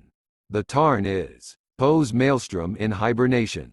Its stagnant morass is Mother Nature's mouth in fetid repose. At the violent climax, brother and sister fuse in a sadistic love-death, like the fiery cleaving of Euripides' princess and father. Incest as romantic regression. The cracked house of Usher, an Apollonian head fractured by madness, surrenders to the Dionysian. The murky womb world of the primeval abyss. Palace, Apocalypse. Poe repeats this Bacchae-like pattern in The Masque of the Red Death, 1842, a masterpiece of amazing brevity. Prince Prospero tries to defy and shut out nature, which finally crushes him, a plot echoed by Huysmans. The Donne is from Boccaccio's Decameron, where a party of Florentine gentry flee to the countryside to escape the Black Death. But Poe's Red Death is biology as pestilence, the redness and the horror of blood. Prospero constructs a temple of art, a corridor of lavish chambers of blue, purple, green, orange, white, and violet. The seventh chamber reveals the discontinuities of decadent aestheticism. It is the only one where the color of tapestries, carpet, and stained glass windows fails to match. The fabrics are black, but the glass is scarlet, a deep blood color. 9. This chamber, where prince and spectre meet, is the womb. Light piercing the membrane in a ruddy stream. Massic, probably imitating Poe, adds a similar room to Venus in Furs. A red streak, like blood, lights up a dark, dank, subterranean cell, where the hero is cut free from umbilical ropes. 10. The ebony clock of Poe's seventh chamber is the ominous heartbeat of the maternal body. Since the Red Death is life itself, the clock is the passing bell that tolls for every man. The Masque of the Red Death has two rhetorical peculiarities. First, its protagonist is masculine. Second, it is written in impersonal third-person narration, rare in Poe. The two are one. As a male heroine, Poe, like Wordsworth, cannot project himself into a masculine persona. This is the most apocalyptic of his tales, ending with the unforgettable sentence, "And darkness and decay and the Red Death held illimitable dominion over all." Maelstrom and Usher are less absolute, for at least the narrators escape to tell their tales, a device Melville borrows for the finale of Moby Dick. But the Red Death ends with the annihilation of all humanity. Psychosexually, Prospero has produced this through his own vaunting masculinity, for unlike Poe's tremulous first-person narrators, he never subordinates himself to hierarchic female personae, who are excluded from his mad revels. Hence the greater the show of masculinity in Poe, the more catastrophic the punishing reversal. The Red Death, the ghoulish vampire masker, shadows Prospero as his bodiless, genderless double, liquidating him in the Black Chamber, scornfully vanishing into thin air. The Red Death is nature's ungraspable mystery. Prospero's seventh chamber has a whole story devoted to itself in The Pit and the Pendulum, written the same year. The narrator is trapped in a strangely mobile room with fiery walls closing upon him in spasms of contraction. This is a body-warmed womb world. The floor is moist and slippery, treacherous with slime, suggesting female secretions. The narrator is caught between a circular pit, a dank abyss, like Lear's female hell, and the razor-sharp pendulum of time, to which men are condemned at birth. The story takes us into the red walls of the vagina dentata. It is as if we were in Berenice's mouth, watching the portcullis of her teeth descending. Poe is obsessed with closure, from the premature burial to the cask of Amontillado, with its murder by walling up. In Maelstrom, Charybdis, to the pit's Scylla, he even converts the flat sea into a vacuum vortex of female internality. Poe's closed spaces are always vaguely anatomical. They are literally living rooms. In Ligeia, for example, mechanical wind behind the draperies gives the bridal chamber a hideous and uneasy animation. 11. Architecture in the Telltale Heart is distinctly anthropomorphic, for in hiding the dismembered body beneath the floorboards, the guilty narrator seems to have devoured his intense father-victim, whose heart beats in him like that of a demonic fetus. Characters are buried alive in Poe because he sees nature as a hostile womb from which humanity can never be fully born. His master image is like the Mycenaean Tholos, the subterranean beehive, womb tomb.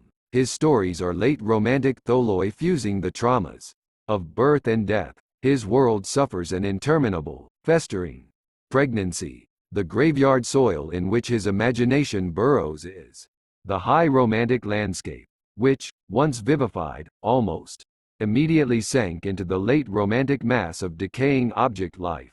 The many of created nature, deftly inspirited by Keats, lie in squalid heaps that late romanticism is too fatigued to make intelligible. Hence Poe's suffocation and claustrophobia.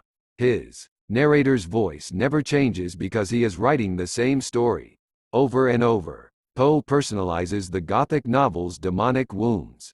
By adding the Coleridgean, IAM, Gothic atmosphere becomes psychology, or rather psychopathology, stormy inner weather. Poe's tales are developments of high romantic lyric.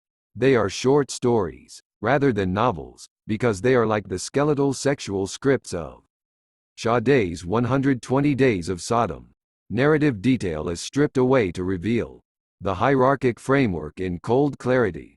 Poe's tales are pagan odes of invocation, realigning male imagination toward omnipotent female nature. Had he been French, Poe would have been, with Gautier, a founder of aestheticism. He is full of aesthetic yearnings, but his attempts at aristocratic environments of objets d'art usually fizzle, due to the poverty of American culture in his day. There was nothing here to cultivate his taste. No European galleries, mansions, cathedrals. Balzac, Gautier, and Baudelaire, on the other hand, partied and promenaded with avant-garde painters. Talk about art filled the air. Ligeia's elaborate bridal chamber is to Poe what the ornate boudoir is to Balzac. But alas, Poe has tactily plopped a gigantic sarcophagus of black granite in each corner of the room. His gilded style of decor is like that of William Randolph Hearst's San Simeon, a muddle of priceless but incongruous objects. Similarly, Poe's language is too often ho-hum journalese, peppered with bathos. Coleridge and Poe have cinematic minds. They are masters of emotional extremity and archetypal visualization. But in his Baudelairean quest for a theory of art, Poe was ill-served by his nation, with its lingering Puritan hostility to beauty and pleasure. In the detective story, invented by Poe, the Apollonian male mind breaks free of sex and nature. Only the murders in the Rue Morgue, 1841, is decadent. There, nature again invades the inmost chamber. Poe's temenos of archetypal encounter. But now nature is an ape in brutal masculine action, on the rampage against female power. Woman, who binds us into materiality, is battered and mutilated to plug up the chimney hole or maelstrom through which she steals from men in order to give birth. Poe's essays are similarly sexualized. The imp of the perverse, prefiguring Freud's theory of the unconscious, sees humanity as vulnerable to amoral impulses. The vampire tales show the genesis of this idea, which is another version of male passivity.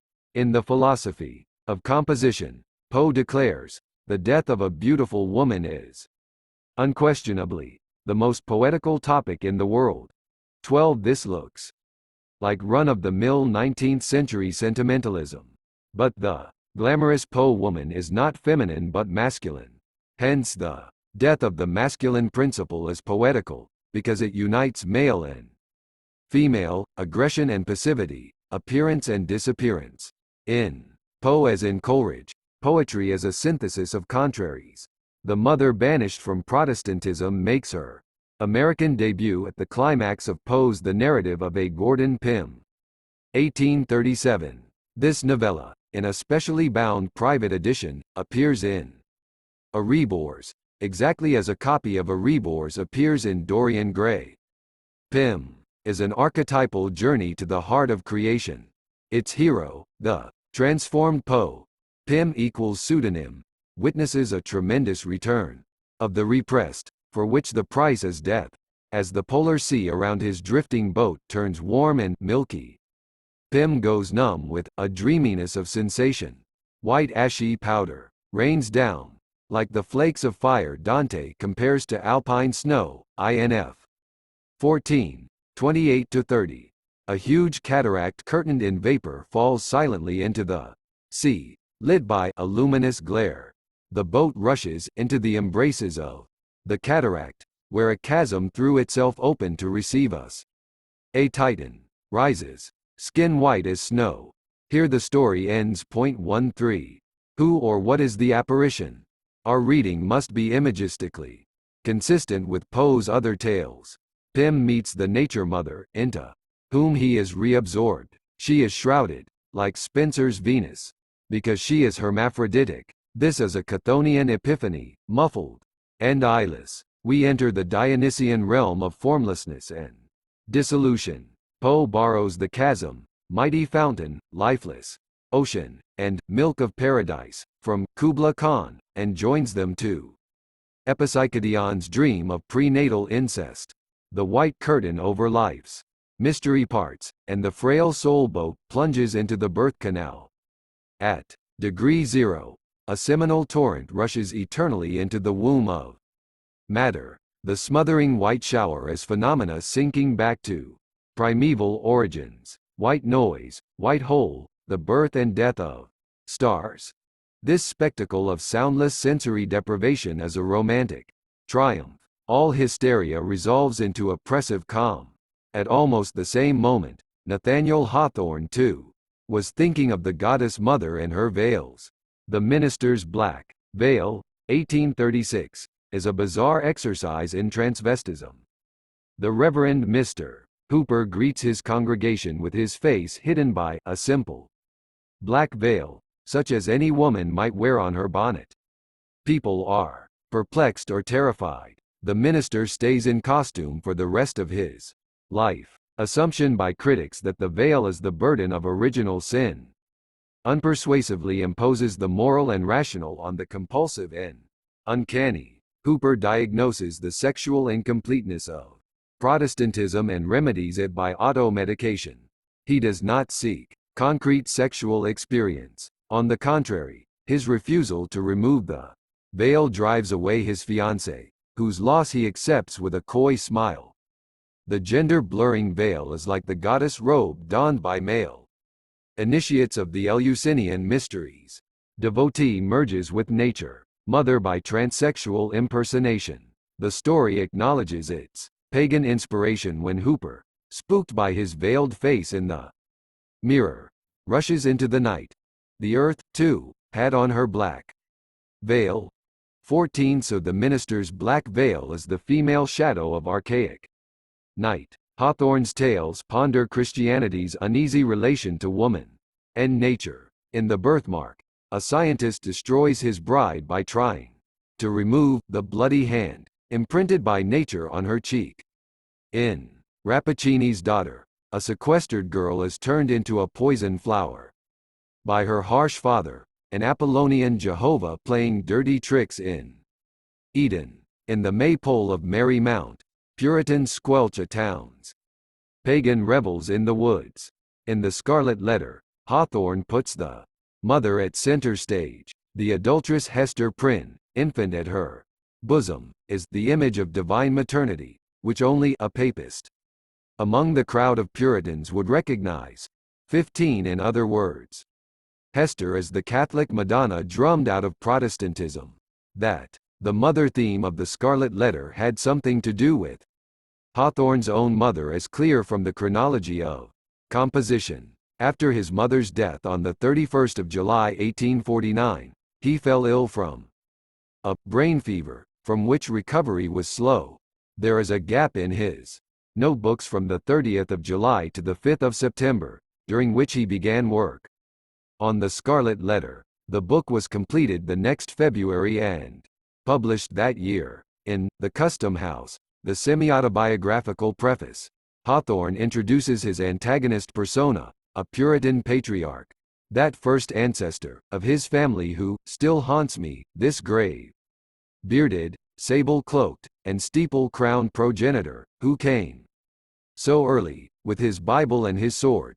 16. In The Scarlet Letter, the exiled sexual persona of the saintly natural mother will defeat Hawthorne's despotic male progenitor, who carries a church on end in his head. Both preface and novella are twice their optimal length.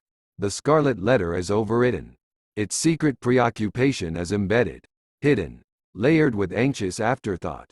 The story is as obsessively embroidered as the red letter itself. Hawthorne's tale of adultery is not like Madame Bovary and Anna Karenina social novels. The Scarlet Letter is a late romantic dream poem, stirred by inner turbulence. Fiedler says, the carnal act of adultery is deprived of reality by being displaced in time, and is thus, in the psychologist's sense, prehistoric. 17 There is a striking diversion of effect away from Hester toward a homoerotic male dominator, misshapen, Roger Chillingworth. Why did Hawthorne drag in this superfluous Mephisto character? Chillingworth's presence is a psychological necessity. By binding him to the alleged adulterer, Arthur Dimmesdale, they are together, sleeping and waking. Hawthorne leaves Hester and her daughter Pearl in a magic circle, or circle of seclusion, an archetypal female Temenos no man can enter. 18 Old Chillingworth is the cold, paralyzing hand of Hawthorne's father and forefathers. Hester is his divinized mother, half virgin, half Magdalene. Adultery is the son's jealous charge against a mother abandoning him for his father. Hester as Antigone, standing against the town, while Dimmesdale is Oedipus ruined by incest. Hester is a wandering goddess still bearing the mark of her Asiatic origins. She has a rich, voluptuous, oriental characteristic, a taste for the gorgeously beautiful, expressed in needlework. The Scarlet Letter, standing for adultery but also for the alpha and omega of divinity, is adorned with elaborate embroidery and fantastic flourishes of gold thread. A Byzantine Madonna or Renaissance queen, Hester exposes the multiple repressions of Puritanism, beauty, sex, imagination, art. Hawthorne's Gretchen has expanded in power, while Faust has shrunk. Like the veiled minister, Dimmesdale is a man of God who seeks the goddess.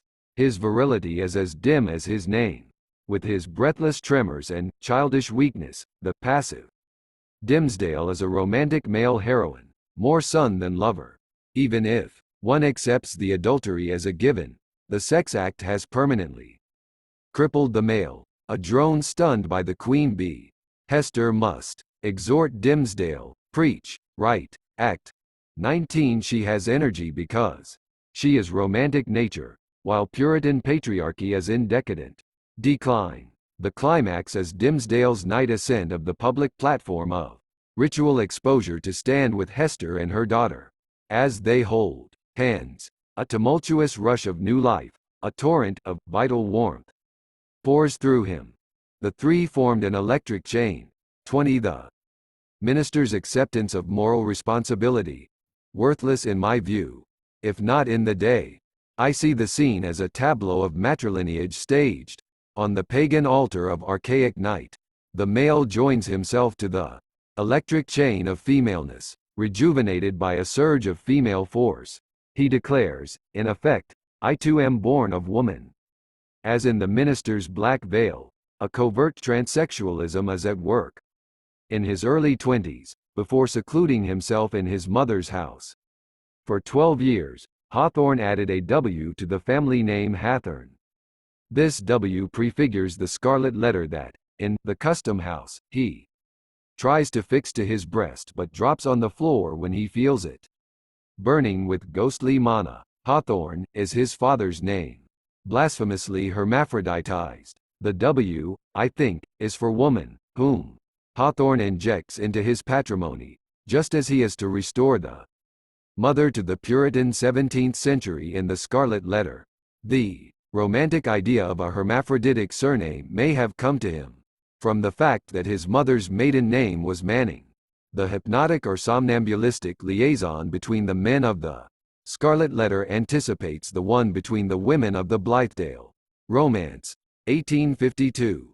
As I showed, Geraldine's seduction of Christabel is Hawthorne's model for the fiery Zenobia's mesmeric domination of feminine Priscilla. Henry James will redramatize the Blithedale romance in The Bostonians, where Coleridge's lesbian theme boldly resurfaces. Coleridge and Hawthorne share a fascism of the eye. Criticism fails to notice that major 19th-century American literature has as perverse a visual eroticism as anything in decadent Paris. Hester, warning the palpitating Dimmesdale of Chillingworth's evil eye, tries to break the spell by fixing her deep eyes on the minister's and instinctively exercising a magnetic power over him. 21.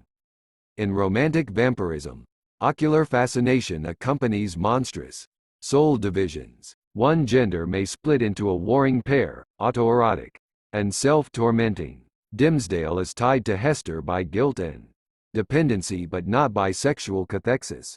His real lover is Chillingworth, to whom he is locked in sterile sadomasochistic marriage. The bareness of Puritan plain style and the absence of inherited art works starved the American eye and aggravated the dangerous power of the visual when it arrived via romanticism. Asceticism, fearing the eye, actually sharpens it. Hawthorne illustrates the sexual problematics of the visual when Hester is brought before the multitude. The unhappy culprit sustained herself as best a woman might, under the heavy weight of 1,000 unrelenting eyes, all fastened upon her, and concentered at her bosom. It was almost intolerable to be borne. 22. Hester as scapegoat is the focus of projected eroticism. The 1,000 eyes obsessively fixed on the Scarlet Letter are concentered at her bosom, because the mother's flowing breasts have been expelled from Puritan consciousness. There is a mass voyeurism of attraction and repulsion. Let us follow Hawthorne's language into all its strange implications. Hester bears the intolerably heavy weight of eyes fastened upon her. Surreally, the 1,000 eyes are attached to her bosom, sacks of engorged significance, standing on the platform that is the scene of Western hierarchic assertion for Cellini's Perseus, the picture of Dorian Gray, and Hitler at Nuremberg. Hester is the Ephesian Artemis on her pedestal, the Asiatic mother idol of 100 animal breasts. Shelley saw vampire eyes in female breasts. Hester, like Virgil's adultery, spurred rumor, is spangled with multiple staring eyes. At this cardinal moment, Hawthorne's grotesque super-ornamentation of style is as decadent as Gustave Moreau's. An archetypal reading of the Scarlet Letter removes its Americanism, its sense of place.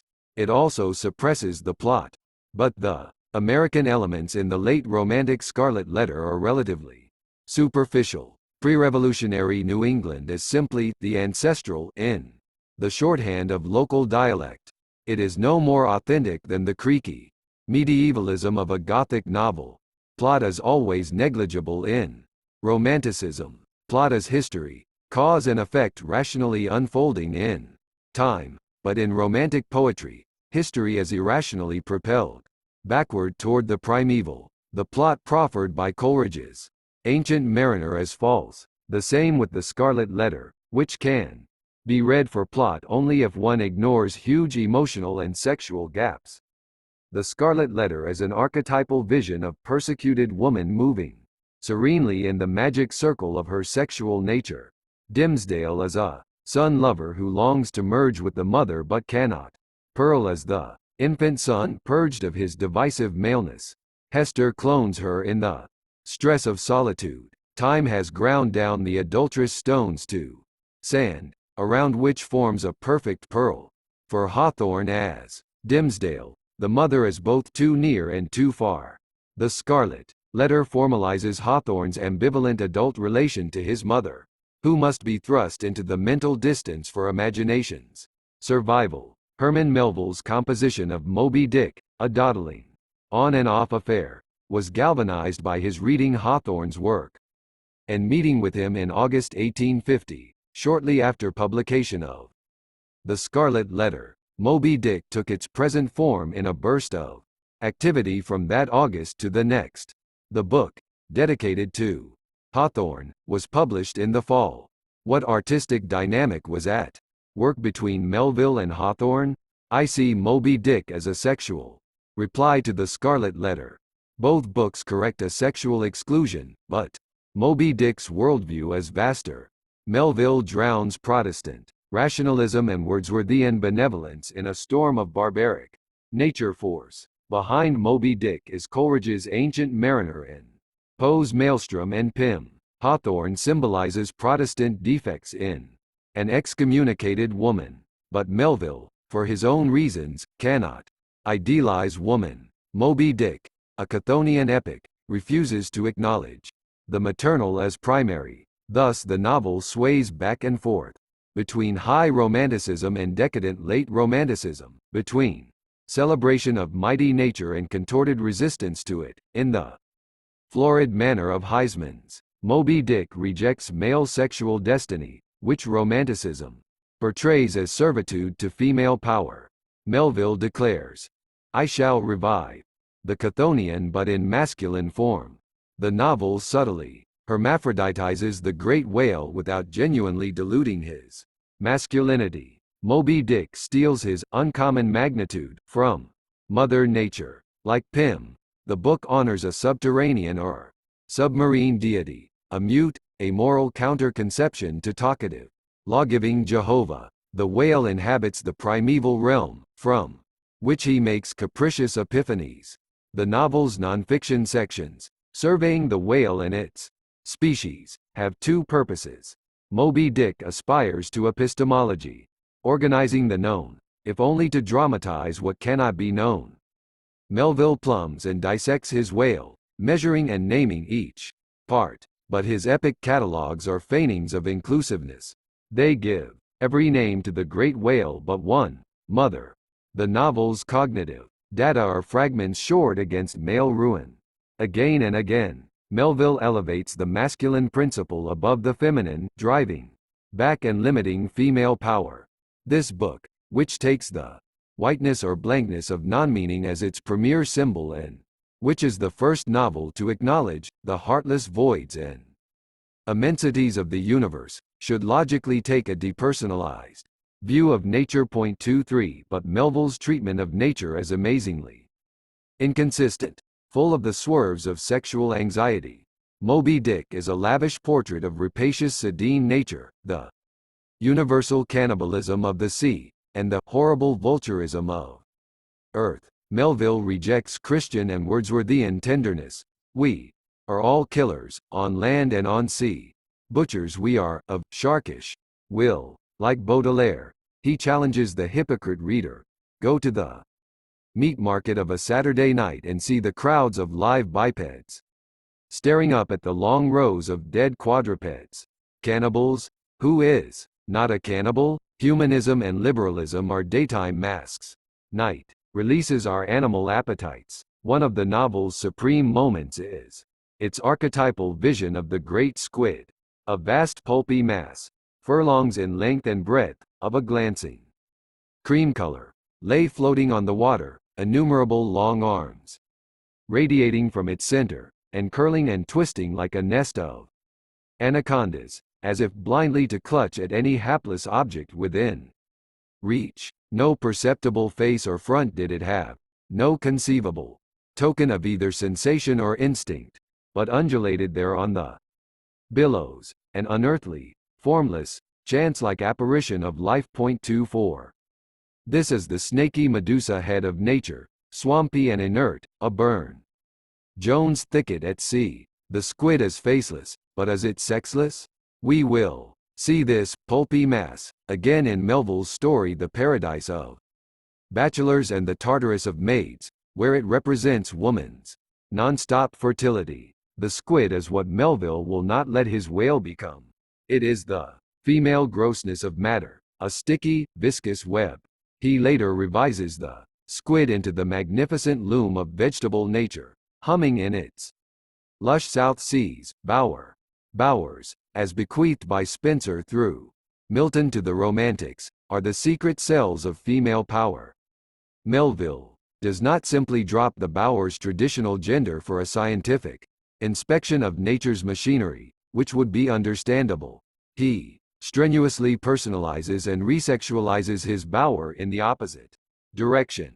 The loom is run by a weaver god, called He. 25 This god is surprisingly like the Christian deity whom Moby Dick is otherwise eager to belittle and defame. Melville cannot bear to leave his loom gender neutral, despite its appropriateness to his coldly stringent cosmology. Why? He feels too strongly the presence of female power in his romantic spectacle of seething greenery. The ultimate weaver of world mythology is woman, and the loom is her body. Here Melville follows Blake in refusing to concede female control over procreation. I suspect the heart of Moby Dick was generated by Melville's ambivalent reaction to Hawthorne's female-centered work. Running through the novel's bulky midsection is a chain of improvised sexual images reflecting, I theorize, a process of association from Melville's dream life. The Weaver God chapter is a sexual cancellation of an earlier chapter, The Grand Armada, where a whaleboat is drawn into the eye of a whale herd moving in concentric circles. The boat rests in the enchanted calm of an exceedingly transparent lake. Far below float pregnant and nursing whales. At first disturbance, everything vanishes. The episode has been compared to the Paradiso, where rings of angels form a mystic rose of light. So this is Melville's Chthonian substitute for the Christian sublime. But there are no ambivalences in Dante's vision. Mid-chapter, Melville compares the stillness to the mute calm amid the tornadoed Atlantic of my being. Man's inner life is female, in the romantic way. Billy Budd calls the heart, sometimes the feminine in man, like a piteous woman, appealing to a judge for mercy. 26 But at this unearthly moment in Moby Dick, Melville's axiom is too calculated and sententious. As with Coleridge glossing his Mariner, the fearful and impersonal are rationalized and weakened. The first Grand Armada threatened America's motherland, ruled by a queen. Who or what is menaced by Melville's armada? That the whaleboat is becalmed in the maternal lake should alert us. Everything else in Moby Dick champions the driven and stormy over the quiet and sheltered, that lee shore, with which Melville identifies the treacherous, slavish complacencies of society and religion. D.H. Lawrence says Melville's sea voyages were flights from home and mother, the two things that were his damnation. 27. The becalmed whaleboat is in a fallen, not a redeemed state.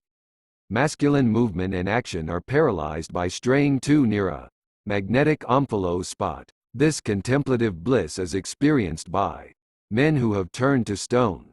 Through the glassy uterine waters, mother and child are seen united and in repose, but achingly across space and time, for their peaceful uncomplexity of relation belongs to infancy. Man can regain this paradise state only by shrinking to a captive minnow, a genie in a female bottle. The Grand Armada is a spectacle of uncanny luminosity with hidden dangers. Melville adds a strange footnote, an afterthought, betraying his ambivalences. He says of the breasts of female whales, when by chance these precious parts in a nursing whale are cut by the hunter's lance, the mother's pouring milk and blood rivalingly discolor the sea for rods. The milk is very sweet and rich. It has been tasted by man. It might do well with strawberries.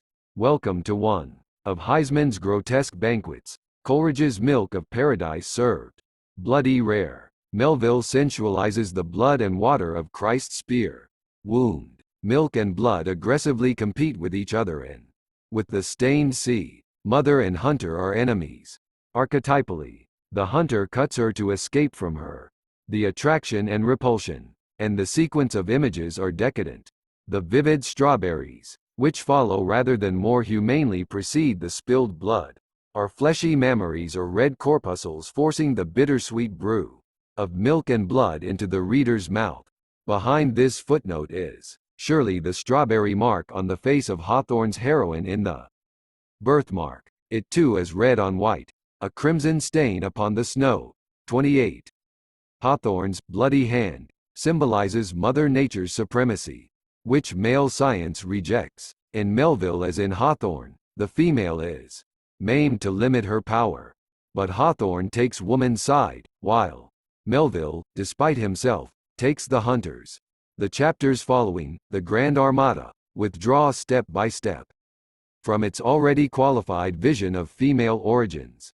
On the next page, we are asked to admire the vast size of the male whale, an ottoman. Among smaller, delicate, self-sacrificing concubines.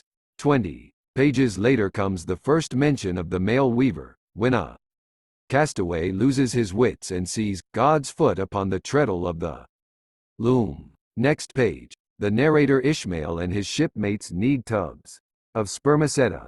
Squeeze, squeeze, squeeze. The men clasp hands in the goo and exchange sentimental looks. Would that I could keep squeezing that sperm forever. Ellipsis. In visions of the night, I saw long rows of angels in paradise, each with his hands in a jar of spermaceta. This is Melville's real heaven, an all-male platoon, each with his hand in someone else's pocket. The circle jerk is another romantic Ouroboros. Melville's spermy male hands are a joyous dream, substitution for Hawthorne's bloody hand of female nature. Turn another page, and we are in Moby Dick's most totemic chapter, which focuses on the whale's penis, a grandissimus, so heavy it takes 3 men to carry it. This very strange, enigmatical object, or unaccountable cone, is the idol of a male nature cult.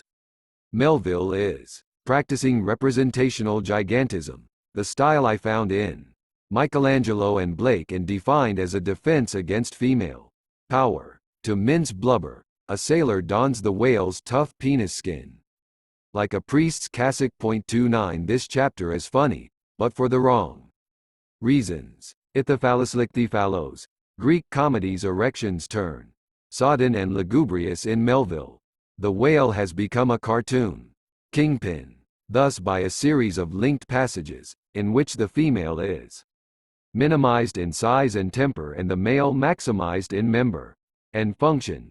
Melville in less than 50 pages inverts the maternal dominion of the Grand Armada into male control of the loom of vegetable nature. Mythologically, there never has been a purely masculine vegetation deity. Melville demotes the female to a lower order of being. I called Moby Dick's nature Sedene, but it is really Coleridgean. The great squid, for example, is a version of the ancient mariner's undulating sea snakes. Melville wants Coleridge's nature, without Coleridge's vampire queen, the nightmare life in death. Hence he exaggerates his whale into the male titanism of power. He indulgently dwells on the whale's massive penis to give masculinity, integrity and visibility in the female sea of dissolution. That is, Queen Nature. He names Michelangelo as a fellow admirer of the robustness and brawniness of true divinity, which the soft, curled, hermaphroditical Italian pictures fail to show. Whenever he gives his whale some feminine trait, Melville immediately cancels it by a masculine afterthought of violence or rape. 30 Masculinity struggles for dominance throughout Moby Dick. The great whale's mighty mildness is a homoerotic tenderness, part of the longing for comradeship that Melville shares with Whitman, Lawrence, and Forster. Moby Dick begins with a ritual of male bonding. Ishmael and Queequeg are tied by matrimonial language and bedroom embraces. The first chapters record the assembly and knitting together of men before they launch out onto nature's turbulent bosom. Even the ship is an androgyne, with bearded bows.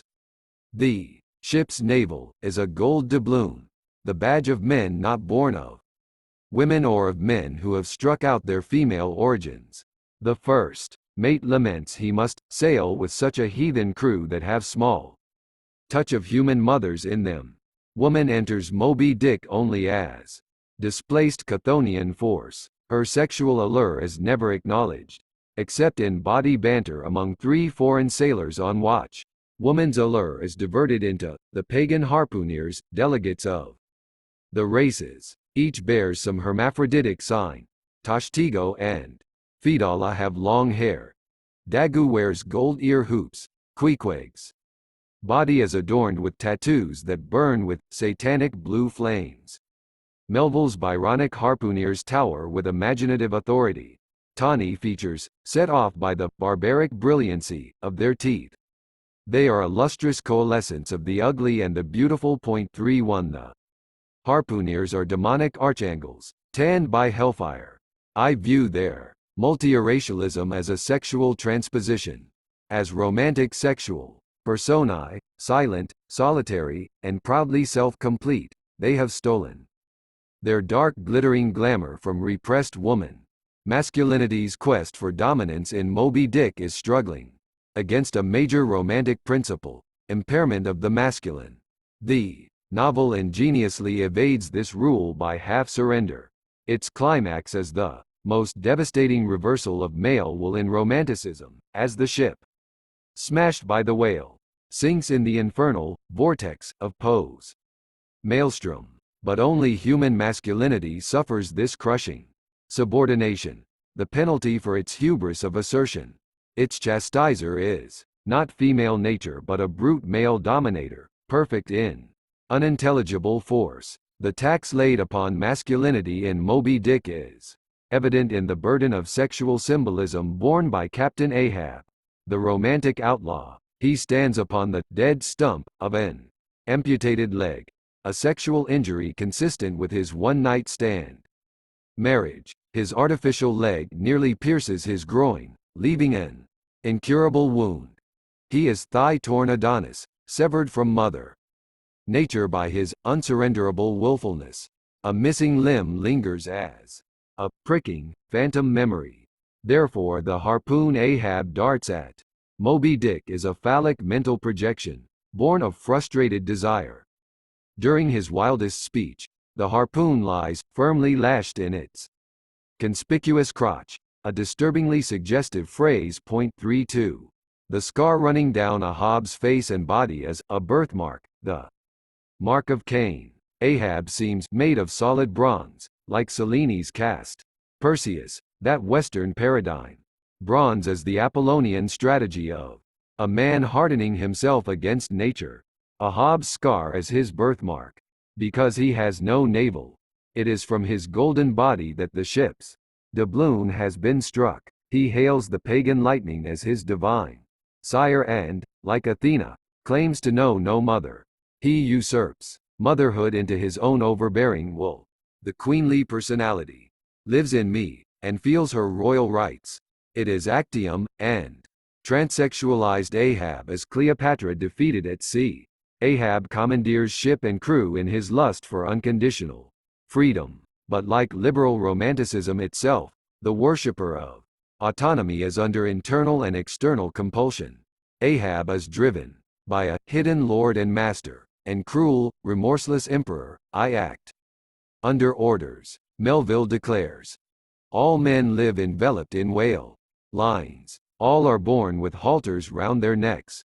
This umbilical halter, the harpoon line that will strangle Ahab, is Aeschylus' harness of necessity. It is Clytemnestra's net, the femme fatale of nature symbolized in the writhing great squid. Earlier, Melville speaks of that immaculate manliness we feel within ourselves, that remains intact through all disaster. 33 The innermost self is a Virgo. Intacta ravished by life's physical indignities. Immaculate manliness belongs to those untouched by the humiliating, bloody hand of Hawthorne's female nature, which thrusts us into the world. Whipsawed between paradoxes, Melville forces his own sexual resolution on his romantic materials.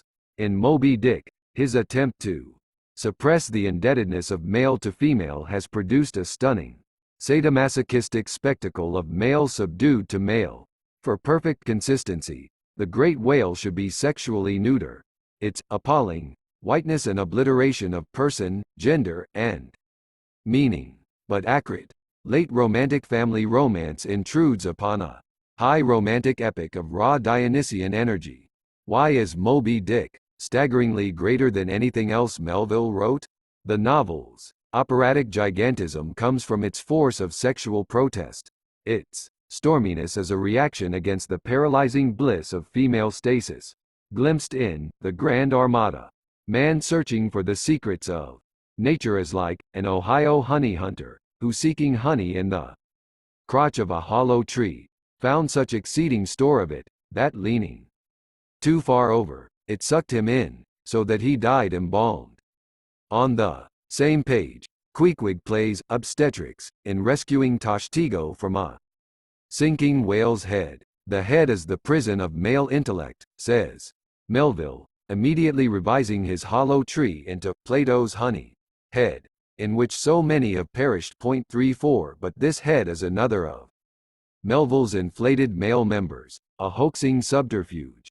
The real honeyed crotch in which we all drown is the womb tomb of Mother Nature. My view of the repressed sexual subject of Moby Dick is confirmed by an odd story Melville wrote in the next several years. The Paradise of Bachelors and the Tartarus of Maids, published April 1855, which compares the sexual experiences of men and women. The first part is naturalistic, while the second is grotesque with biomorphic allegories. Is the story really liberal and reformist? I say it shows Melville's social conscience arguing unsuccessfully against his demonic fear of woman and nature. Tartarus of Maids is a descent into a sexual underworld, both Inferno and Venusberg. We are seeing the dark underbelly of high romantic landscape. Melville surely takes his genital topography from Poe. Pym enters a narrow gorge, with an excessively slippery cleft. 35 Melville's gorge contracts into a clitoral, black notch, then expands into a labial purple hollow amid shaggy, pubic mountains. From vaginal, Devil's Dungeon, springs menstrual, blood river, boiling like Coleridge's Alf amid huge boulders. In Melville as in Poe, a polar zone turns ominously warm. The traveler of Tartarus of Maids tours a paper mill, stifling with a strange, blood-like abdominal heat. The factory parodies procreation. The dark colossal water wheel, grim with its one immutable purpose, is woman's inexorable monthly calendar. Rows of girls, like mares haltered to the rack, shred fabric on a long, glittering scythe, tearing things apart to remake them. The scythe is Poe's pendulum, here a phallic tool of Father Time. Next, in a messy, bespattered place, are two great vats, full of a white, wet, woolly-looking stuff, not unlike the albuminous part of an egg, soft-boiled.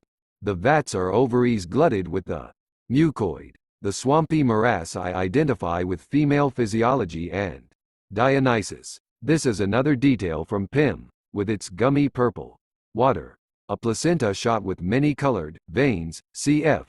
Coleridge's C. Snakes. 36 We have already seen Tartarus eggy batter in the vast, pulpy mass of Moby Dick's cream-colored squid. Thus we know the squid's secret gender. I found in Blake's indictment of woman as vampire a negative, manifest content masking a latent content of impermissible attraction.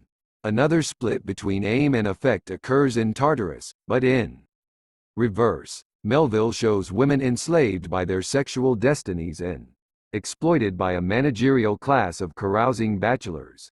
But humanitarianism is the story's first level of meaning only. The frostbite numbing the narrator's cheeks as sexual fear and loathing. Redly and demonically boiled blood river, declares Melville in a moment of unguarded vision. 37 Woman is in league with the irrational. Nature, more than society, is her true oppressor. Menstruation and childbirth, which we long to regard as normal and natural, are surges of barbarism. Melville's traveler, society's emissary, stands speechless before the industrial titanism of female nature, a sample of the story's ambiguous duality. At rows of blank looking counters sat rows of blank looking girls, with blank, white folders in their blank hands, all blankly folding blank paper. Here is the boredom of mass production. the meaninglessness of modern labor alienating Melville's self-entombed Bartleby, another paper pusher. But in Tartarus, there is no pity without terror. The blank girls, with blank pages, are white goddesses creasing the tabula rasa of man's soul. They are blind, impassive fates or graii. The narrator, whose boy Virgil is named Cupid, shudders at the teeming circles of this hell, but his relation to the damned is far more ambivalent than Blake's or Dickens to their abused waifs. The inescapable fact is that Melville represents female physiology as grossly spiritless, brute. Biological process. A huge machine stands in a corner, its piston hammering a heavy wood block. A pale girl feeds it rose paper, upon which it stamps a wreath of roses. The mill's great paper-making machine is an inflexible iron animal, at which the narrator gazes in awe. Heavy machinery of this kind strikes strange dread into the human heart, as some living, panting behemoth might. What is so specially terrible is the metallic necessity, the unbudging fatality. The thin gauzy veil of pulp marches on in unvarying docility to the autocratic cunning of the machine. The narrator stands, spellbound, a fascination fastened on me. 38. The Wreath of Roses is love poetry's naively cheerful commentary on sex experience, but men are not the villains.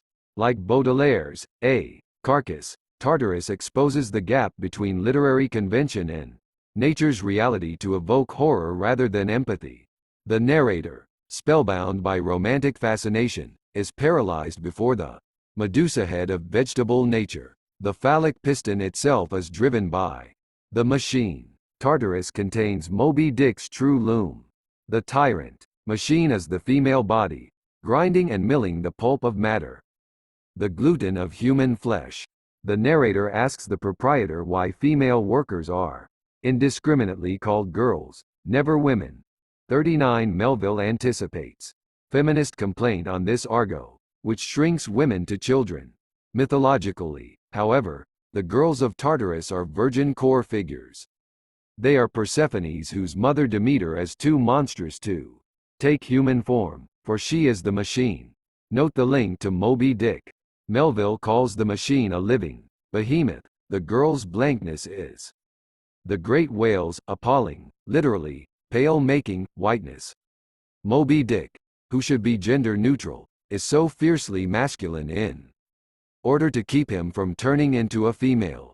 In other words, the whale's hypermasculinity defensively obscures the femaleness of nature. The maternal peace and beauty of Melville's Grand Armada are a poignant sexual dream, for Tartarus reveals the horror of what must be repressed. I repeatedly call woman the hidden. Tartarus of maids makes the invisible visible. We see the hydrodynamics of female engineering articulated into rational clarity. To see, to know, to sympathize, but a demonic energy wells up from below Melville's consciousness to deform the female organs into disgusting disjecta membra at surreal cubist angles. Tartarus contains the marine descent, eluded by the lone survivor of Moby Dick. In its quest to give masculinity cosmic dominance, Melville's epic novel has had to smother nature's Chthonian plumbing. The Tartarus of maids, a nightmare condensation of Moby Dick's Chthonian theme, is the reverse image of Melville's last story, Billy Budd, Sailor, which he left in draft at his death in 1891. Tartarus, ugly, turgid procreative realm is opposed by Billy Budd's daylit, Apollonian realm of beauty, clarity, and charisma. Billy Budd is the supreme Apollonian work of American literature, to which visionary idealism is foreign because of the cultural bias toward pragmatism. In Melville's oeuvre, Billy Budd is to Tartarus as Balzac's Seraphita is to the girl with the golden eyes. The celestial seraphic supplants the hell of female barbarism. Billy Budd was made possible by Melville's descent to and escape from the female miasma. Billy Budd belongs to the glamorous company of beautiful boys. We have traced from the Athenian Critios boy to Donatello's David. Shakespeare's Fair Youth, and Wilde's Dorian Gray. In the first manuscript, 1886, he was much older. The story is dedicated to Jack Chase, an Englishman who also inspired White Jacket, 1850. Citing Melville's admiration of an Antinous sculpture in Rome during his travels of 1856 to 57, Fiedler calls Billy Budd, Jack Chase recast in the image of Antinous. 40 My own theory is that the picture of Dorian Gray affected Billy Budd, in which I hear echoes of Wilde's language. A year before its release in book form, Dorian Gray appeared in the July 1890 issue of Lippincott's Monthly, Philadelphia and London. Scholars cannot tell when Billy Budd regressed from adult to a Phoebe.41. I suspect Dorian Gray revived Melville's memories of Antinous and produced the final story's more androgynous hero. Billy Budd has a springtime freshness. Though 21, he has a lingering adolescent expression, and smooth, feminine complexion.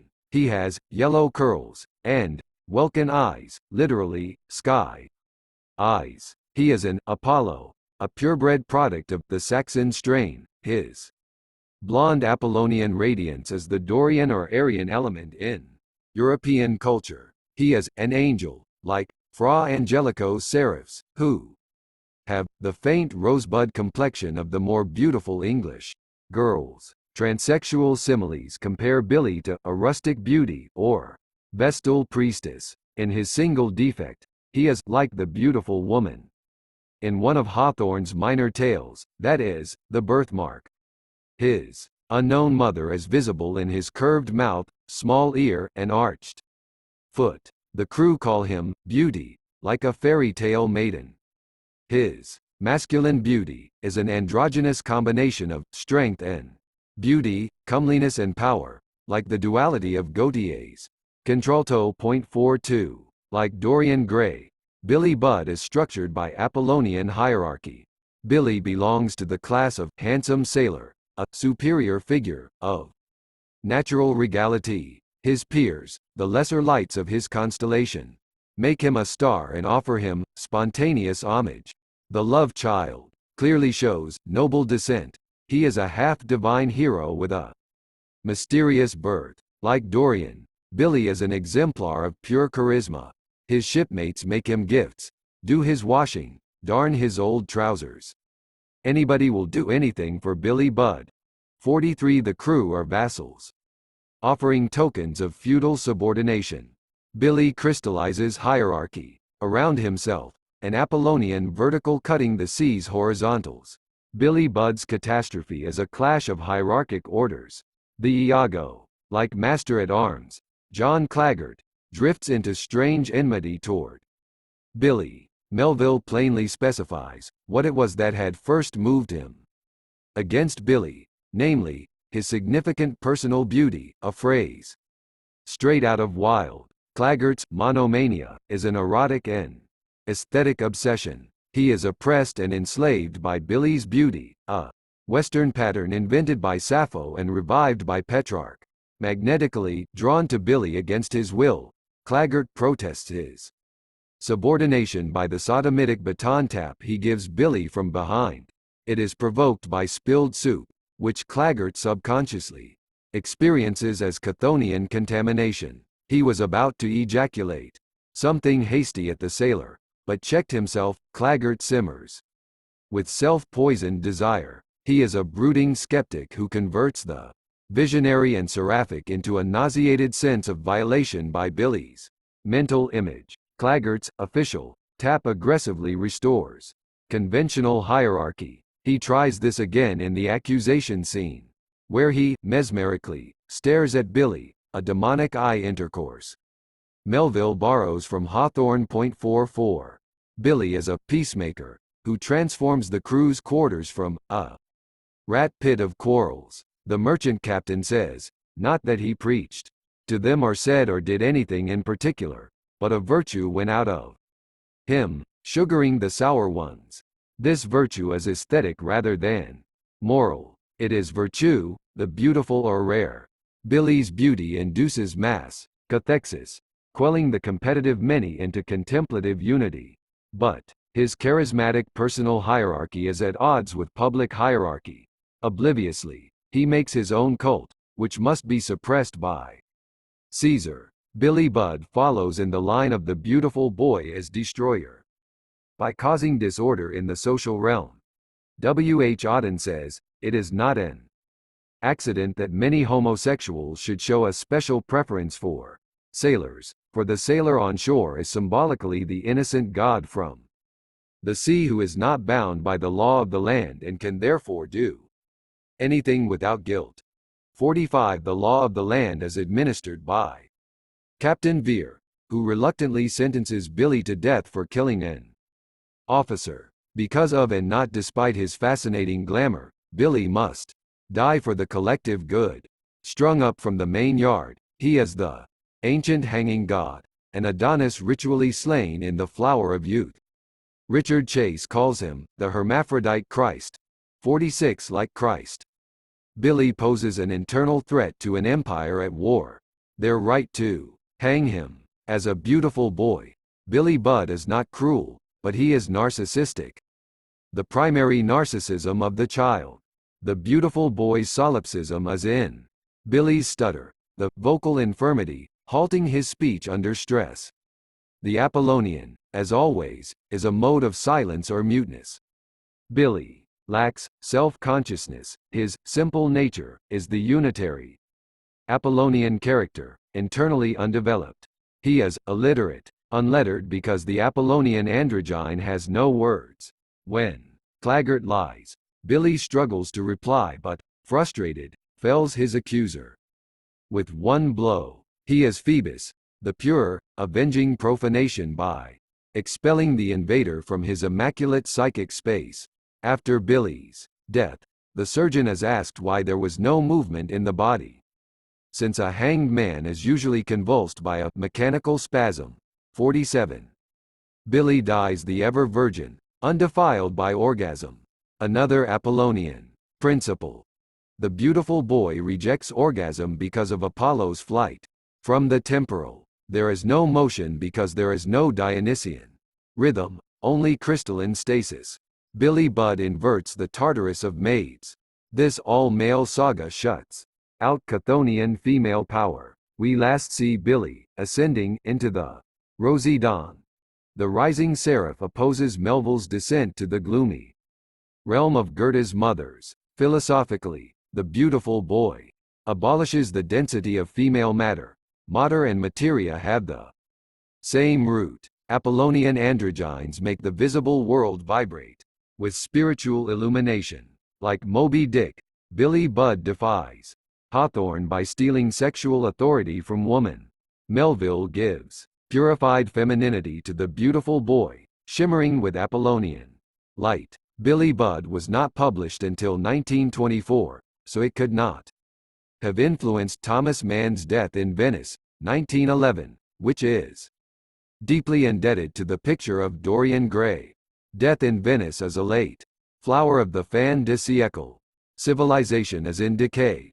Venice, the city of art, is diseased, filled with the smell of things rotting. The writer, Gustav von Aschenbach, arrives in Venice to find, like Goethe in the Venetian epigrams and Hofmannsthal in The Death of Titian, 1892, that it harbors a fascinating adolescent androgyne. What Melville polarizes in the antithesis Billy Budd, Tartarus of Maid's Man, condenses in one tale. Aschenbach has a vision of primeval nature, clearly inspired by Huysmans, a tropical swampland under a heavy, murky sky, damp, luxuriant and enormous, a kind of prehistoric wilderness, sluggish with mud, hairy shafts of palms rising out of a rank lecherous thicket, fat, swollen, plant life rooted in green, stagnant pools. 48. This is the female swamp of generation, the Chthonian miasma against which the beautiful boy dreamily protests. His dazzling formal perfection a rebuke to nature's indiscriminateness and fluidity. The swampland of death in Venice corresponds to Tartarus pulpi, albuminous, matrix. Aschenbach, the man of words, is captivated by an image of the Apollonian visual arts. An absolutely beautiful, long-haired 14-year-old boy, straight out of Greek sculpture, appears in an epiphany of Apollonian stillness, surrounded by women, a governess, imposing mother, and 3 nun-like sisters, Tadzio as a sequestered god doomed to die young.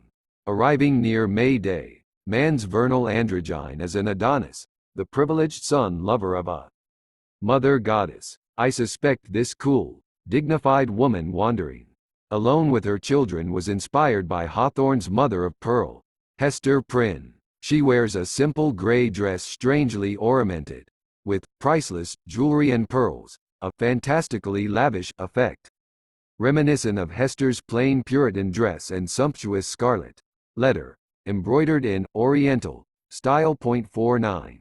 Tadzio has the Apollonian attributes of aristocratic distinction and vocal impediment. Because the boy is Polish, Aschenbach did not understand a word he said. The writer sees him, smiling, with something half-muttered in his soft vague tongue. Tadzio's Delphic utterances, like Billy Budd's stutter and Belphoebe's broken sentences, are another Apollonian muteness. Tadzio has a radical visibility.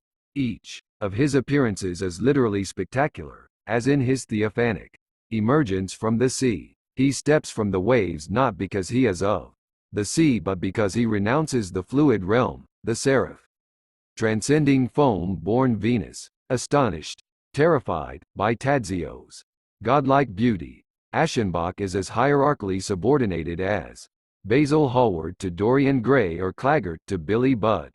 Death in Venice explicitly incorporates the references to Plato's Phaedra's eye, found implicit in Dorian Gray.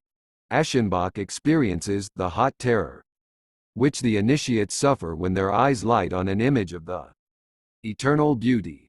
50. Like Basil, Aschenbach is an artist destroyed by a beautiful boy who dresses in an English sailor suit, a period style that may be an allusion to Wilde. Mythologically, Tadzio's sailor suit belongs to Saxon Billy Budd, but man's beautiful boy is more solipsistic than Melville's, his fatality literalized by the epidemic claiming his admirer's life. Though their eyes sometimes meet, the boy does not really see Aschenbach.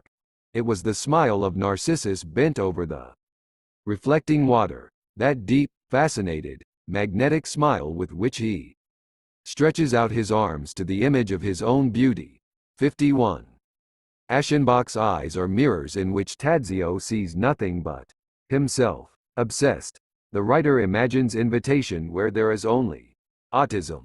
The beautiful boy, iconically isolated, is a mirage of the inflamed eye. As part of its decadence, Death in Venice makes a Florentine beautiful boy a symbol of heterosexual Venice in its degenerate late phase. Even at the height of hallucination, Aschenbach does not desire sex. It trivializes death in Venice to reduce it, as has been done, to a homosexual chronicle of coming out of the closet.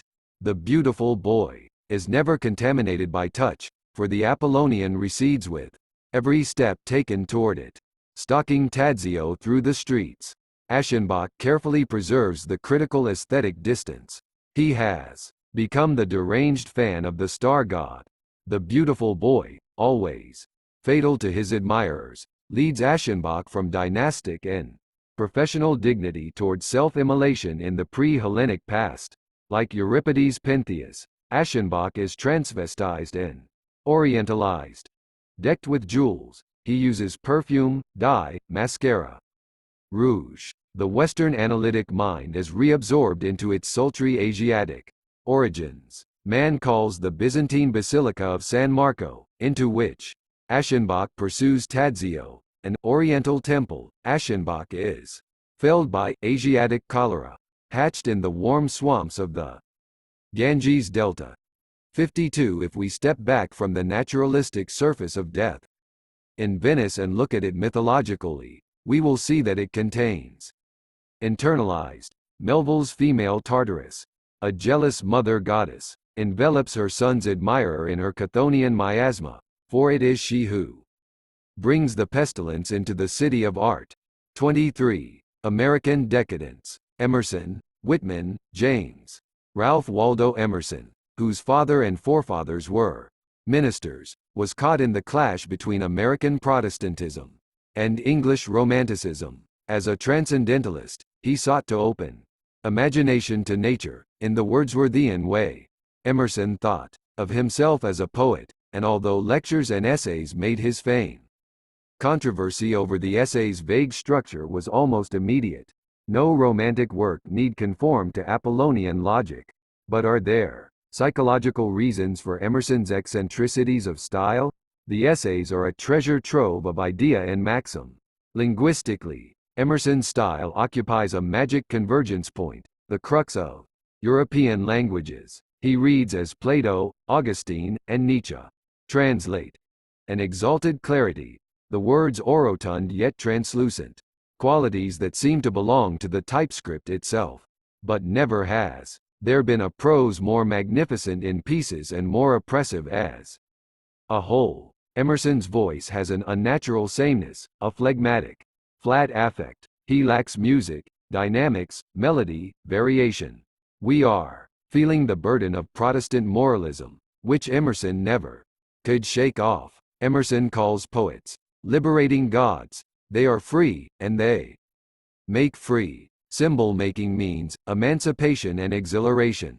We seem to be touched by a wand which makes us dance and run about happily, like children. One Emerson exhilarated? The joyful, spontaneous poet is what he longs to be but is not. Though his best lyrics are tense and muscular, they are hampered by excessive shortness of line. This gives speed, but speed is not Emerson's strong suit. He has a slower, graver mind of Wordsworthian deliberativeness. The poetry is far less realized than the essays, which swarm with brilliant romantic images. The principal charge against the essays is disorganization. The problem, as I see it, is that Emerson constantly interrupts or reverses his line of thought, leaving each set of ideas languishing in a solitary cell. Circularity has its symbolic uses, as in George Herbert's A Wreath, whose verses intertwine in a perfect solar circle. Emerson's circles follows this contemplative tradition. The eye is the first circle. The horizon which it forms is the second. 2. But his wandering essay style does not always seem premeditated. I think it arises from some stoppage at the deepest generative level of language. From the archaic cave of the unconscious, wraith-like morphological holes emerge to incarnate themselves in words. Image, rhythm, emotion are first. Words are later. Before Romanticism, literary style is shared discourse. After Romanticism, style is persona. Emerson may be the first whose style tells us so much. The monotony of his prose is ultimately a limitation on internalized personae. For each of our moods is the shadow of a persona. His essays, as adventures in voice, are struggles against the masculine Puritan past, which traps him in the sharp-bounded ethical ego. Transcendentalism seeks unity with nature by rejecting codes and institutions. But in Emerson the self itself, paralyzed by its own cultivation, is the obstacle to unity. Emerson's conflicts are evident in his notorious eyeball metaphor. Standing on the bare ground, my head bathed by the blithe air and uplifted into infinite space, all mean egotism vanishes. I become a transparent eyeball. I am nothing. I see all the currents of the universal being circulate through me. I am part or parcel of God. 3. High romantic aspiration. Late romantic eye. Barbara Packer says, Emerson's eyeball has provoked scorn ever since its unsettling appearance in the first edition of Nature. The eyeball, she notes, is a later addition to the original passage in the journal's point 4. Emerson is trying to remove the barriers between man and nature. His eyeball is a version of the romantic Aeolian lyre. The currents circulating through him recall the west wind sweeping through Shelley. Emerson intensifies the lyre's androgyny, to ill effect. Passive to the life force. He no longer sings but only sees. Seeing without doing, I demonstrated, is a primary principle of decadent late Romanticism. Emerson envies the Eastern eye of mystic vision, but he cannot escape the history-heavy solidity of European personae. Emerson's eyeball has the two properties I found in his prose: orotundity and translucence. The eyeball is ponderous, a dirigible his afflatus is not quite able to lift. The bare ground is naked, bald-like his bathed or baptized infant head. The eyeball is concrete and monumental, a frozen colossus ventilated by the dawn breeze. Emerson longs to merge but cannot. The eyeball in which nothing can befall him is a uterine sac, a glass alembic through which he peers. Like Goethe's homunculus, he is locked in the belly of the grape of his poem, Bacchus. The eyeball is the uncrushed grape of separation, the Apollonian skull of intellectual and connoisseur. The transparent eyeball is significantly an afterthought, a self-betraying pattern I found in Melville. The image's lateness is its mark of decadent perversity. Packer says, eye is a neutral word, but eyeball has something grotesque about it. It smacks too much of the dissecting room. 5. We have a new item for our lurid list of 19th century amputations. Berenice's teeth, Balzac's instep, Gautier's foot, Cleopatra's lip, Gogol's nose, Wilde's chin, Emerson's eyeball. Emerson's detached retina is gross and shocking because it is a swollen late Romantic member. The part exalted over the whole, and immobile and isolated looking. This globe of extracted tissue quivers with infirmity. It is Plato's circle androgyne stripped of its limbs and abandoned. Emerson's apparent escape from egotism is another. Romantic Ouroboros, the circular track on which the self meets the self. In his journals he says, man is insular, and cannot be touched. Every man is an infinitely repellent orb. 6. The self's untouchable orb repels invaders, like a citadel, but it also repels or repulses in the aesthetic sense. The repellent eyeball is a decadent self-portrait, like the grisly picture of Dorian Gray. Emerson as eyeball says he is part or parcel of God. Pack up our decadent parts with golden twine, but this parcel is too heavy for airmail. Transparency, I have shown, is an Apollonian phenomenon. It is the density of female matter pierced and vanquished by the aggressive Western eye. So what is a bulky ophthalmic transparency doing in the middle of a celebration of nature? We are close to the contradictions at the heart of Emerson's work. He seems to take a Dionysian view of reality. Metamorphosis is the law of the universe. All forms are fluent. He speaks of the evanescence and lubricity of all objects, all things swim and glitter. This could be a defense of his wandering prose style. The quality of the imagination is to flow, and not to freeze. 7. He would prefer Dionysian process to Apollonian contour and stasis. The essays fragment because he suspends Apollonian master control. There is no hierarchical ascent or progress of argumentation. The prose lies in multiples, a Dionysian, many. Unfortunately, this multiplicity is also decadent decay and too muchness, which clot Emerson's essays into unreadability. But it is poetry that Emerson yearned for, not the essay. What inhibitions did he suffer when he took up the poet's mask? I described the transparent eyeball as a bald fetal androgyne. It is a projected self, purged of gender and even extension in the body. Romantic poets are always self-consciously hermaphroditic. Thus Emerson calls the highly endowed man a man-woman who needs no wife. He sees the great man as a feminine receptor of historical force, his impressionable brain prophetically vibrating to the future. But the transsexual theme is only fleetingly present. We usually get the opposite. In nature, for example, Emerson says of spirit as creator, man in all ages and countries embodies it in his language as the Father. 8. This garish battery of capitals, blinking like a factory sign, is an irregular emphasis for Emerson, and the benign Father God whom it enshrines has no business in a romantic work. At this moment, Emerson has surrendered to his Protestant forefathers.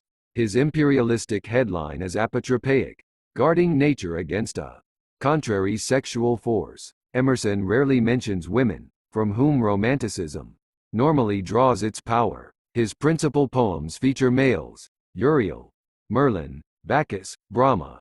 The few archetypal females are quickly cited. Maya, the Veil of Illusion, has just one stanza. The Sphinx is long and juicy but ends in the outwitting of the Sphinx and the defeat of female power. Through 1,000 voices, spoke the universal dame. Who telleth one of my meanings, is master of all I am. This is what is wished, not what is. No man, no poet, not even the greatest of Archimagi, is master of female nature. Emerson's imagination is hopelessly split. He dons Blaken armor on a Wordsworthian quest. Woman appears so little in Emerson that when she does she has enormous force. He says in Fate, men are what their mothers made them. Ellipsis. When each comes forth from his mother's womb, the gate of gifts closes behind him. 9. This stunning indebtedness of man to woman is the pessimistic truth. Emerson's doctrine of self-reliance, by which America declared independence of European culture, is also a rejection of a female past. As a poet, Emerson is stuck. English Romanticism enables him to turn away from his rationalist heritage toward nature, but the absence of an American mother imago prevents him from activating the other crucial component of romantic consciousness, the sexual archetypal, without which no romantic poem can be written. The Sphinx is everything Emerson's poetry has refused to internalize. Bacchus, for example, stubbornly avoids the chthonian, which should be intrinsic to its theme of mystic union. The poem's quickness and excitement may come from its energy of evasion. Its short, hasty lines are decadent terminations, self-severings, a boundary line drawn just before the poet is entered by female force, with its blurring dissolutions. Emerson's incomplete hermaphrodization as a romantic poet obstructs the organic form of essay and poem, flattens mood and tone, and inserts an Apollonian eyeball into an ode to nature. As a romantic sexual persona, Emerson's I is half-born. American poetry's opening toward woman was achieved by Emerson's admirer, Walt Whitman, whose long untidy poetic line takes in everything Emerson excludes. The Dionysian, which Emerson wrongly envisions in discrete images, is a torrent into which Whitman eagerly plunges. Whitman invents the American nature mother, a heaving cycle of birth and death gorged with objects and persons. She is the ocean of life, the fierce old mother. She is voluptuous darkness, archaic night. Press close bare-bosomed night, press close magnetic, nourishing night. Whitman corrects Wordsworth's benign maternalism without resorting to Coleridge's horrific vampirism.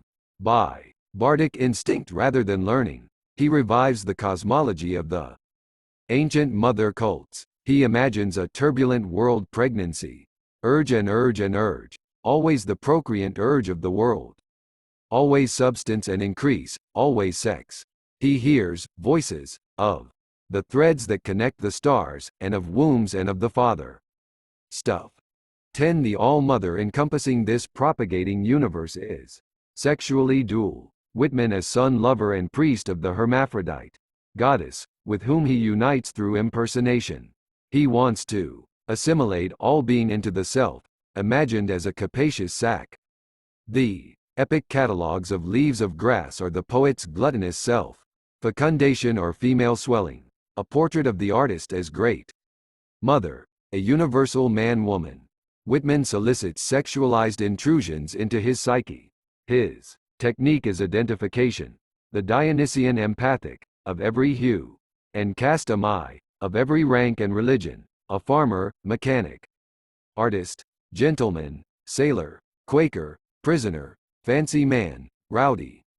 lawyer, physician, priest. These multiple personae, from pimp to priest, level the great chain of being, maternal as well as paternal. Whitman makes transsexual projections. I am the actor, the actress, or the sleepless widow, or a girl primping for her gentleman collar. The poetry takes in all of Earth's creatures. One sequence lists 36 animals, insects, fish, and plants, from panther to crab to persimmon. My lovers suffocate me, says Whitman. They call his name from flower beds, vines, tangled underbrush. Like Keats, he imitates Dionysus' extension throughout the ripe, many of the world. He bursts every barrier. Unscrew the locks from the doors. Unscrew the doors themselves from their jambs. There must be no Apollonian sequestration. Privacy or purity are sterile patches. Seceding from wholeness. Leaves of Grass has a promiscuous all-inclusiveness. Democratic Dionysus broadens significance to refuse chips and scraps.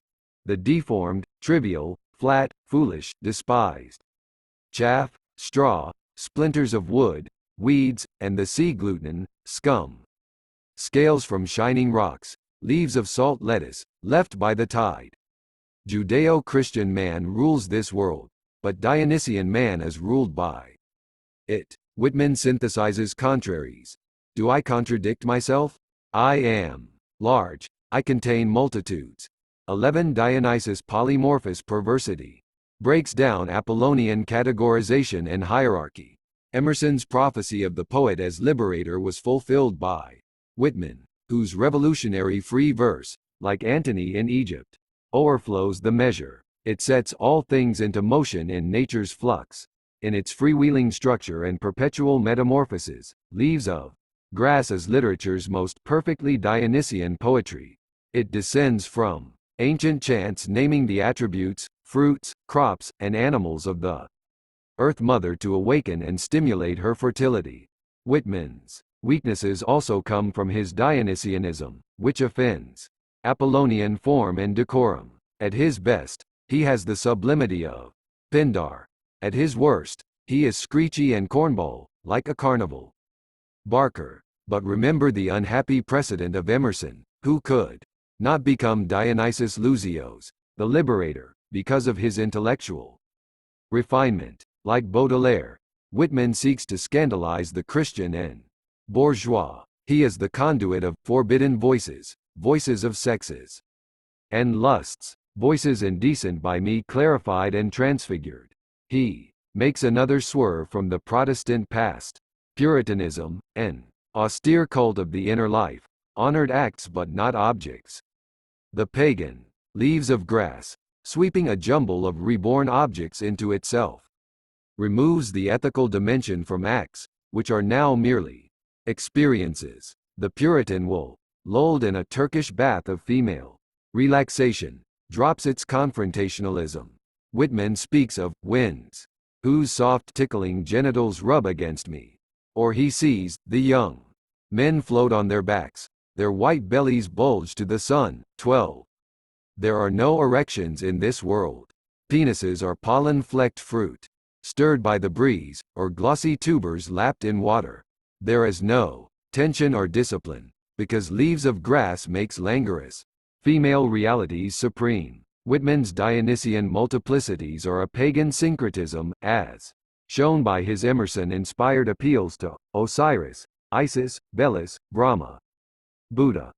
13 D. H. Lawrence complains that Whitman's greedy song of myself turns the self into a mush, a hodgepodge, the awful pudding of one identity. 14 Like the Hinduism of Forster's A Passage to India, the title of Whitman's last poem, the zeal to honor and absorb everything courts a collapse into non-differentiation.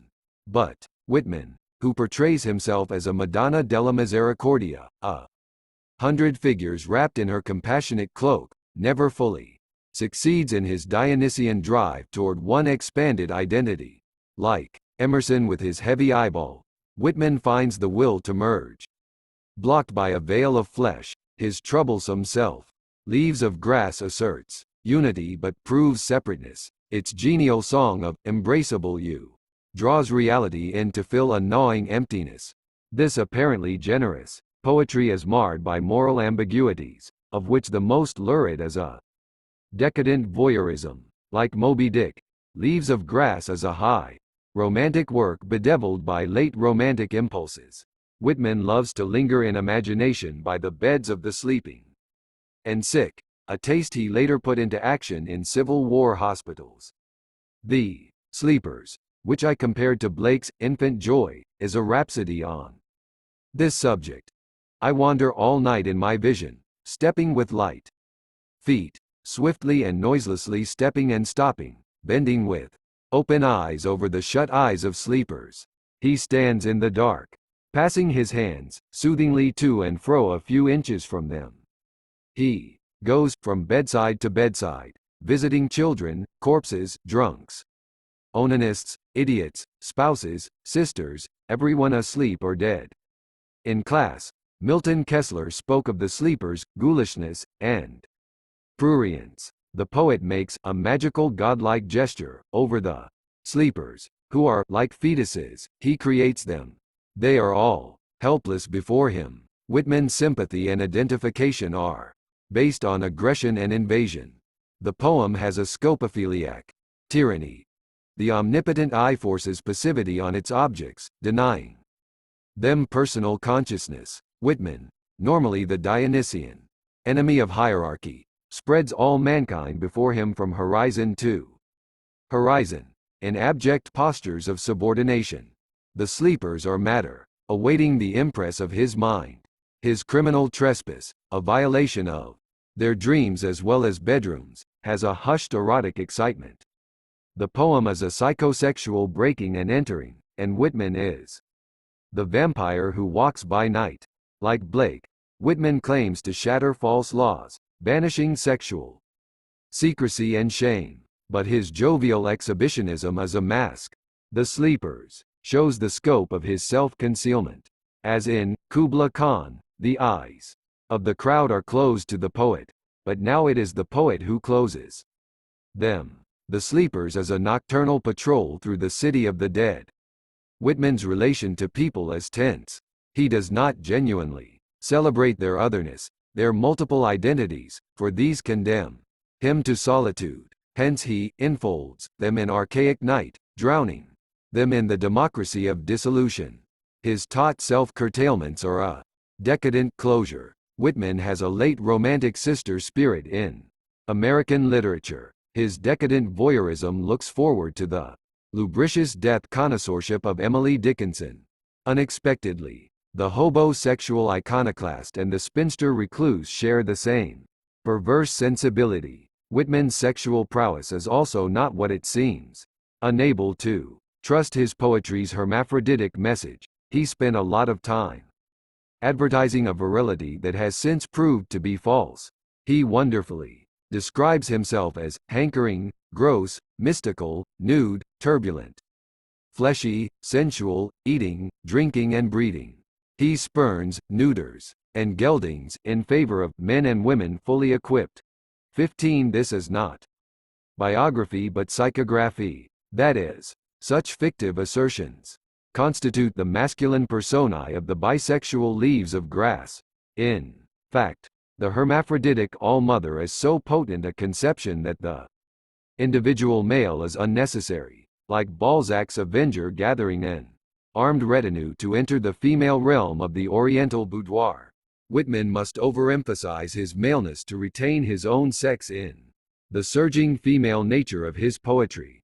Because of his identification with the Great Mother, masculinity is the feeblest of Whitman's personae. His pseudomale would pop like a birthday balloon.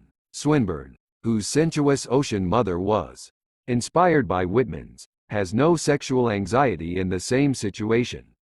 He welcomes male subordination to woman, probably because he has the authority of Sade and Baudelaire behind him. Upper class, Swinburne comes to poetry from the salon world of manners, but Whitman cannot escape his proletarian past, where a man is a man by labor and robustness. Hence Leaves of Grass makes us listen to the tiresome rattling of an imaginary saber. Although lust for women is merely mime, Whitman is not at all misogynistic. I say it is as great to be a woman as to be a man, and I say there is nothing greater than the mother of men. He honors even the machinery of procreation, which unlike Melville he anatomizes with ardor. The womb, the teats, nipples, breast milk, tears, laughter. Like Keats, Whitman speaks of the udder of my heart, from which his poetry drinks. Heterosexual desire as another matter. The real eroticism of Leaves of Grass goes toward athletic males in Iliadic spectacles of pleasure pain. I see a beautiful gigantic swimmer swimming naked through the eddies of the sea.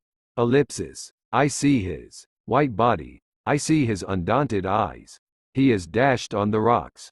Baffled. Banged, bruised. The waves are spotted with his blood. They roll him, swing him, turn him. His beautiful body is borne in the circling eddies. Ellipsis. Swiftly and out of sight is borne the brave corpse. 16 Voyeuristic Whitman, a hovering gull, luxuriates in the red rents made in a white male beauty. The scene combines Achilles' combat with the river Scamander with Odysseus battering against the sea cliff. But Homer's heroes survive. Whitman prefers a late, romantic sexual script, sensuously sadomasochistic and terminated by martyrdom at nature's hands. For Whitman, homosexual action and gratification are as inconceivable as any other. His eroticism remains in decadent, voyeuristic suspension when he enters his sexual scenes, rather than hanging back in spectral aloofness. He is passive to displaced sex acts.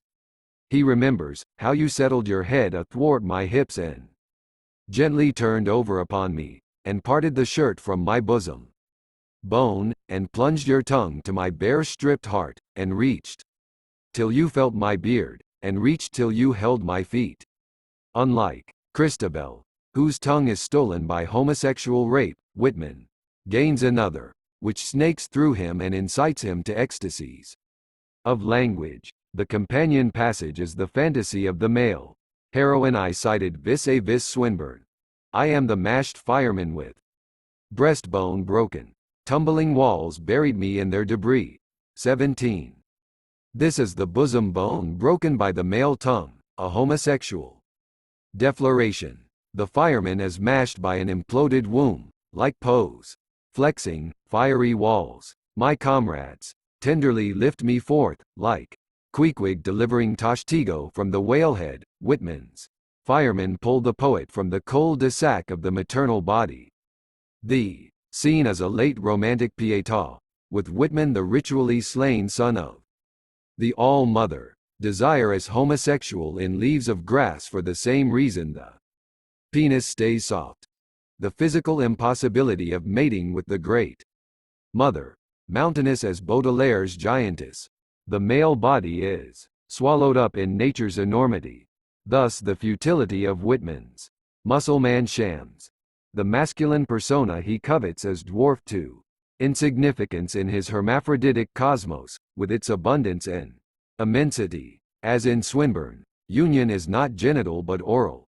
Whitman consumes his object world, just as he is consumed by it. His poetic style is sexual litany, long pulses of invocation readying the self for invasion by the world mother who is the world matter. In form and content, Leaves of Grass has the fluidity of womanly Dionysus. You see, the poet cries, dash me with amorous wet, or in a vision, worthy of the Bacchae, seas of bright juice suffuse heaven. 18 But Whitman is incapable of Maenadic community. His poetry is far more populated than Wordsworth's, yet he suffers the same anguished apartness. Like Swinburne's melancholy hermaphrodite, he is trapped in sexual solitude. His own androgyny, a privilege and a curse, keeps him from union with lovers male or female. There is no true intimacy in Whitman. His poetry is a substitute for intimacy and a record of the swerve from it. As a sexual persona, solitary, cosmos creating Whitman as the androgyne I call Capera. the masturbatory Egyptian first mover, who also symbolizes the monkish, sexually ambiguous worlds of Aubrey Beardsley and Jean Genet. Sartre could be describing Whitman when he says, Genet is in all his characters, and they are by turns a rose, a dog, a cat, a clematis. He makes himself all of man, and all of nature. 19 These three artists are a perverse paradox of fertility and negation. In each, autoerotic imagination flourishes in the prison of the modern self. Henry James, normally considered a social novelist, is a decadent late romantic, which gives his writing its unique and aggravating character. James' criticism is too adulatory. The result, as with Spencer and Goethe, is the academic censoring of a fantastically perverse imagination. James's last novels, published early this century, belong like Death in Venice to the fin de siècle. No other English fiction is so encumbered with Alexandrian ornamentation, the sign of a late style. The English social novel, I noted, has few androgynes. James's sex reversals are a symptom of his covert romanticism. The most passive James hero appears in The Ambassadors, 1903. Lambert Strether, with his spindly, dithery name, is the timid male, cowed by dominant women. Thinking of his fiancée, Mrs. Newsome, he recalls the time when he had held out his small thirsty cup to the spout of her pail. She is full, he empty. Mrs. Newsome, a New England grande dame, is a garrulous muse or bloated teapot, a great gushing force of phallic personality cascading into his littleness. Strether calls consciousness a helpless jelly poured into the tin mold of life. 20 Such rueful thoughts in James occur only to men. James's figures of speech can be queerly ominous. Talking with friends, Strether feels like the laundress bringing home the triumphs of the mangle woman as ringer. Even the laundry is an arena of female triumph of the will. In The Death of the Lion, in which two novelists take transsexual pen names, the relation between Mrs.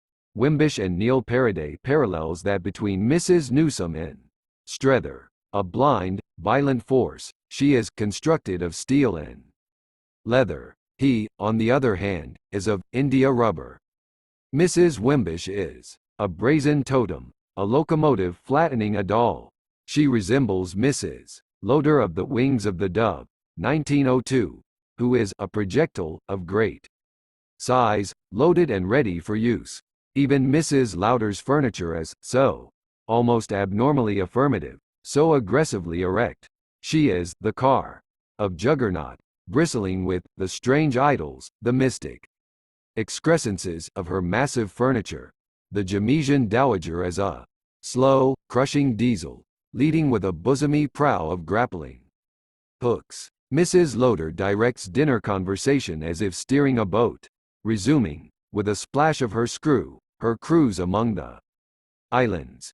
21 Manhandling her phallic propeller, the hostess gets under way on a floating torture rack, the dinner table as raft of the Medusa. Women in James have innate authority, while men are in retreat. Merton Densher, the shrinking violet of Wings of the Dove, reflects. He had thought, no doubt, from the day he was born, much more than he had acted. Too much thought blurs the male's definitiveness of self. Densher is subject both to Mrs. Loder and her bold niece, Kate Croy, to whom he offers his pure passivity. He enjoys mere spectatorship, while Kate is the faultless soldier on parade. He says of her relishingly, she's very masterful. The wishy-washy James hero is always making obsequious verbal genuflections towards his master-mistress. Densher to Kate. You're prodigious. Of course I'm prodigious. 22 Such moments border on the distasteful because of their flagrant effect, ill hid by a veil of irony. It's like a hedgehog rooting about under a doily. Wilde is more honest in allowing Lady Bracknell and Gwendolen to dominate spunky male opponents.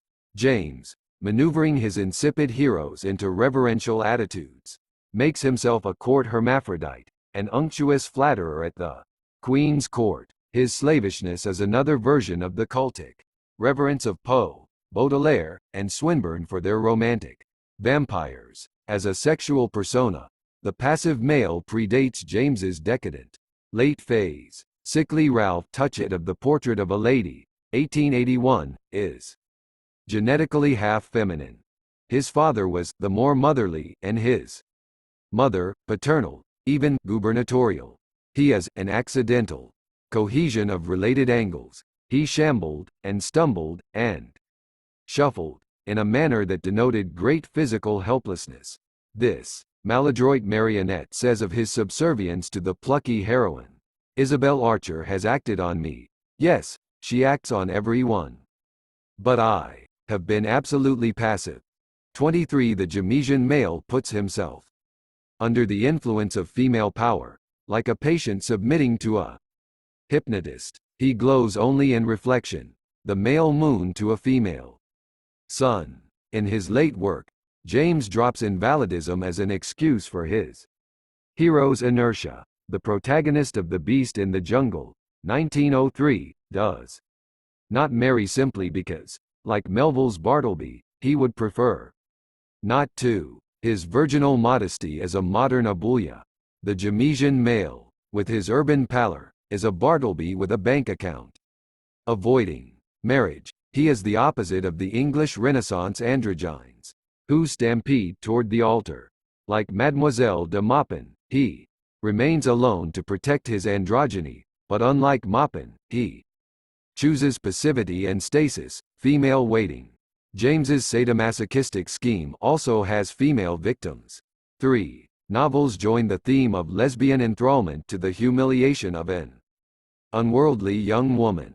James has gotten this from Hawthorne's The Blithedale Romance, whose ancestor is Coleridge's Christabel.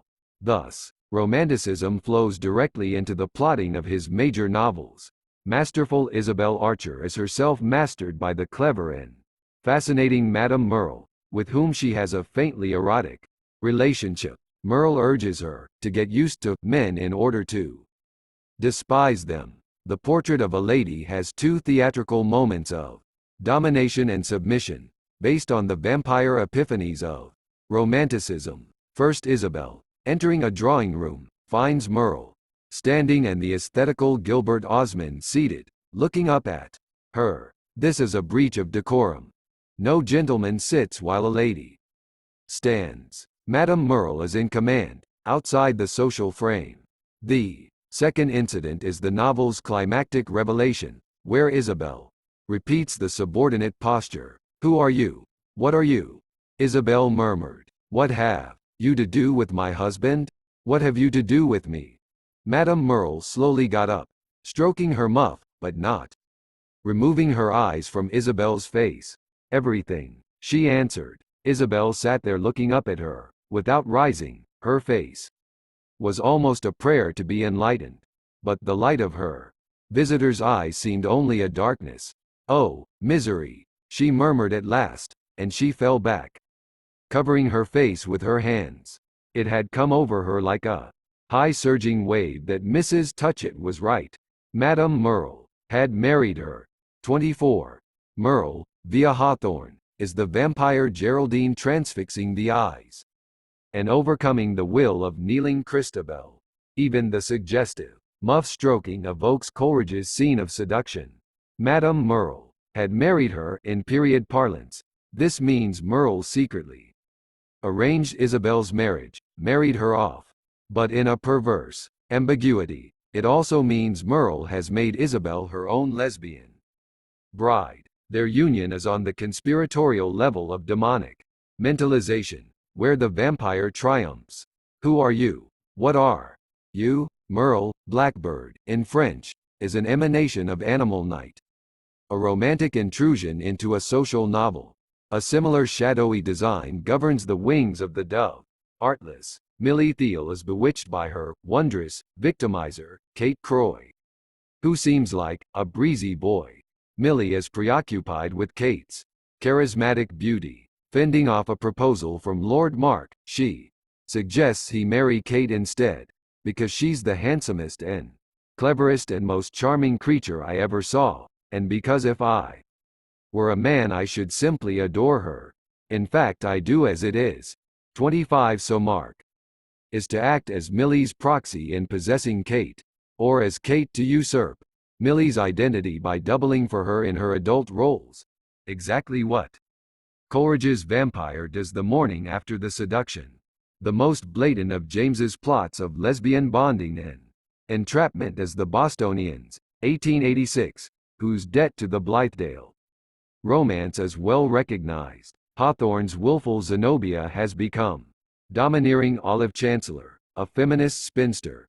Her protégée, Verena Tarrant, is the daughter of a mesmerist, another detail from Hawthorne. Like Merle, Olive is hostile to men, the brutal, blood-stained, ravening race. It is in Verena's nature to be easily submissive, to like being overborne.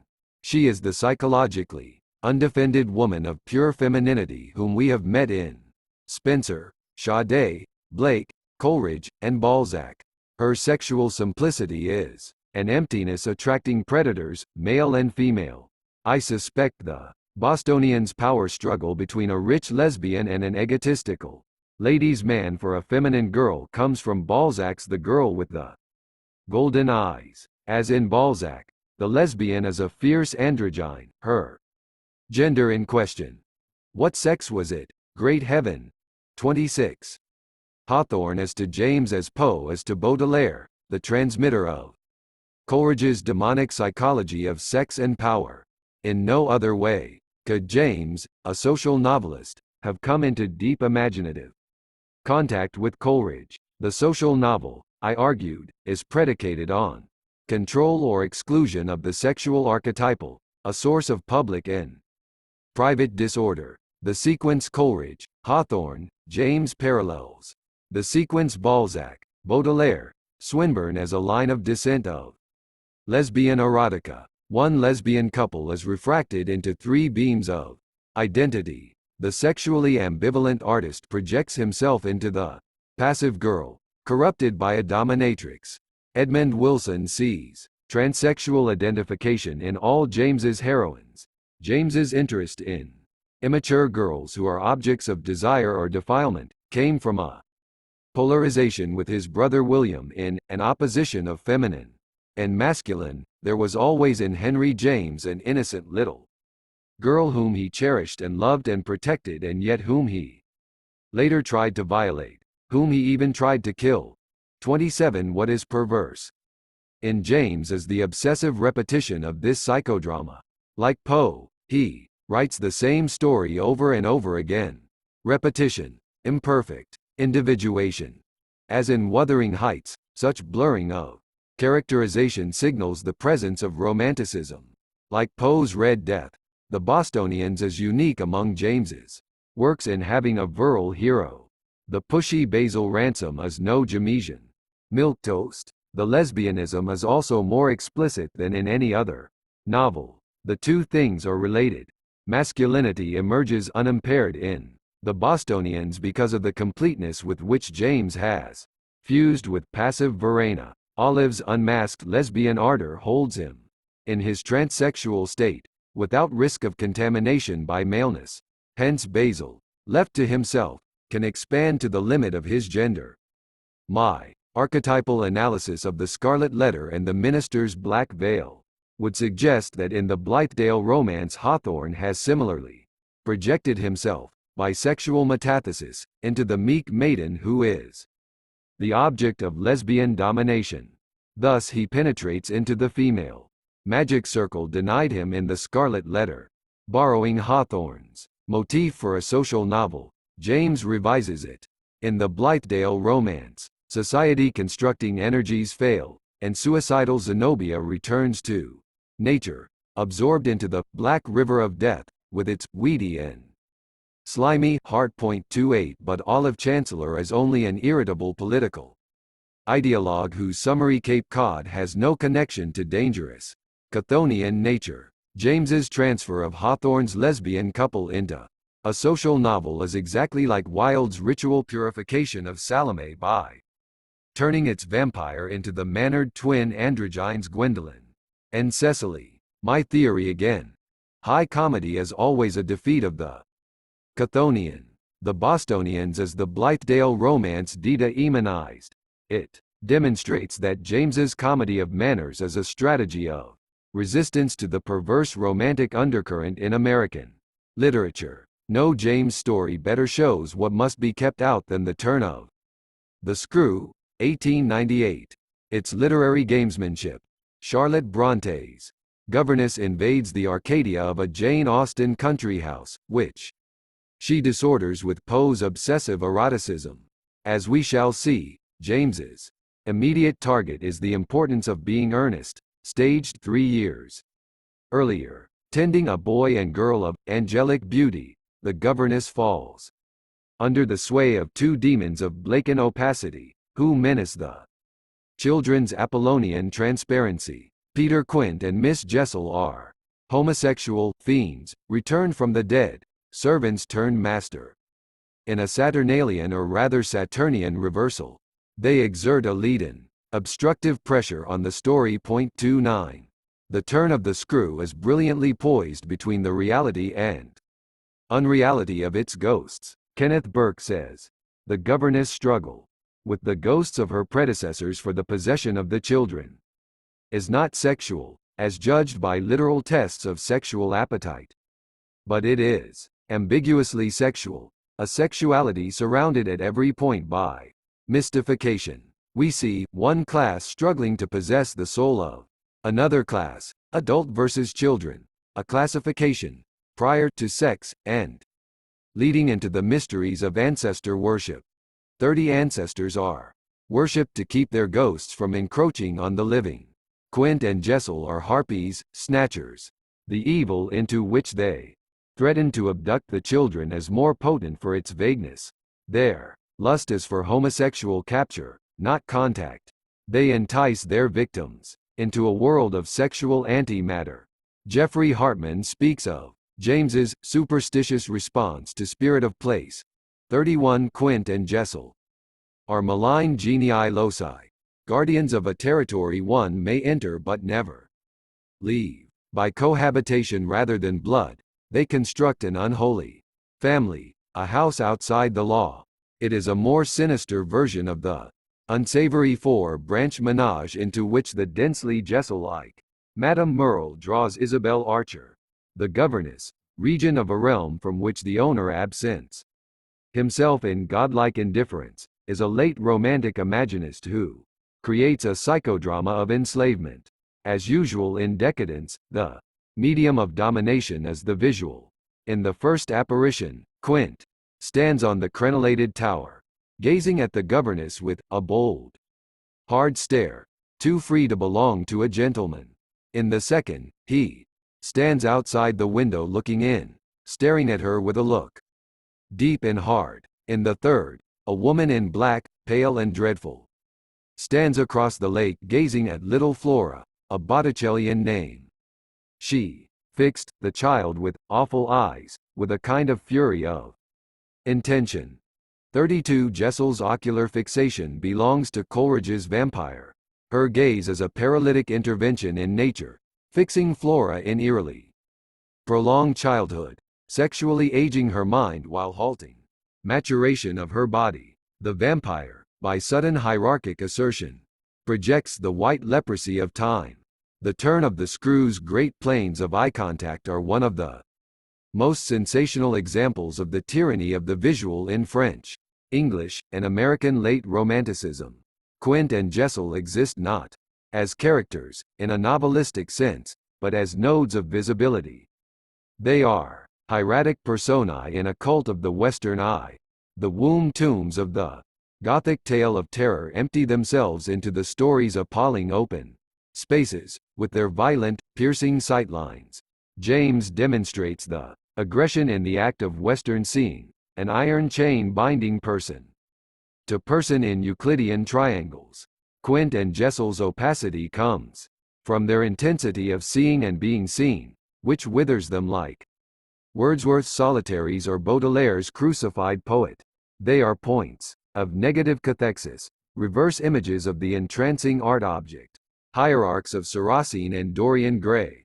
What is decadent in Quint and Jessel is their visual concentration and immobility, their horrifying stillness. They are Coleridgean saboteurs in Wordsworthian nature. They have the gravity of Emerson's eyeball and the density of Balzac's black diamond. They are moral anthracite embedded, like Moreau's gems, in James's canvas. Eroticism in The Turn of the Screw takes the frigid form of voyeurism. Quint and Jessel practice shamanistic transportation of consciousness, a hovering at the edge of thought. This is a modern magic, produced by Rousseau's unstable fusion of sexuality and identity. We saw the same hovering in Blake's sadomasochistic God, creating Adam and infant joy. We saw it in the vampires hovering outside Christabel's castle and in Whitman's hovering at the bedsides of sleepers. We shall see it again in the ponderous hovering of James's late style. The voyeuristic tension of The Turn of the Screw makes sex mentalized, in the fanatical Western way. The governess whose psychic space is invaded by eye-potent specters is the oppressed turned oppressor, hovering in a Gothic cloud over her charges. She imposes a Manichaean duality on the children, who are torn between heaven and hell. The governess is another Capera, a cosmogonique, hermaphrodite exciting herself into autoerotic action. The ghosts may be emanations of her own double-sexed imagination, schizophrenically alienated, rejecting marriage, male and female, separate for a homosexual spree, juxtaposing these hard dark stars with the children, with their more than earthly beauty, their absolutely unnatural goodness. The governess is a decadent artist, joining moral and aesthetic extremes, evil with beauty, a Beardsleyesque black and white. Her one theme is the fleur du mal of her endless obsession.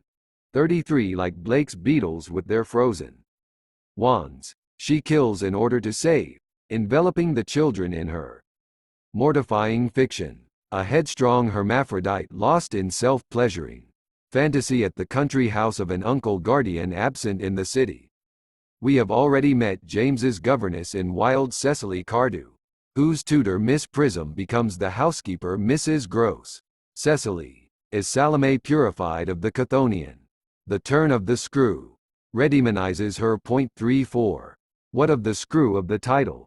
Unwound, it belongs to a spinster. With a screw loose, tightened, it is the nail of excess mental control, splintering society's hierarchical frame, which the governess rigidly reinforces with her sadomasochistic reverie. We know from the aggressive Mrs. Loder that James's screw is a phallic tool of torture, turning her screw in a vortex or maelstrom of pleasure-pain. The governess as deranged Capera makes love to and fertilizes herself, as in Blake's Mental Traveler, the rack on which the dominatrix tortures her children as her own body. Interrogating Flora, the governess goes dizzy with nerves, gripping her with a spasm that, wonderfully, she submitted to without a cry or a sign of fright. But the governess' supreme achievement is the death by imagination of the terrorized boy-child Miles, who expires in her imprisoning arms. 35 Like the witch queen of Snow White, she is the stepmother of Fatal Embrace. Miles's late romantic love death comes from Poe. Usher's heart stops when his dying sister collapses on him. But in James, woman triumphs, dandling the dead male in her personal pietà. The Turn of the Screw is rich in romantic archetypes. Quint at the window may recall Catherine's ghost at the window in Wuthering Heights, the ghost who can't get in Bronte, and James finally steps cheerily into the room in Saki's The Open Window, whose malicious fantasist is James's Flora, now adolescent and practicing what she learned from her governess. Quint on the tower as a crow-black rook, a castle in chess, who glides from post to post. Jessel as the black queen surveying the board across sweeping distances. Is this Lewis Carroll's influence? Black rook and queen, stalking the white pawns, pollute the pieties of romantic childhood. Jessel is always poised by a lake of placid female waters. The two fiends subdue both nature and culture. In their icy composure, Quint and Jessel both descend from Coleridge's Geraldine. She wants Flora, says the governess of Jessel. This lesbian predator is wonderfully handsome, but infamous. She is dark as midnight in her black dress, her haggard beauty. Like Geraldine, she is haggard with watching. In her uncanniest moment, she rose erect, a pale and ravenous demon, by the lake. Jessel is Poe's self-erected Ligeia, who returns in a shroud of hair, blacker than the wings of the midnight. James is also activating another of Geraldine's doubles. The governess says of Quint, he's a horror, and of Jessel, the woman's a horror of horrors. 36 in the Blithedale Romance, the corpse of Hawthorne's raven-haired Zenobia is pulled from the river with this ironic eulogy. 6 hours before, how beautiful, at midnight, what a horror. 37 Jessel stands by a lake. Because she is the resurrected Zenobia, emerging by Lygian willpower from waters she has quelled to stillness. The Bostonians demonized the Blithedale romance.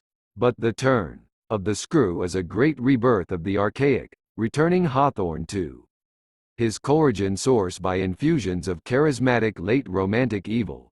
Published in 1898, it just precedes James's late style, exemplified by the three major novels of 1902 to 04.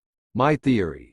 The late styles, complexity and impenetrability are a defense against the dangerous outbreak of the demonic in Turn of the Screw.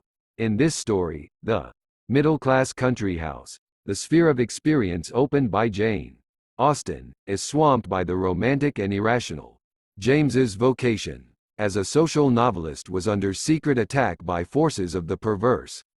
He tried to dismiss the turn of the screw as a pot boiler, a metaphor that betrays his troubled sense of its nakedness, its lurid psychic overflow. Now for the late novels. I find the first commentaries on James truer in tone than the more recent, reverent academic analyses. For example, in 1916 Rebecca West says, with sentences vast as the granite blocks of the pyramids and a scene that would have made a site for a capital, he set about constructing a story the size of a hen house. She speaks of those great sentences which sprawl over the pages of the Golden Bowl with such an effect of rank vegetable growth that one feels that if one took cuttings of them one could raise a library in the garden. 38. Here is a sample cutting from the Golden Bowl, 1904. Prince Amerigo is thinking about Charlotte Stant. Nothing in her definitely placed her. She was a rare, a special product.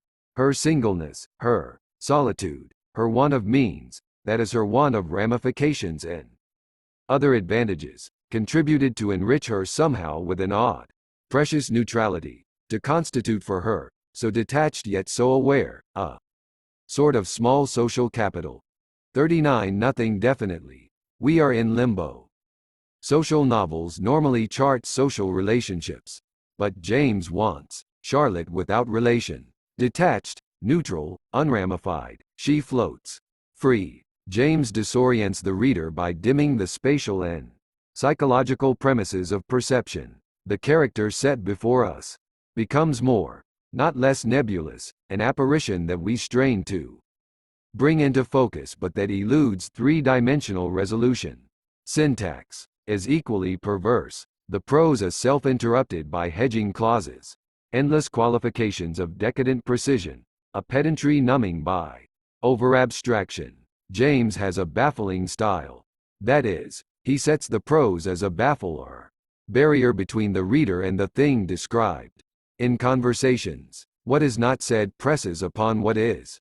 In the late novels, the prose itself exerts this pressure, forcing the reader into submission. There is a taunting obscurantism. For example, Strether asks someone, "For what do you suggest that I suppose her to take you?"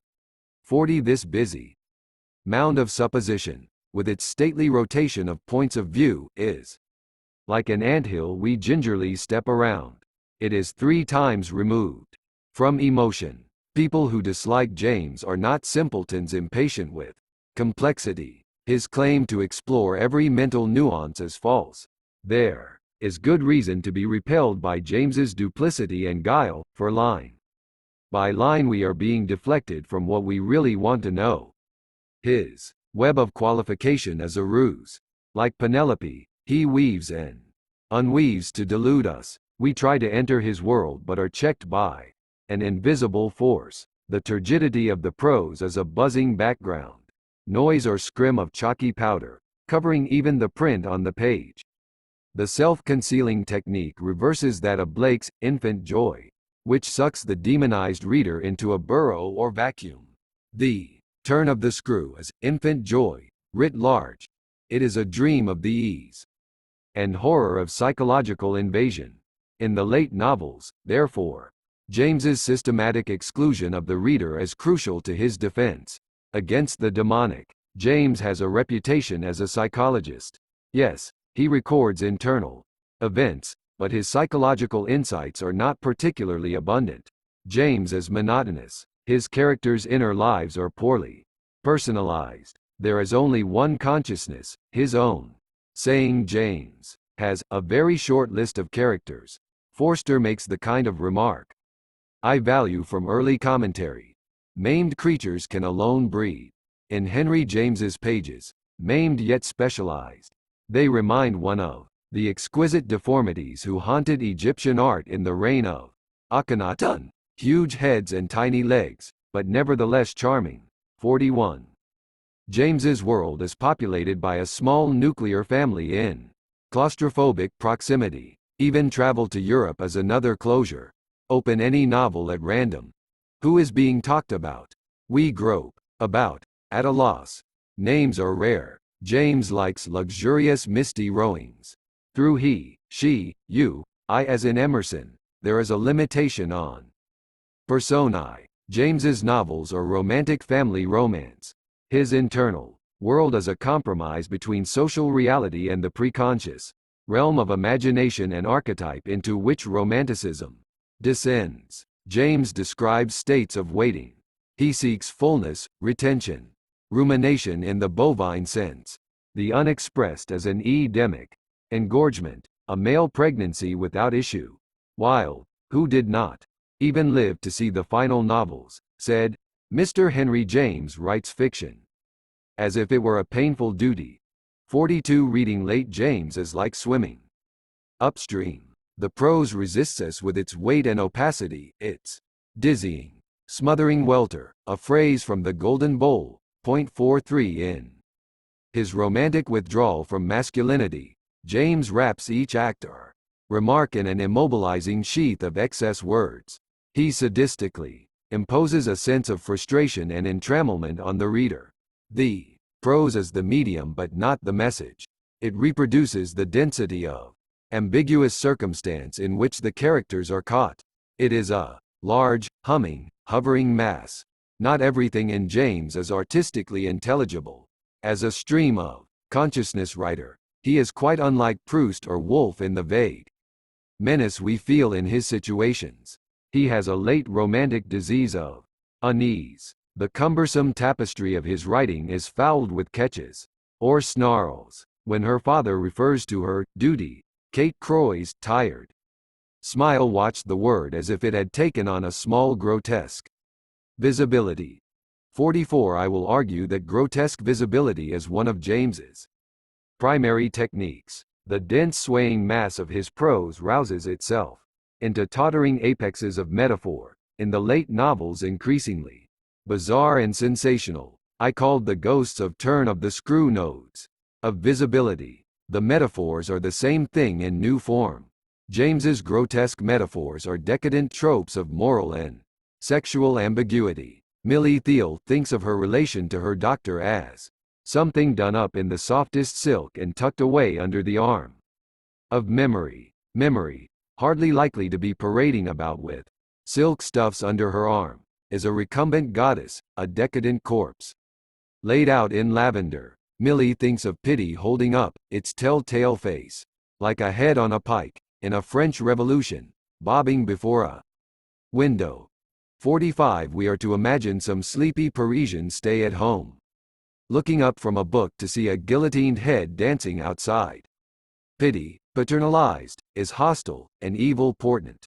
It is a grinning Jack in the box, a grisly fleur-du-mal of phallic elasticity. We have seen this head at the window before.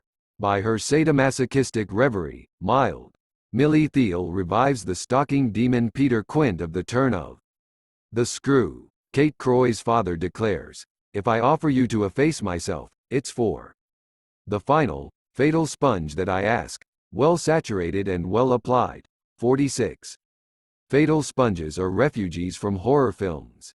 Croy is seeing himself as a self-cleaning blackboard, but the sponge, applied to him, sounds like a sticky poultice or leech.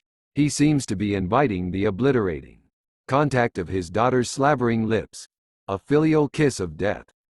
He is the crucified one to whom bystanders extend a sour, unnourishing sponge. Final, fatal sponge also echoes the formula, final, fatal plunge, by which tabloids picture the defenestration of suicides. The comic Jamesian metaphor is a studded conglomerate of sadomasochistic meanings, an exchange between Madame de Vionnet and Strether. The golden nail she had then driven in pierced a good inch deeper. The worldly Vionnet is both an inquisitor of the crucified male heroine, and a guest dignitary punctuating the rabble-made railroad with its final golden spike. Conversation with a dominatrix is like playing jackstraws with razors. Mrs. Newsome's daughter sums up her brother's relation to her, treating her handsomely buttered no parsnips, and that in fine there were moments when she felt the fixed eyes of their admirable absent mother fairly screw into the flat of her back. 47 Parsnips make language an indigestible lump, intensifying the concreteness of the second metaphor, where a matriarch again operates her hermaphroditic screw. Here an arrow-like auger, launched from the eerily fixed eyes of a telepathic goddess. The golden bowl likes foul metaphors. Birds bruise themselves against glass or flutter in traps improbably set in roads. There are visual puns. A scruple in Maggie raised its crest. The scruple is both army flag and cock's comb. In stress, Maggie's emotions undergo internal erection. The golden bowl, befitting its title, uses metaphors of containment. Of Fanny Assingham and the prince, she found his eloquence precious. There was not a drop of it that she didn't, in a manner, catch, as it came, for immediate bottling, for future preservation. The crystal flask of her innermost attention really received it on the spot, and she had even already the vision of how, in the snug laboratory of her afterthought, she should be able chemically to analyze it. 48 Here we see how James purifies romantic archetypes by rationalizing or overliteralizing them. The passage dedemonizes Blake's mental traveler. Fanny's crystal flask is the gold cup in which the vampire catches the shrieks of her male victim. The novel's biblical title occurs in Blake's Book of Thel. The femme fatale becomes a scientist and bottler of mineral waters. But in the laboratory of her consciousness, as on Blake's Anvil of Nature, she is a sexual dissector, subdividing male matter. She is also a decadent cultist, for her flask is like a consecrated vial holding Lacrymae Christi. The prince's precious, falling words. The nesting female cubicles of flask and laboratory recur in Maggie's uncomfortable sense of her husband and stepmother's attitude toward her. They had built her in with their purpose, which was why, above her, a vault seemed more heavily to arch, so that she sat there, in the solid chamber of her helplessness, as in a bath of benevolence artfully prepared for her, over the brim of which she could but just manage to see by stretching her neck. 49 Roman landmarks are fatal to James' heroines, in Daisy Miller the Colosseum, and here the baths of Caracalla, sunk in a sarcophagus-like tub. Maggie is trapped in a Piranesi prison. She is part Ida, part Pose. Bricked up Fortunato, James's metaphors are mini tableaus of late romantic torture. The bath, like Fanny's flask, is a mental vessel, brimming with the waters of consciousness. In James, the inner life is feminine because liquid and malleable. Thus it makes sense that his thought-stymied heroes are androgynous. The gelatins of consciousness usually elude male control. Mrs. Loder as a master chef. Why was the trivial seasoning substance, the vanilla or the nutmeg, imitable from the nutritive pudding without spoiling it? 50. As chemist or cook, woman does the whipping. James's grotesque metaphors are the objects or curios of his decadent aestheticism. Like Wilde, he joins late romantic sexual perversity to English high comedy of Carolean absurdity. The link between his metaphors and art-obsessed French decadence is clear in the comparison of Maggie Verver's troubled married life to some wonderful, beautiful, but outlandish pagoda. Its great decorated surface is plated with fancy porcelain and hung with silver bells. 51. The pagoda metaphor, taking up a full page, is so long and tangled that, as West tartly remarks, one is left with a confused impression that a pagoda formed part of the furniture at Portland Place and that Maggie oddly elected to keep her husband inside it. 52. James's exercise in Orientalism is a display of decadent connoisseurship. The pagoda is an epic simile from which nature has been banished. As an objet d'art, its antecedents are not in the social novel but in Moreau and Huysmans. James's metaphors are points of grotesque visibility in the diffuse mass of the late style. Since so much in him is invisible and unspoken, the prickly metaphors have a violent distinctness. His Mandaриnism, mussing itself with buttered parsnips, scattered feathers, and fatal sponges, plunges up and down, in radical rhetorical shifts. The metaphors are tiny psychodramas of sexual fall. The celibate James plays with sensations of seduction and surrender. The metaphors symbolize his own abasement before female power. His giddy drops from one level of decorum to another, like a speed jockey operating an elevator, or like the governess' delirious self-stimulations in turn of the screw. James's decadent autoeroticism is shown by his fondness for sexually suggestive names, all the looter for the sedate context. Fanny Assingham, Ralph Touchett, Mrs. Condrip. The names, like the metaphors, have a naughty, self-isolating character. In the late novels, James tries, by subtle insinuations, to induce sexual misreadings of the text. For example, during an innocuous social exchange in The Ambassadors, he speaks of the lubrication of their intercourse by levity. Millie Thiel, after learning of her fatal illness, it was as if she had had to pluck off her breast, to throw away some friendly ornament, a familiar flower, a little old jewel, that was part of her daily dress, and to take up and shoulder as a substitute some queer defensive weapon, a musket, a spear, a battle-axe, conducive possibly in a higher degree to a striking appearance, but demanding all the effort of the military posture. 53. The soldier talk encourages us to see Millie, in a flare-up of Amazonism, tearing off her breast when she is just unpinning a brooch or corsage. James's late style subjects the reader to decadent seduction and corruption. Language is perversely eroticized, then yanked back to safety by the conjurer's hand, leaving us aroused and guilty. The grotesque metaphors are traps, decoys set to take the reader's eye. James's worst feature is his suppression of affect or smothering of reaction. He shuns cathartic release because he writes melodrama, not tragedy. His heroines never have a true anagnorisis because the moral fault is never in themselves, only in outside conspirators. The climactic revelations never release the accumulated tension because they too, like the metaphors, are agents of concealment. Page by page, the metaphors are sharp points of visibility that, like a matador's cape, make the reader lunge past a protected center. Their function is to pretend something is being revealed, when it is not. The metaphors are apotropia, like the ugly gorgonian hung on the oven door to ward off evil spirits. The reader, both invited guest and intruder, is lured and misled. We are pulled into a labyrinth or meander, then left in the dark. James dissolves the sexual body and diverts its materiality into the metaphors, which take on a crazy, leering exactitude. They are sexual displacements, erotic proxies. If, as Wilson thinks, James projects himself into his heroines, then anything that turns us away from the body is comprehensible. What the prose is concealing is James himself, transvestized.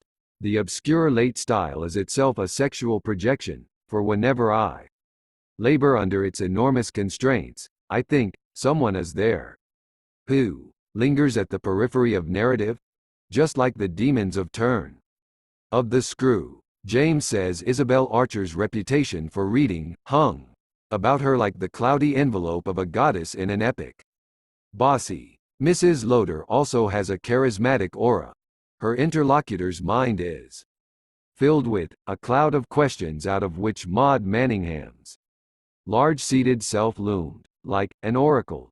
54 Mrs. Loder, given her Amazonian maiden name, Manningham, cf.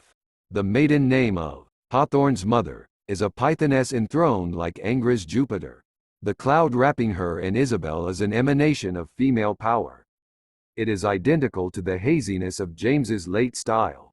That style is a miasma, a new version of the female swamp of generation. Social novels take place in civilized space marked off from nature. When nature enters, it is usually in socialized form.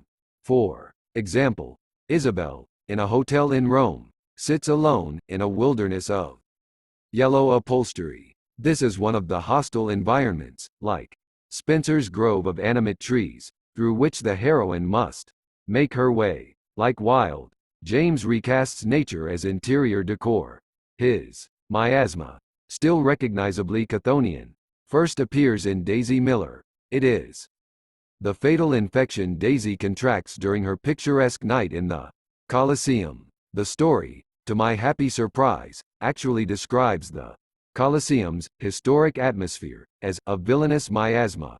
55 Daisy Miller is one of James's early and stylistically transparent works. The noxious swampy realm into which the heroine wanders is, I maintain, his late style in utero. James's late style is a Byzantine fabric of shuddering grandeur. Laden with this opulent burden, reader and narrative are condemned to slow funereal walking, the tiny steps of an Asiatic priestess, or of a 19th-century matron heavy with social status and luxuriant skirts. The mental image of one of Isabel's suitors has a kind of bareness and bleakness, because it lacks the social drapery which muffles the sharpness of human contact.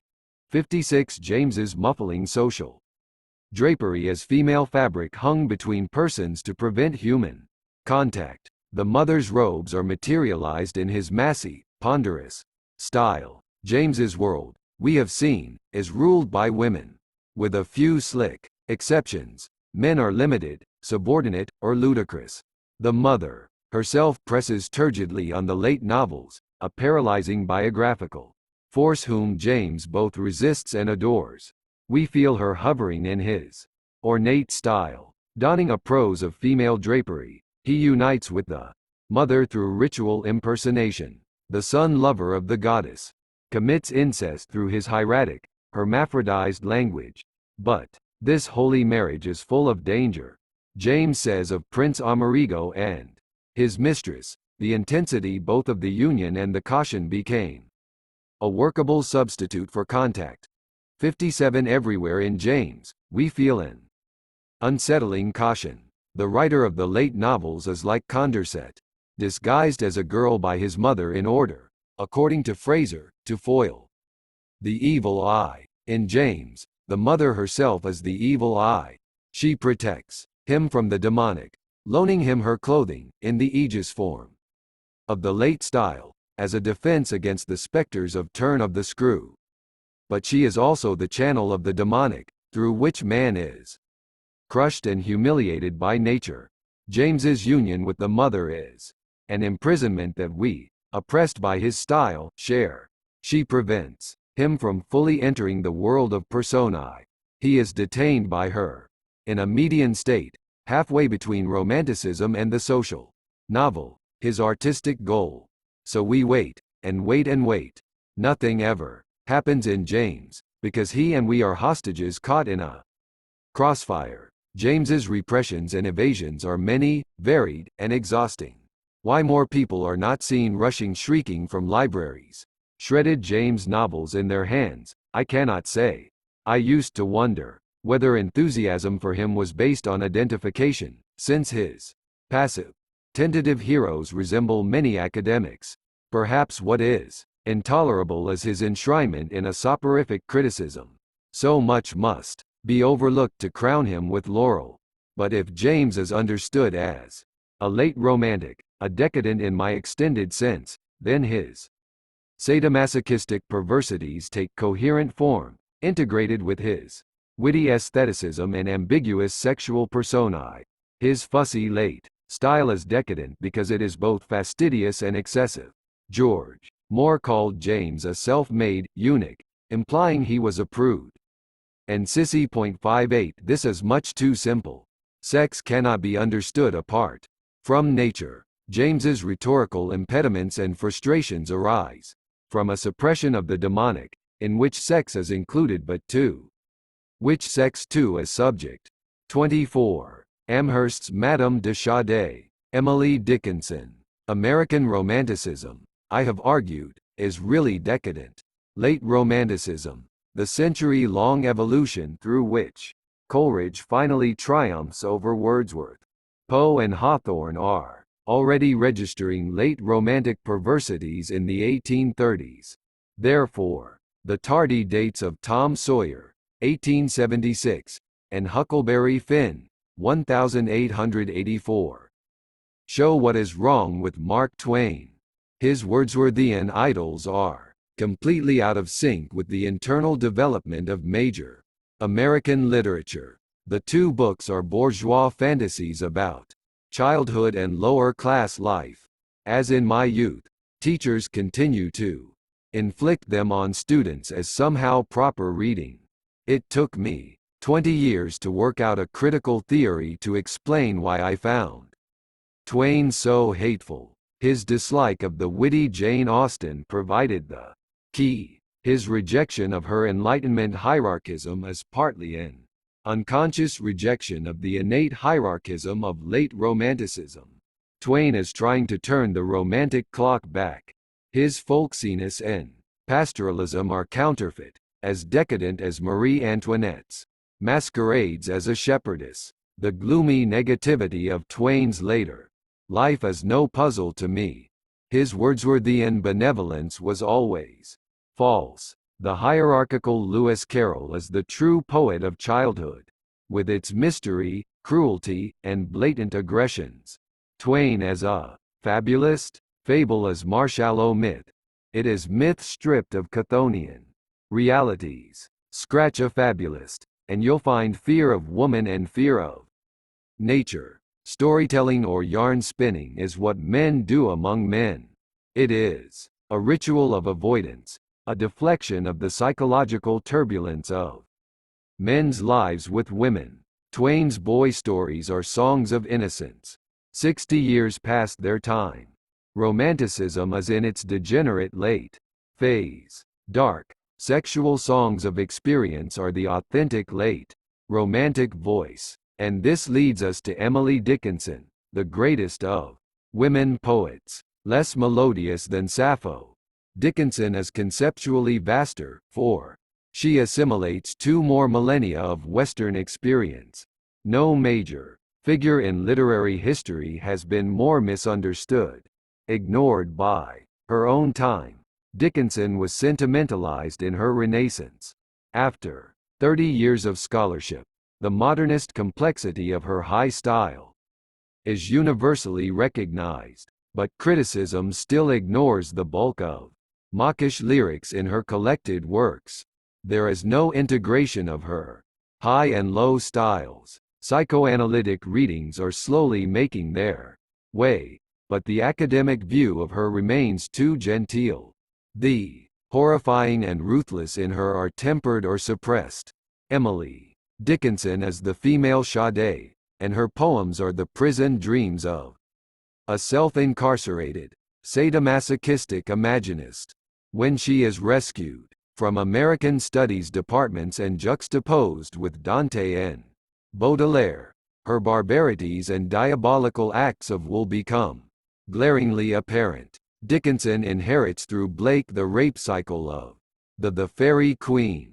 Blake and Spencer are her allies in helping pagan Coleridge defeat Protestant Wordsworth. The primary qualities of Dickinson's style are high condensation and riddling ellipsis. Protestant hymn measure is warped and deformed by a stupefying energy. Words are rammed into lines with such force that syntax shatters and collapses into itself. The relation of form to content is aggressive and draconian. The structure cramps and pinches the words like a vice. The poems shudder with a huge tremor of contraction.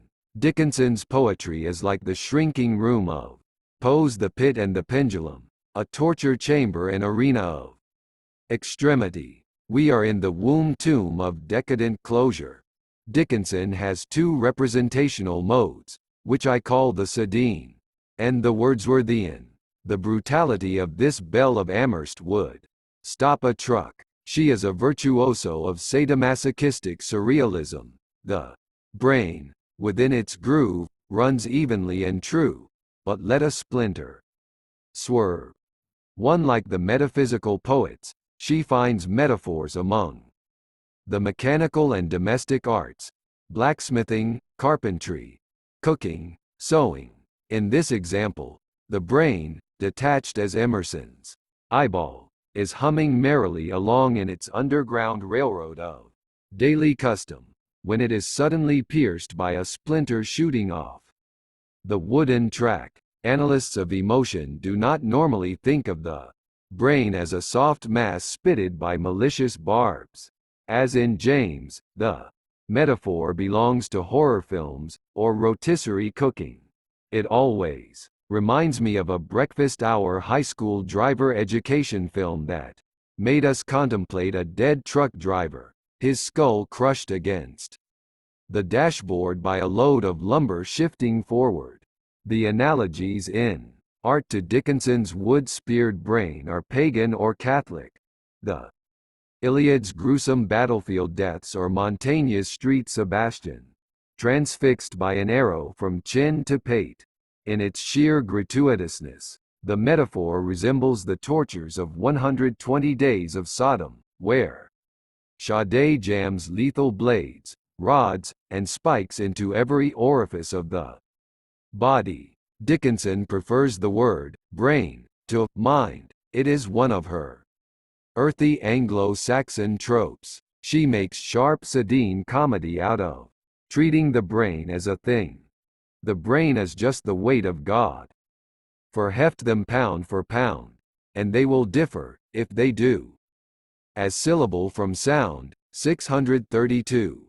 The poet hefts the brain like a shopper picking through cabbages at the market. God has shrunk, like the embalmed head of Queequeg's totem. The poet sets him on the makeshift scales of human judgment. It's supper time, communion or cannibalism. Bereaved, Dickinson declares, "I've dropped my brain." 1046. Thought is paralyzed, with the brain dropped like a handkerchief, but such an object will hardly float to the floor. We hear a muffled thump, like the paperboy hitting the stoop with the evening edition. Dickinson's brain has a will of its own. If ever the lid gets off my head, and lets the brain away, the fellow will go where he belonged, without a hint from me. 1727. The skull seems trepanned, like a cookie jar. The brain, as masculine intellect, escapes, like a canary from a cage or a firefly from a bottle. We see a late, romantic rebellion of part against whole, the brain boldly abandoning its master, like Gogol's nose or Gautier's mummified foot. The brain can be an empty, echoing space. I felt a funeral in my brain, and mourners to and fro kept treading, till it seemed that sense was breaking through. 280. This parade of persons trampling up and down like noisy upstairs neighbors is a funeral procession of thoughts of wintry disillusion. It is also the beating of a romantically self-oppressed heart. I suspect, too, influences here from Poe. The skull-like mansion, tomb of the House of Usher, and the guiltily throbbing chamber of the telltale heart. Point 2. In He Fumbles at Your Soul, probably an account of a fire breathing sermon, the hearer's recovering brain is said to bubble cool. 315. So the brain has been boiling like a pot on the stove. The liquefied brain, steaming like magma in a crater, can also be the bonehead brain. Rearrange a wife's affection. When they dislocate my brain, amputate my freckled bosom, make me bearded like a man. 1737. The brain has joints, subject to hoodlum arm twisting. This stanza, from the marriage poems where Dickinson plays with earthly and celestial brides, is a violent fantasy of Amazonian desexing. Who are they? No matter what reading we choose, we are left with a spectacle of sordid torture. The speaker is a martyred saint. Street Catherine racked by the deputies of the state. Enough of brains. On to lungs. A small leech on the vitals. The sliver in the lung, the bung out of an artery, are scarce. Accounted harms, 565. The leech is not a medical bloodsucker but a septic invader, an intestinal parasite. It is Dickinson's sedene, shorthand for a nagging anxiety, an invisible hemorrhaging wound. Like a stress ulcer, its ancestor is Prometheus' perforated liver. But the scene of suffering is domestic, not sublime. The leech is heaven's worm, cousin to Eden's serpent. The ailment of which the speaker complains, or rather declines to complain, is chronic rather than acute, a gnawing malady without high romantic glamour. As for the artery with its bung out, Dickinson sees the body bursting like a stoven barrel, gushing red in an apoplectic spout. The sliver in the lung is another of her bits of embedded shrapnel. It is unlikely the sliver has been inhaled, though one cannot dismiss any hallucination when reading Dickinson. Probably the sliver is a dart that has pierced the rib cage. It is one of Cupid's unlucky iron arrows. The spear in Christ's side lowered to household accident. Dickinson elsewhere says of an absent friend, "I got so I could stir the box, in which his letters grew, without that forcing, in my breath, as staples driven through." 293.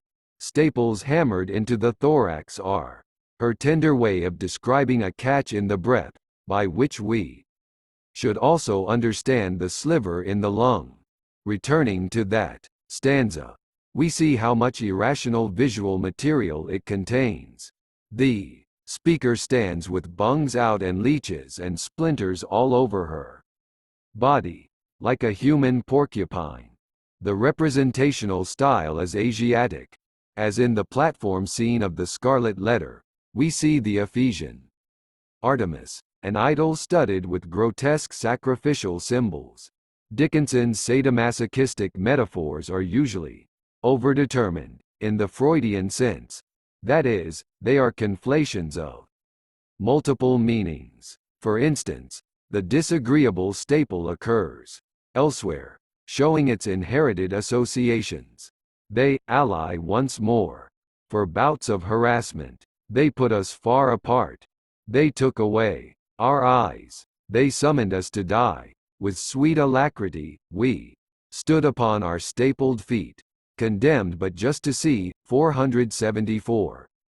The stapled feet of the devoted couple represent their separation in space, feet nailed to the ground. The speaker is like Odysseus bound to the mast, or like a Cupid doll stuck to a dashboard, swaying to the motion of cathexis. The scene is inquisitional.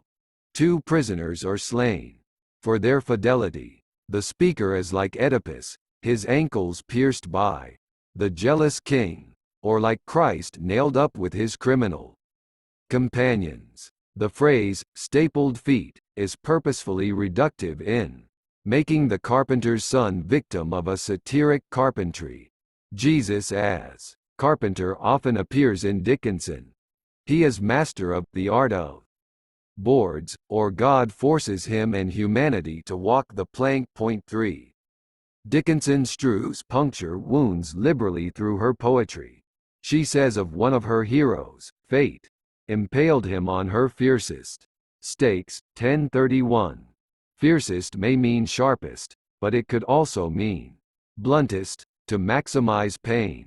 In this savage tableau, a cruel goddess waits with a sheaf of stationary spears, nature's phallic stockade.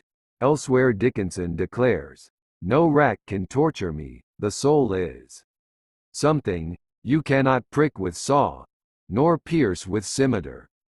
384. These negatives are a paralipsis. What cannot be done to the soul can be done to the body. Piercing with scimitars is credible. Swordplay, though slashing would be truer, but what of pricking with saws? Bizarre scenarios flash before the eyes. Magicians tickling ladies in half. Seamstresses pricking themselves with saws rather than pins. Bandits setting upon travelers with saws, pricking forearms with abandon. Again, one thinks of Sade's encyclopedic 120 Days of Sodom. By Yankee ingenuity, Dickinson is determined to add to the sum total of imaginable human tortures. Impalement is Dickinson's metaphor for mortality. A single screw of flesh is all that pins the soul. 263. Incarnation as torment. The soul, like the Greek winged Psyche, is a butterfly fixed by a pin. The cruel lepidopterist, one assumes, is God. The metaphor recalls Mary's heart lanced by the swords of her 7 sorrows, or Saint Teresa's heart thrilled by the angel's dart. It is a Valentine's card by Beardsley, a holiday symbolism evoked when Dickinson says of a friend, "The largest woman's heart could hold an arrow." 309. Dickinson's impalements are even more atrocious. It is simple, to ache in the bone, or the rind, but gimlets among the nerve. Mangle daintier, terribler. 244. Gimlets among the nerve are stabs, or twinges of pain, a spiritual neuralgia. But the metaphor demands we see boring tools, like corkscrews, rioting through and shredding the nerve fibers. It is like a butchering surgeon's scalpel or a drunken sculptor's auger. What is a dainty mangling? This decadent juxtaposition of beauty and horror resembles Baudelaire's hideous delicacies. It is a subliminally sexual Spencerian effect that few English poets attempt. The rind, opposed to bone, is human skin. Normally, only fruit, cheese, or bacon has a rind. Dickinson's rind makes the body peelable. Apollo with a potato parer, she flays the Marsyas of humanity, exposing raw nerve. Man is a red ribbon, a crochet in her laboratory. The spectacles of affliction can be incoherent. A weight with needles on the pounds, to push and pierce. Besides that, if the flesh resist the heft, the puncture coolly tries. 264. Like tourists in Madame Tussauds Chamber of Horrors, we pause puzzled before a new instrument of torture in Dickinson's mental dungeon. A Wait with needles must be depression combined with anxiety. It is grief that deadens but thoughts that arouse. The metaphor makes us see a kind of meat tenderizer or serrated millstone. Perhaps it comes from the pit and the pendulum. It combines crushing with cutting, moving walls with rocking razor blade. Or it may be a version of the medieval Iron Maiden, which drove spikes into a victim's eyes and torso. There is a shadowy sexual element in Dickinson's image, a suggestion of rape, for the weight with needles is a force that both smothers and penetrates. If she treats the body like a pincushion, Dickinson also treats pincushions like bodies. She speaks of a grief that nestled close, as needles ladies softly press to cushion's cheeks, to keep their place. 584. Women darning or embroidering stick needles into the cushions on which they rest their hands. If their sewing is like a book being read, the needle is a bookmark. Dickinson's anthropomorphism fiendishly makes cushions fat-cheeked sentient beings, like the paunchy pudding whom Alice tries to slice. The stanza clearly shows how Dickinson's sadomasochism is a perverse self-pleasuring. She turns ladies into sadists, ruthlessly running needles into cheeks. Softly has a morbid Spencerian delicacy, introducing a luxurious stillness and amorousness into the sequestered scene. We peer into another rounded capsule of female solipsism, as in Blake's Sick Rose or Angra's Turkish Bath. The needles are the thorns of a closed garden of earthly delights. A similar poem describes the rise and fall of a painted hot air balloon. The gilded creature strains and spins, trips frantic in a tree, tears open her imperial veins, and tumbles in the sea. 700. By making the balloon feminine, Dickinson intensifies the masochism of its death. Its thrashings become exquisite and erotic. Beauty and pain sensually mix, as in Spenser's episode of the slashing of amorettes. White bosom. The word, gilded, gives the balloon the same aura Balzac uses in The Girl with the Golden Eyes to sensationalize the destruction of a human objet d'art. The balloon strains, spins, trips frantic. We are watching the hopeless flight of a victim of rape, murder. Her veins are torn, like silk, ravaged by vandals. The veins are imperial, because she is like a Roman opening her veins in the bath of the sky-blue sea.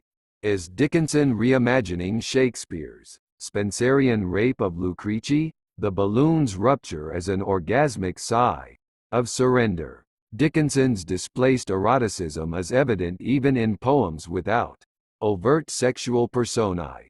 Force flame, and with a blonde push, over your impotence, flits steam. 854. The images have a stunning economy and toughness. She means man as helpless before nature's laws. The locution, a blonde push, is so remote from common English speech that it seems nonverbal, something seen or felt rather than read or heard. It has sexual implications, like Yeats's inseminating White Rush in Leda and the Swan. We expect a blonde push in French boudoir painting or Baroque sculpture. Bernini's Apollo chasing Daphne. The passage is structured by a hierarchical pattern of strength and weakness, attack and defeat. Another example of Dickinson's sex and violence. She dealt her pretty words like blades. How glittering they shone, and every one unbarred a nerve, or wantoned with a bone. 479. A daunting woman, one suspects she is young and attractive, is set before us. Her mouth bristling with steel cutlery, the long teeth of a talkative Berenice. She is making those cutting remarks I find symptomatic of aggressive Western speech, both coy and cruel. This composed Hermaphrodite entertains herself with a round of exploratory surgery, uncovering nerves and wantoning with bones, an erotic word. Choice. Literally, to wanton with bones is to toss them about, as if mixing a salad. So we see bones sailing through the air on gusts of chat. Are we at a social circus? Juggler, knife thrower, and lion tamer have gotten their acts together, in impressive triplicate. A parallel theme from the poet's point of view. I've got an arrow here, loving the hand that sent it. I the dart revere, 1729. The arrow is probably a hurtful letter that has struck home. Drawing the missile from her flesh and studying it fondly, the poet is like a martyr, holding her instrument of execution, like Saint Lawrence leaning on his grill. Dickinson's iconography of suffering, with its sexualized pleasure-pain, Catholicizes austere American Protestantism. Imagistically, her poetry is late-phase Renaissance. Metaphysical poetry is an anti-Puritan Baroque style, Italian in its passion and theatricality. Dickinson's lurid metaphors are surprise renovations. Polychrome statues and stained glass windows added to a white New England church. Dickinson favors emblematic postures where she holds some weapon. Rehashing, a withdrawn delight, affords a bliss like murder. Omnipotent, acute. Hence, we will not drop the dirk. Because we love the wound, the dirk commemorate, 379. The dirk must be a letter, or the memory of a letter, and the withdrawn delight its cancellation of a longed-for visit. Dagger in hand, the poet contemplates the stigmata of her private cult. To love the wound, in solitude is patently autoerotic. The tone is French decadent. Baudelaire too says, I am the wound and the knife. And what of murder as bliss? Dickinson is in her Sedene phase, a blood-red moon of sexual will. The poet's heart is vulnerable to sudden attack by projectiles other than arrows. She calls springtime birdsong both sad and sweet, because it reminds us of the dead. An ear can break a human heart as quickly as a spear. We wish the ear had not a heart, so dangerously near, 1764. Wham! Chop! Faster than a speeding spear.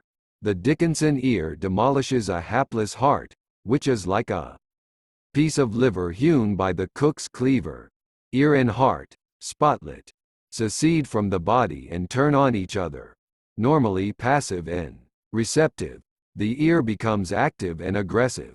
Like Samson's jawbone, Dickinson's feisty ear is among history's more exotic arms of war. One pictures battalions marching on each other, brandishing ears rather than spears. That Dickinson does imagine the heart as an extracted organ, quivering on a flat surface as proved by this stanza, which she attached to a gift of fruit.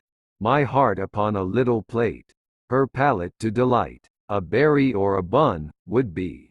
Might it an apricot? 1027. Wearing her heart on her sleeve would be too conventional for our poet, who slaps it on a fruit dish and sends it down the street like a phone order pizza. Spencer again. Dickinson is remembering Amoret's heart laid in a silver basin. Obviously, the female friend honored with the poet's crimson gift is expected to nibble on it, like a chocolate heart on Valentine's Day. More Catholic iconography. Dickinson is like Saint Philip Neri holding his flaming heart in his hand, or Saint Lucy offering us her eyeballs on a silver platter, a real statue in my baptismal church. Dickinson indulges her taste for saintly epiphany in clever allegories that slip by the unwary reader. For example, she disdains pearls and jewels since the emperor with rubies pelteth me. 466. This is one of her tricky Bride of Christ poems. The emperor is the deity whose motives are always suspect. The rubies pelting the speaker are not rich gifts but stones making her bleed. She is spotted with her own wounds, a pox or king's evil by which she is made royal. The emperor as Poe's Red Death. The jewels are drops of blood, which she elsewhere forces a friend to number like rosary beads, but he must count the drops himself. 663. She is Danae whom God showers with her own blood and Mary Magdalene at whom he casts the first stone. Dickinson, Nouveau Pauvre, is an ostentatious flaunter of injuries. She says of sunset's red light, I felt martial stirrings. Who once the cockade wore. 152. The rosette of the Napoleonic veteran becomes a bandage with a bloodstain seeping through. Cf. The soul has bandaged moments. 512. Dickinson's wounds and scars are military medals of honor, the price and prize of life. Experience. Back to our catalogue of sedine abuses of the body. We saw brains and lungs undergoing rough treatment at Dickinson's hands, and this led to a list of impalements and ruptures.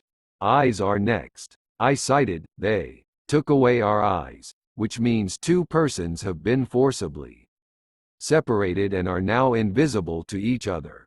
But in Dickinson's eccentric dramaturgy, the authorities come knocking, seize the eyes, and carry them away, like a finance company repossessing a refrigerator. This is clear in a poem about the domestic aftermath of death, when eyes are wrenched by decalogues away. 485.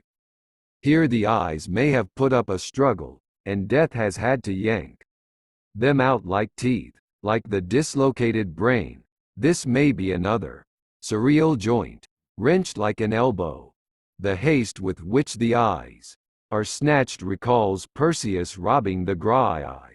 The thief is God, author of the Ten Commandments, who decrees death as man's fate.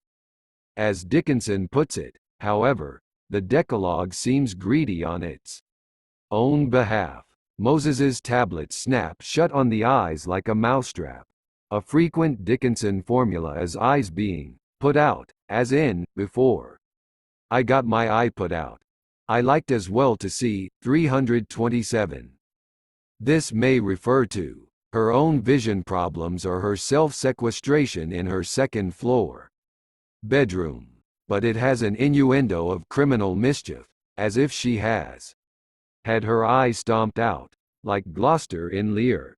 Possibly, she has been blinded by looking too long on the evil son of life's mysteries. I cannot live with you has a witty variation of the trope, nor could I rise with you, because your face would put out Jesus. 640. Profane conquers sacred love, annulling hope of resurrection. The beloved's face is a blazing moon eclipsing the sun, putting out the holy eye of heaven. There is inferred violence in this blotting out of one face by another. We practically hear the concussion of a rubber stamp-marked void. That God's face is in permanent eclipse for Dickinson is confirmed by her remark about her family. They are religious, except me, and address an eclipse every morning, whom they call their Father. 4. In renunciation as a piercing virtue, the putting out of eyes again refers to the separation of two people, here by the poet's choice. 745. Renunciation is piercing because it is a self-blinding, like Oedipus with the golden brooches. The freedom with which Dickinson waves sharp instruments about the face and body leads to this extraordinary metaphor about a neighbor's death. Like a skater's brook, the busy eyes congealed. 519. The expiring eyes congeal, like pudding or bacon fat in the frying pan, because they literally glaze over. Cf. The eyes glaze once, and that is death. Should the glee glaze, in death's stiff stare, 241, 338. The skaters are the movement of life, quickness in the Renaissance sense. They are darting thoughts, slowing and stopping. We feel the poignancy of the poet's self-created distance and isolation, as in the great Because I Could Not Stop for Death, where the speaker sees children playing in a schoolyard. 712. The point of view is telescopic, a boisterous scene is elegically washed in sepia. Whatever the higher levels of the brook metaphor, we must notice how Dickinson boldly juxtaposes eyes and skates. Flashing blades zip over the cornea, scoring it with arabesques. A poem describes death as, when the film had stitched your eyes. 414. Here Dickinson inflicts injury on lids rather than eyes. The lids are sewn together, basted like a hem. The film comes from a sinister Mr. Sandman, who glues sleepers' lashes together. Death, says Dickinson elsewhere, only nails the eyes. 561. The lids are tacked like a carpet or nailed like a shutter or coffin lid, surely nicking the eyes in the process. Another alarming example. I've seen a dying eye run round and round a room, and then obscure with fog, and then be soldered down. 547. Like the detachable brain, the eye takes off on its own, charging around the room like a caged animal. It is captured and secured by being soldered down, like a loose cannon. Dickinson means dead eyes will never open again, but the metaphor makes us see a soldering iron applied to an eye, something like Odysseus blinding Cyclops with a red-hot stake. The dying eye may be desperately searching for God in the room.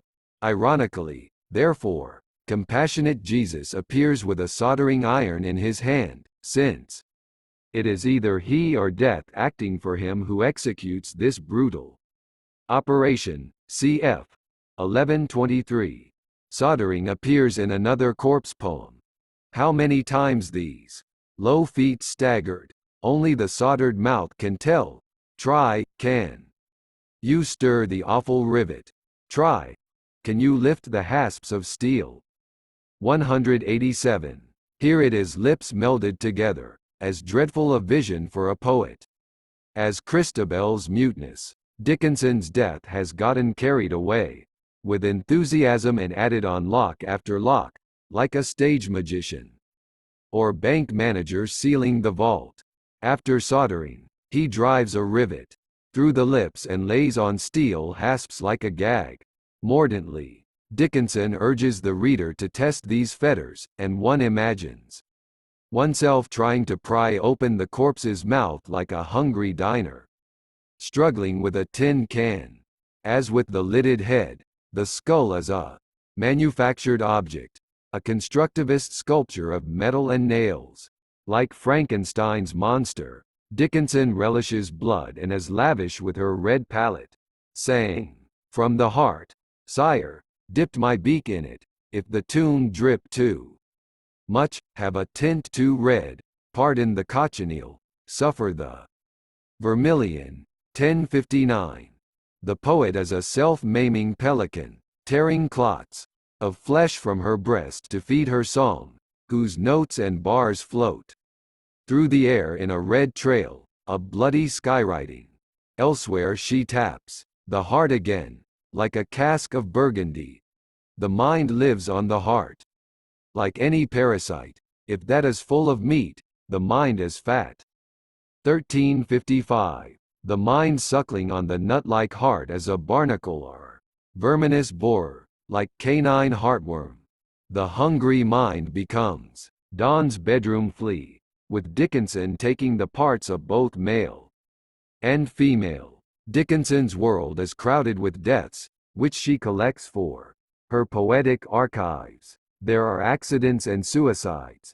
He caressed a trigger absently and wandered out of life. 1062.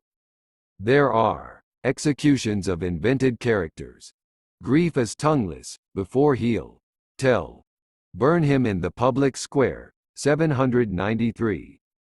There is even an elegy for rodents caught in traps.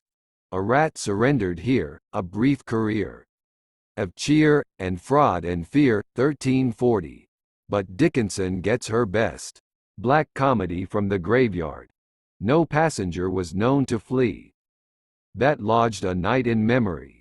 That wily subterranean inn contrives that none go out again. 1406. This is like the commercial for Black Flag Roach Motel, a little box tiled with insecticide glue. Bugs check in, but they don't check out.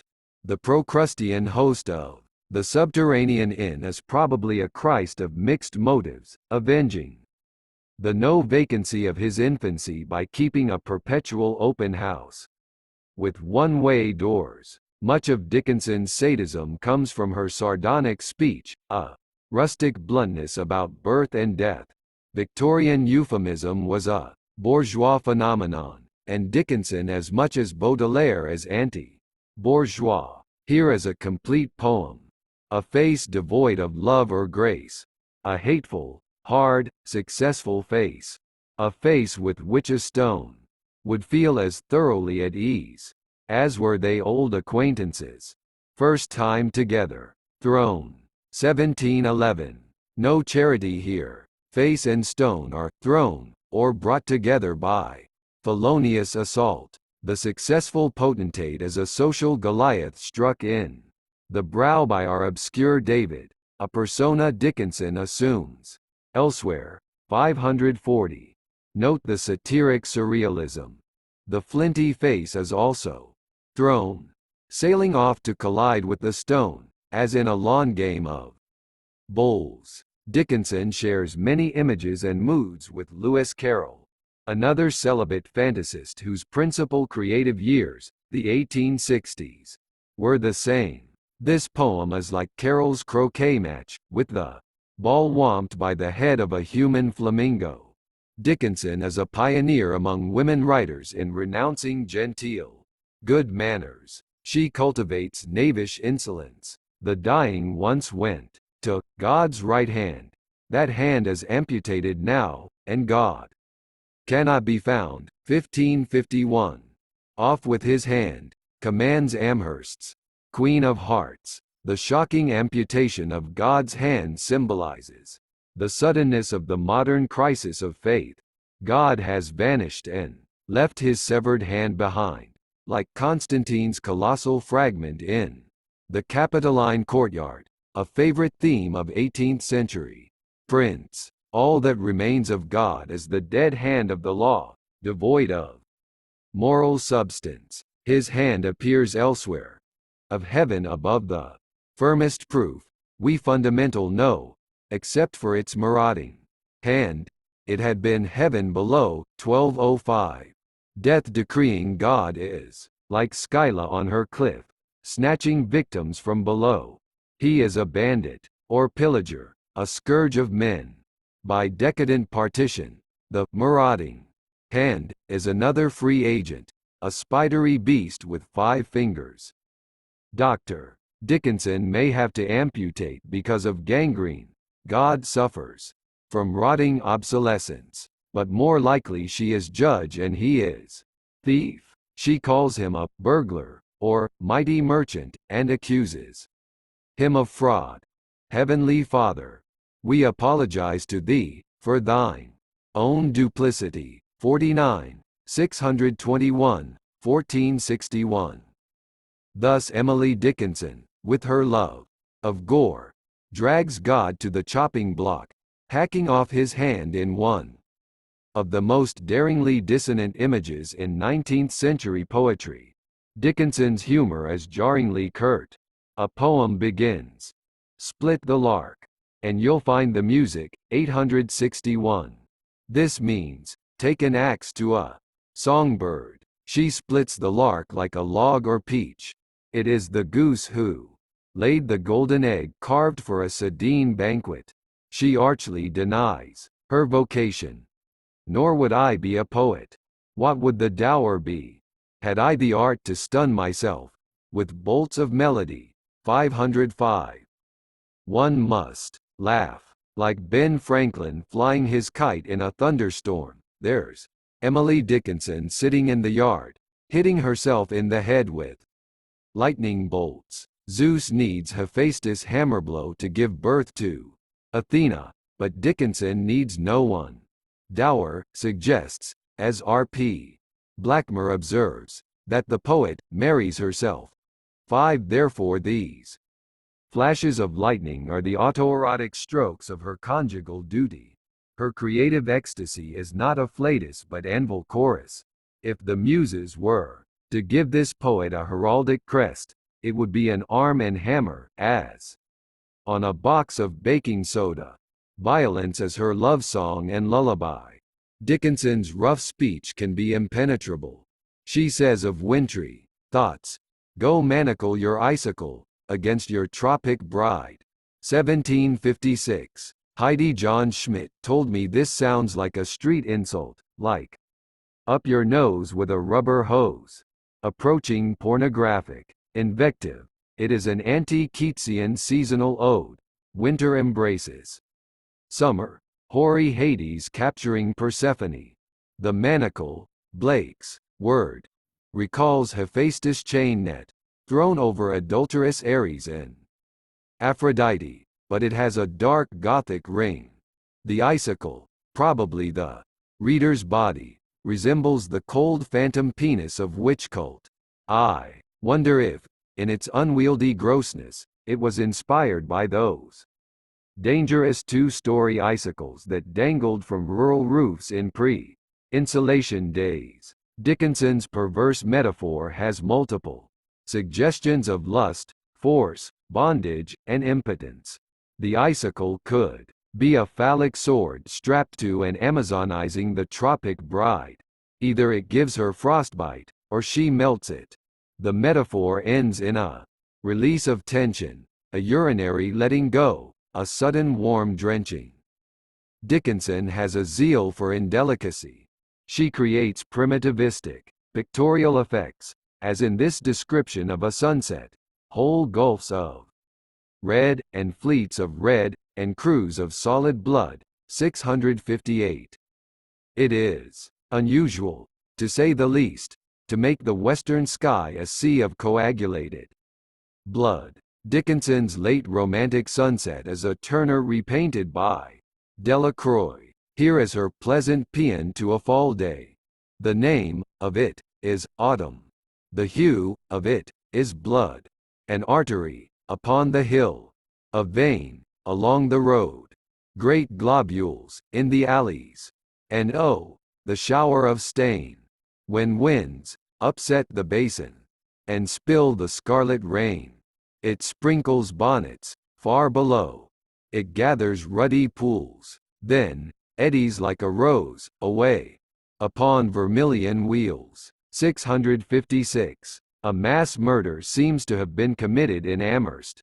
The red streams and pools recall the curse upon Pharaoh, when the waters turned to blood. Dickinson may be showing Jehovah's rape murder of pagan Mother Nature. Sardine reality triumphs over Wordsworth's allusions. The artery and vein decking this grisly bespattered landscape belong to Blake's cosmic man, dismembered in an orgy of sparagmos, tasty morsels. Who else but Dickinson could think of autumn leaves as blood clots, great globules in the alleys?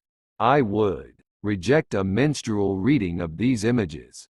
We're dealing with a woman who spent a lot of time with the help in the kitchen, so if any personal experience backs this poem, it's probably the decapitation and evisceration of chickens. Her letters too display Dickinson's witty flouting of decorum.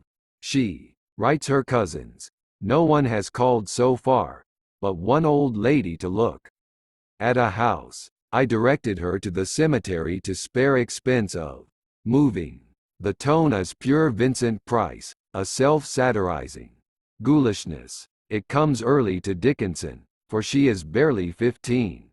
When she remarks in a letter, I have just seen a funeral procession go by of a Negro baby, so if my ideas are rather dark you need not marvel. To another friend, a newspaper editor, she says, who writes those funny accidents, where railroads meet each other unexpectedly, and gentlemen in factories get their heads cut off quite informally, the author, too, relates them in such a sprightly way, that they are quite attractive. Vinny was disappointed tonight, that there were not more accidents.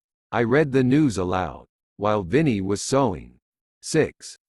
The two sisters are fates chuckling over earthly fatalities. Vinny is like Madame Defarge knitting at the guillotine. Dickinson's sense of vocation is full of the harrowing and cataclysmic. She tells her mentor, Thomas Wentworth Higginson, I had no monarch in my life, and cannot rule myself, and when I try to organize, my little force explodes, and leaves me bare and charred. Anarchy, revolution, powder magazines blown sky high. Dickinson is at war with her own metric. Bare and charred, she is like a stand of Wordsworthian trees hit by sudden forest fire.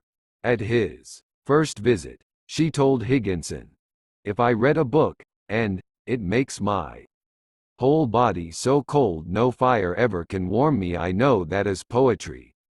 If I feel physically as if the top of my head were taken off, I know that is poetry. These are the only way I know it. Is there any other way? 7. Poetry as assault and battery on the body. Shamanistic vision demands physical trauma. Her topless head is like an exploding boiler, or a bottle of fermenting cider blowing its cap. Poetry as a kind of scalping, the pastime of ignoble savages. Cf. 315. In the Arctic tropics of art, the poet's head is a coconut clipped by a machete. Another vivid portrait of the artist occurs in Dickinson's letter to her cousins. I noticed that Robert Browning had made another poem, and was astonished, till I remembered that I, myself, in my smaller way, sang off charnel steps. Elizabeth Barrett Browning had died 3 years earlier, claiming surprise at Browning's resumption of his work. Dickinson says she too writes in the face of constant grief and loss, but notice how she depicts herself in a garish tableau of late Renaissance theatricality, like a Bernini papal tomb.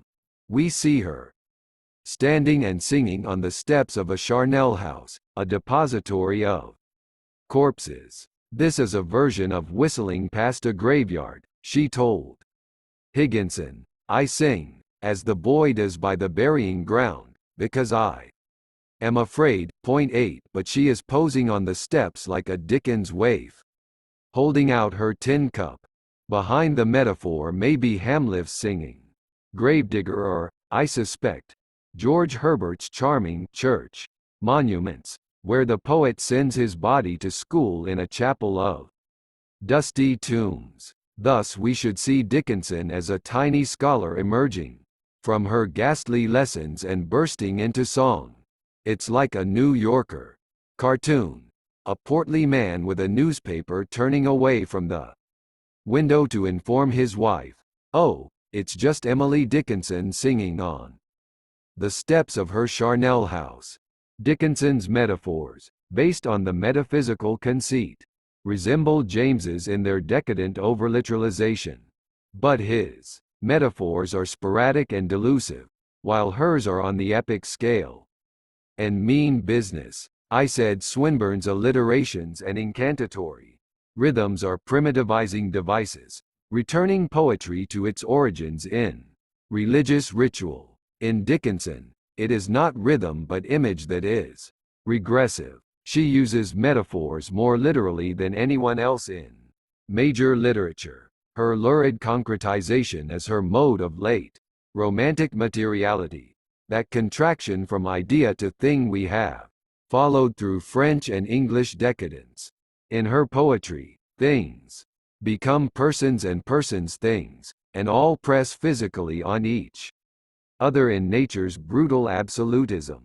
Thus far we have established Dickinson's unrecognized appetite for murder and mayhem, her sweet tooth for sadomasochistic horror. Her first posthumous reputation was based on her Wordsworthian roulades, her flights of fancy involving birds, butterflies, and beggar lads.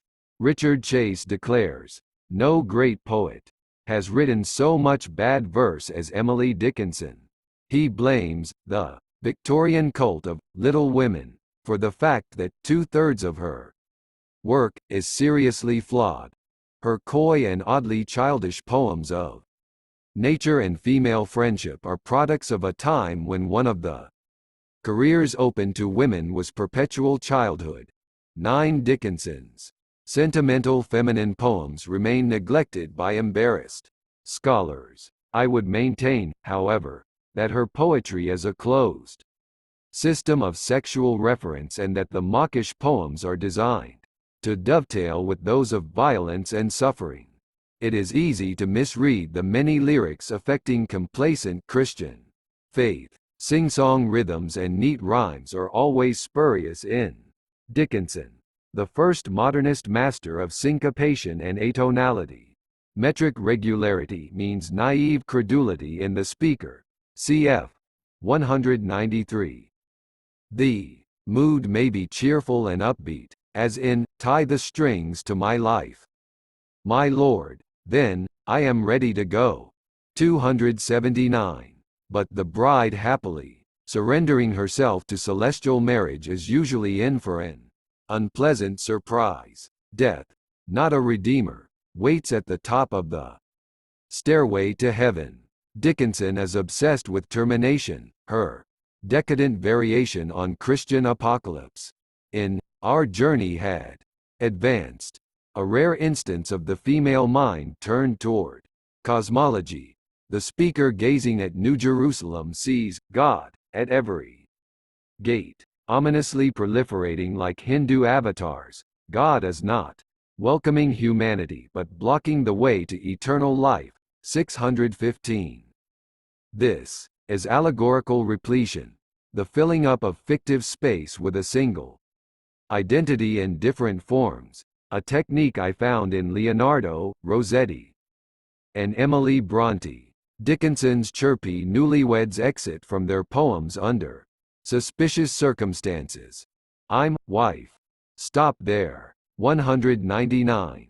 To keep abreast of Dickinson, like Alice running with the Red Queen, the reader must know where the bodies are buried. The speaker is under arrest. Heaven as stasis, a permafrost of non-being. The bride poems are clever hoaxes that turn princesses into pumpkins, mere chunks of debris. Corpses drop into the grave with a thud. A frequent finale is a slow fade, the voice fumbling for words, as consciousness gutters out. These poems require patient detective work, for they are intricate, with sophisticated puns. Dickinson was a devoted student of her Webster's Dictionary. Her wordplay is Alexandrian bookwork, decadent erudition. But not all her sentimental poems contain hidden ironies. The ones I am most concerned with are just what they seem to be: pert, peppy trifles. What meaning did such poems have to so great and commanding a poet? She told Higginson, "When I state myself as the representative of the verse, it does not mean me, but a supposed person." 10. Dickinson's many voices are sexual personae. They fall into her two major modes, the Sadine and Wordsworthian. The sentimental poems are feminine personae, representing a primary response to nature, glad and trusting. Dickinson's nature has two faces, savage and serene. Lightning sears saplings. Volcanoes eat villages for breakfast. 314, 175. Nature's lips are hissing corals that open and shut as cities ooze away. 601. The volcano steams with the sultry sibilance of Milton's hell. Civilization liquefies at nature's touch.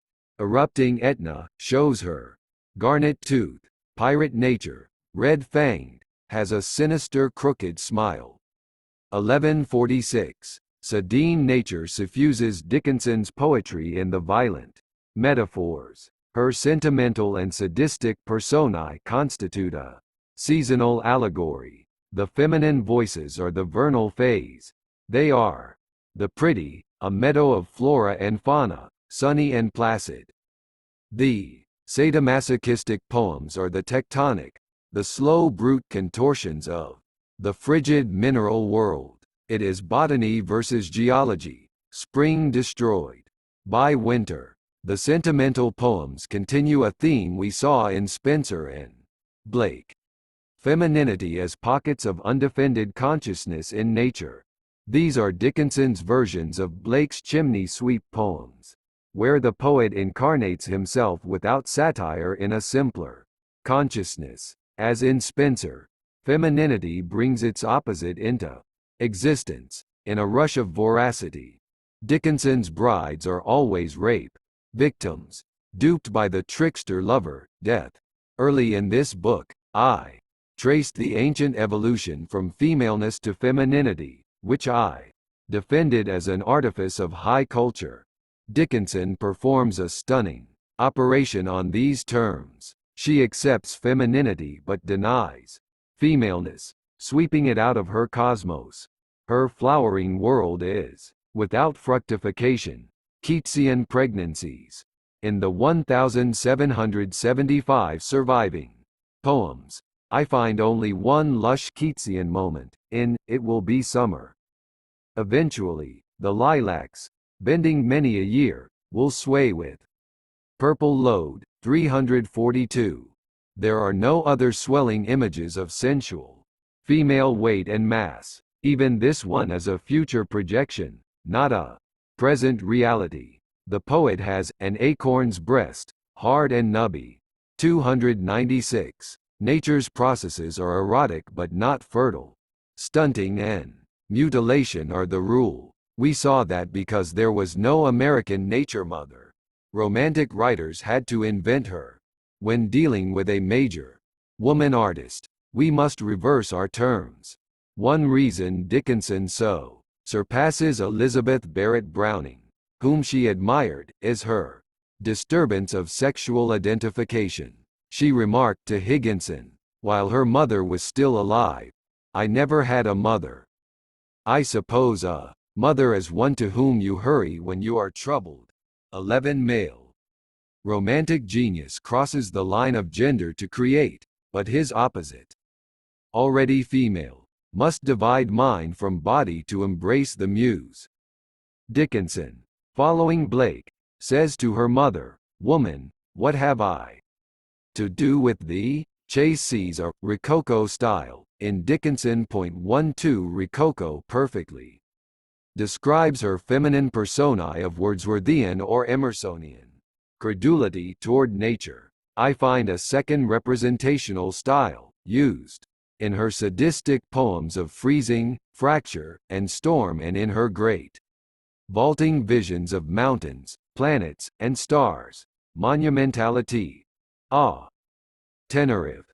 She hails a volcanic peak, clad in your mail of ices. Thigh of granite, and thew of steel. 666. I argued that monumentality, as in Egyptian and Assyrian art, is masculinizing, and that gigantism in a female artist, as in Emily Bronte's Heathcliff and Rosa Bonheur's Horsefair, is a technique of self-desexing. The Titanic. Dickinson is a disciple of Blake, the disciple of Michelangelo, who thus indirectly transmits his style from the late Italian Renaissance to late Puritan America. Feminine Dickinson follows Blake's songs of innocence. Masculine Dickinson follows Blake's The Tiger and the clashing long poems. Her poems of colossal monumentality are the theater of her Brontean swerve from gender, her alienation from the female body. Dickinson's sadomasochistic metaphors are a technique of self-hermaphrodization, for as externalizations of internal events, they are an emptying out of female internality. Sexual ambiguities abound in her poetry and letters. She calls herself boy, man, bachelor, brother, uncle. When I was a boy, she likes to say .13. She may be imitating Shakespeare's transvestite comedies. Boyhood would correspond to Rosalind's androgynous adolescence. Dickinson's quirky boy self signifies an early freedom from socialization, which she is able to evade as an adult only by lock up in her house and room. When I was a boy could also mean before I married my muse. She signs 6 letters to Higginson with the proud manly Dickinson, breaking a lingering gender convention. Until 20 years ago, it was still ungallant to refer to a woman writer simply by her last name. If boy is the past, Dickinson's other transsexual titles are the future. Her religious poems use a bizarre terminology of royal promotion. I'm czar, I'm woman, now 199.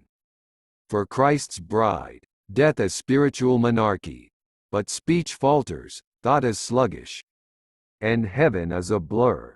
The male honorific signifies the absolute power of immortality. Czar, derived from Caesar, applies only to males. Therefore to be czar and woman simultaneously is a chimera of gender. The source might be Shakespearean, the speaker as Caesar, and Cleopatra, or Byronic. Sardanapalus as the she-king, and Semiramis the man-queen. Dickinson's male ranks include prince, duke, and emperor. 14 She applies her favorite title, earl, to God or death, ironically interchangeable. For example, a formally dressed corpse as writing to meet the earl. 665. Her Webster says, earl is now a mere title, unconnected with territorial jurisdiction. 15 So this is one of the poet's jokes at the expense of a diminished god. Sometimes she awards earldom to herself. When I'm earl, won't you wish you'd spoken to that dull girl? She will wear an ermine gown, with imperial eagles on her belt and buckles. 704, 452. She progresses from girl to earl like Alice from pawn to queen. Her projected sex changes like a fancy French royal portrait. This flirtatious and swashbuckling poem is addressed to a sweet who just might be another woman, which would explain the satisfactions of future maleness. Dickinson says of a flower, I had rather wear her grace than an earl's distinguished face. I had rather dwell like her than be Duke of Exeter. 138. Choosing nature over society, earth over heaven. She expresses these oppositions in sexual polarities. She could wear an earl's face but chooses not to. The rejected face is like an ancestor's mask hung on a hat rack by the door. She elsewhere uses the place name Exeter for heaven or the murky afterlife. 373. Hence, the Duke of Exeter is probably God. That is, the Exeter, dragging men off the world stage with his shepherd's crook. One of her letters, echoing Achilles in Hades, again projects the option of a future sex change. I had rather be loved than to be called a king in earth, or a lord in heaven. 16. The poet dons her earl's face in a bridal poem opening with a boudoir flurry. She wears trinkets, cashmere, raiment of pompadour. Servants' fingers dress her hair, as feudal ladies wore. She has skill to hold my brow like an earl. 473. The earl's brow is the coldness of her new corpse-like state. We are left with the peculiar picture of a male face peering out from a bridal veil, A feature, we saw, of ancient fertility rites. This heroine is another divine bride left at the altar. The road to the church in Amherst is full of potholes. I'm saying every day, if I should be a queen. Tomorrow, ellipsis, if it be, I wake a bourbon, 373. Ominous intimations of immortality. To wake a bourbon means, in Dickinson lingo, to ascend the guillotine. Dickinson's royal titles are honorary degrees of extremity, marking advance into the afterlife. They are hermaphroditic because transcendental. Death makes woman an earl in the same way. Impersonality makes her an androgyne, by masculinizing her into abstraction.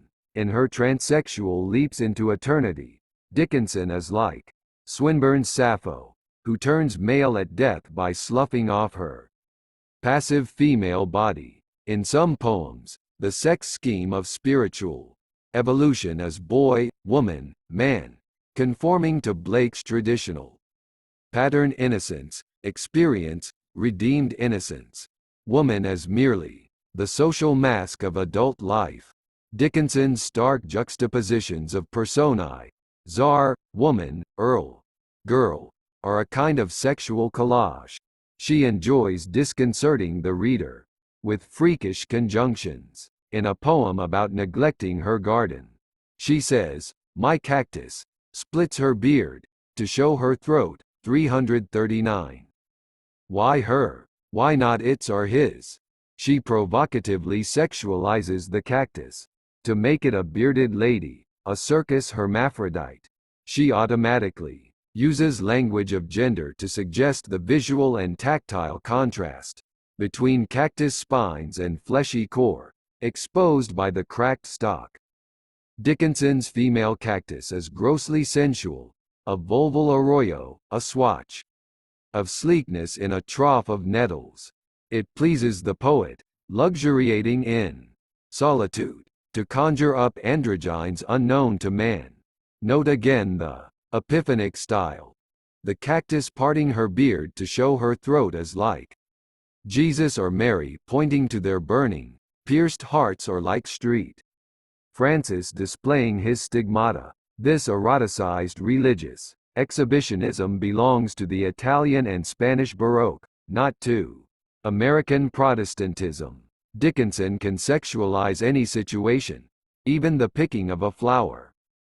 So bashful when I spied her, so pretty, so ashamed, so hidden in her leaflets, lest anybody find, so breathless till I passed her, so helpless when I turned, and bore her struggling, blushing, her simple haunts. Beyond. 91.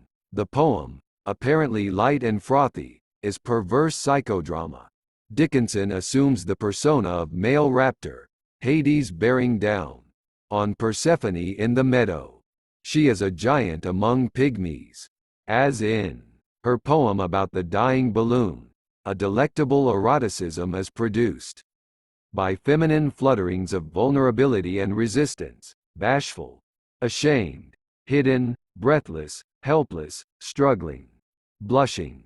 Even Dickinson's most innocuous poems stir with dark undercurrents. The most blatant of Dickinson's masculine self-portraits is My Life Had Stood a Loaded Gun, where she is a totem of phallic force. 754.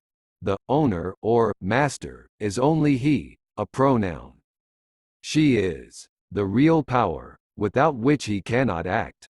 Her consciousness engulfs his, for he sleeps while she watches, as voyeuristic as Whitman in The Sleepers. I find multiple sources for the poem. The woman as gun is like Aaron's rod turned serpent. Aaron similarly acts for Moses and at his bidding. Second, she is a modern Excalibur, the magic sword given Arthur by the Lady of the Lake.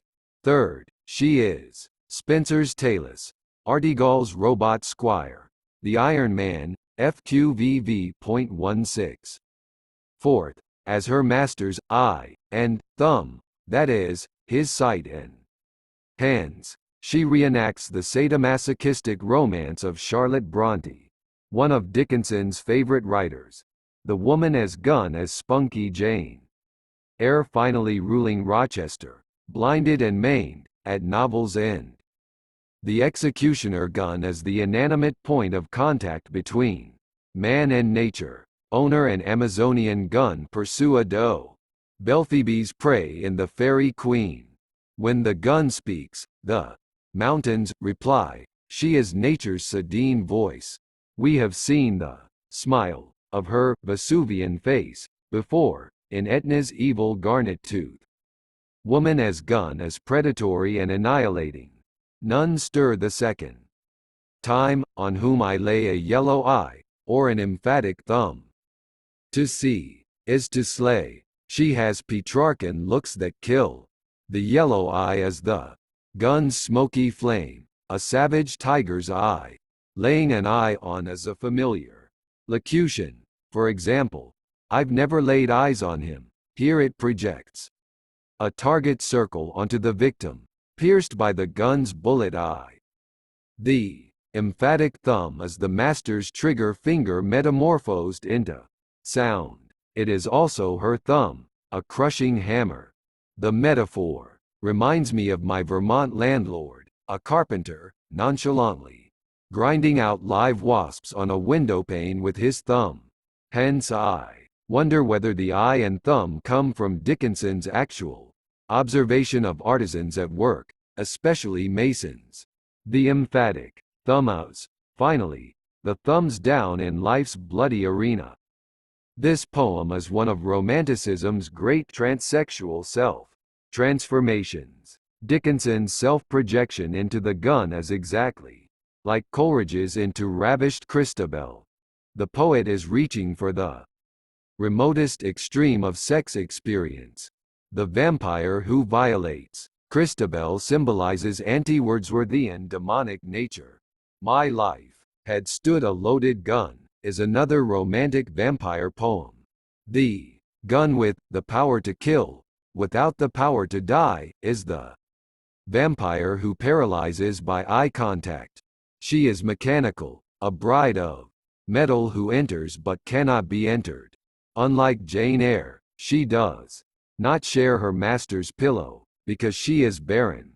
The loaded gun is Dickinson as denatured vampire, a masculine maker of sadistic, poetic speech. She is another androgyne as 19th century manufactured object. I view as a companion piece to this a fantastic poem where Dickinson switches sexual point of view. In Winter in My Room, I came upon a worm, pink, lank and warm. She ties the worm with a string but returns to find it grown into a hissing snake. He fathomed me. Then to a rhythm slim I secreted in his form, as patterns swim, projected him. She flees to a distant town to write. This was a dream, 1670. Eden's serpent as con man and shaker of faith? I see only sexual theater. Any Ely creature that manages to blow itself up, from pink, lank and warm, to a long wiener doing the hula tends to seize the attention of us moderns. After Freud, this poem would be unwritable, except by a child or psychotic. Its unself-conscious clarity is astounding. The gun and worm poems are reverse images of each other. Erin's serpent now refuses to resume its original shape. The menacing worm is the gun as not self. In the first poem, the poet fuses with her masculine half. In the second, she is alienated from it. Here she is in her feminine persona, which perceives only Wordsworthian nature. The snake is unbearable because it is Chthonian nature's abrogation of beauty, dignity, and hope. It is a symbol of the sedine nature force that the poet herself spewed out upon the doe in the gun poem. The worm poem takes place in winter. Because nature is devastated, remember the autumn poem drenched in crimson gore. Autumn marks the year's massacre of creatures. Dickinson's Green People 314. Other poems show the snake's meaning as a nature symbol for Dickinson. The wily snake lives in the swamp, 1740. A narrow fellow in the grass, he likes a boggy acre, a floor too cool for corn. The poet never meets him without a tighter breathing, and zero at the bone, 986. Swamp and bog are the Chthonian swamp. That antedates agriculture. The popular myth that snakes are slimy, when they are smooth and dry, contains an imaginative truth. The snake bears the invisible slime of the swamp of human origins.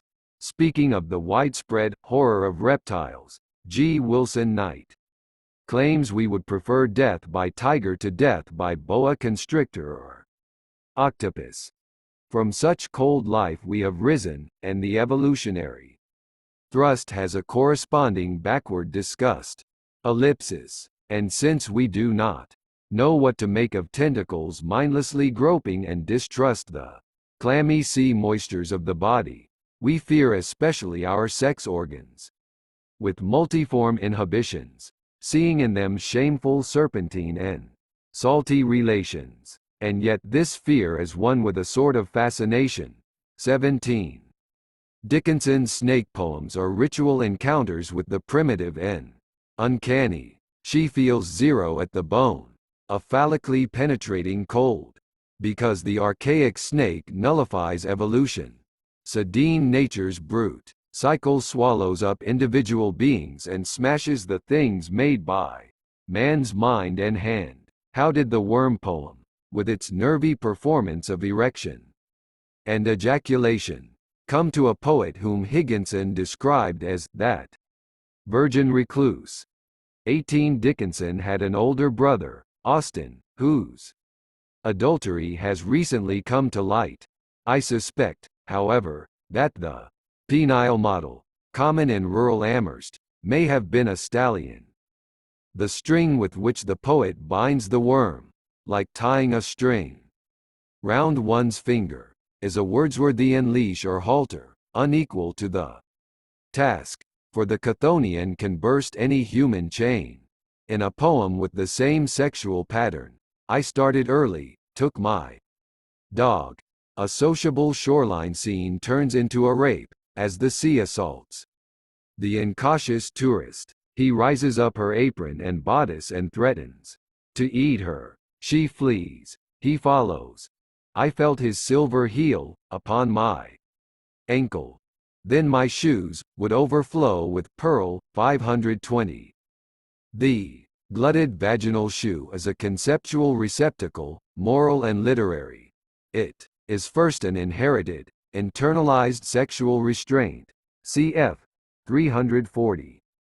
The shoe is a male gift, not a prince's glass slipper but a paternal tyrant's iron boot. The image recurs in Sylvia Plath's Daddy, where the Nazi father is a black shoe, jailing the slug-white adult daughter. Second, the sea overflows Dickinson's simple shoe, because the revelation of nature's coarse reality is always a rape of sentimental illusions. In the Worm and Sea poems, the speaker flees to a town for safety. An ironic refutation of Wordsworth. Civilization, into which the poet normally did not venture, is our only defense against nature. Snakes have suppleness, a quality Dickinson mistrusts. She says, for example, death is the supple suitor that wins at last. 1445. Her males or male surrogates have a facility of movement or unctuous self-assurance, corresponding to men's complacent ease in their bodies in wolf novels. In mythology, men are paralyzed by Medusan females, symbols of nature. In Dickinson, women are paralyzed by male hierarchs of heaven and earth.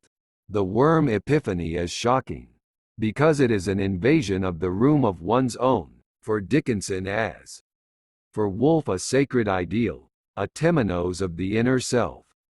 I would reject a reading of the worm poem that reduced it to a New England spinster's fear of sex. The error would be in dissociating the poet from the snake, when in fact it is her self-severed member. She has dropped it, by autotomy, like the tail or claw of a fleeing lizard, lobster, or starfish. I see the scene as a surrealist film, like Un Chien Andalou. The poet is like a man who drops his umbrella and suddenly finds himself in female clothes. He turns around to discover the umbrella changed into a condor, staring at him malevolently. In other words, the poet in the privacy of her room momentarily lays aside her loaded gun, her male persona. But when she returns, it is puffed and distended like Lucille Ball's bread dough ballooning out of the kitchen. The snake is a fantasy of power escaping Dickinson's control. It is the poet's swelling ambition, which menaces the feminine persona by which she passes unseen through society. Why does it take reptilian form? Everyone thinks of the serpent of Genesis, but a snake in a poet's chamber could be Delphi's resident python, a symbol of prophecy. The serpent's schooling has been somewhat spotty, so when our Sibylline poet is in her feminine phase, an oracle reigning on a trivet rather than a tripod, discipline is difficult. Second, woman and snake in a second-story chamber recall Shakespeare's Cleopatra and her phallic asps, with one asp driving the queen out of her monument into the streets of Alexandria. Third is the snake coiled round the dove's body in Christabel, a sleeping poet's vision of the maiden ensnared in her bedchamber by the vampire. In the Gun poem, Dickinson is the vampire hunting female prey.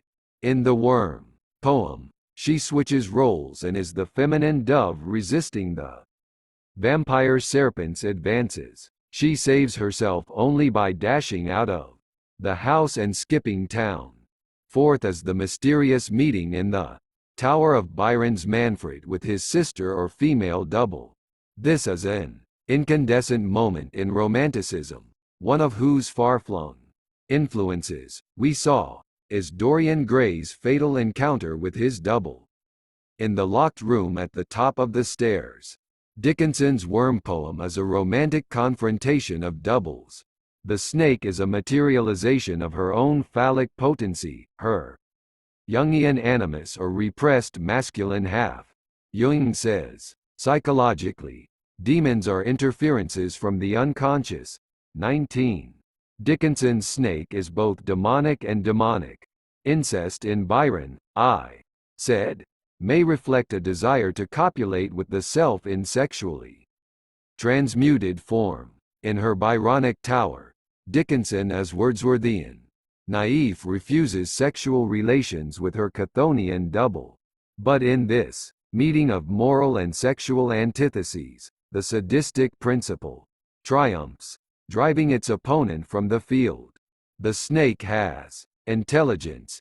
He fathomed me, mentally and sexually, and the power of poetry, rhythm, form, patterns. He is both a sardine speaker and the idea of a sardine poem. The snake is what Dickinson is and what she has made. But he is out of control, for Wordsworth can never put down a Coleridgean sedition. The snake is an archaic apparition disestablishing its mistress' social persona and filling the bourgeois home with its Delphic fumes. The first poem has a further sexual ambiguity. The gun has stood in corners, dormant, until put to use by her master. Her masculine power is greater than his, but for it to take effect, he must drag her about and aim her. The gun is potent yet dependent. Aquinas says, a body is composed of potentiality and act, and therefore it is both active and passive. 20. The loaded gun metaphor is hermaphroditic because of its sexual metathesis, the poet's phallic self-transformation, and because of its synthesis of action and reaction. Dickinson likes this binary trope. He found my being, set it up, adjusted it to place, then carved his name upon it, and bade it to the east be faithful, in his absence. 603. The psychodrama is like that of the gun poem, except that limited travel has become immobility. The poet sees herself as a toppled gravestone or cromlech, claimed by a vagabond male, probably the bridegroom, Jesus. That he carves his name into her, like a cattle brand, is another of Dickinson's sadomasochistic adornments. She is like a tree, initialed by a romantic swain. She is a marred block, a pillar turned toward the light, like Lot's incinerated wife. Dickinson as scarred tombstone as a passive phallic monument, both masculine and feminine. Her columnar self stands on a granitic base. 789. She is thinking of obelisks in the town cemetery, and the livid surprise cool us to shafts of granite, with just an age and name, and perhaps a phrase in Egyptian. 531. The variant for the latter as Latin inscription. Such metaphors illustrate Dickinson's monumentality, which I interpret as a self-masculinizing style. Her stone towers are sexual monoliths, slabs of aggressive assertion caught between potency and paralysis, signed and sealed by the divine lover who will never return. She portrays herself architecturally as a fallen caryatid or armless Venus.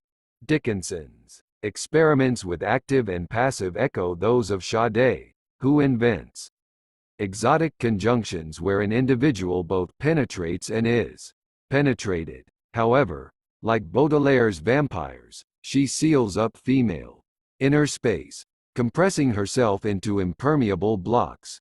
The granite shafts are tombstones, but also the corpses themselves, labeled like mummies in a museum. Dickinson thinks of death as enforced passivity, agonizing impediment of movement. She dwells on the moment a person becomes a thing, as in The Last Night That She Lived, where the pronoun disappears in the last stanza, and we placed the hair and drew the head erect. 1100. A human has passed into the object world. Some death poems use no personal pronoun at all. 'Twas warm, at first, like us. It, she says of the dying one. 519. Mind, body, and gender have gelatinized.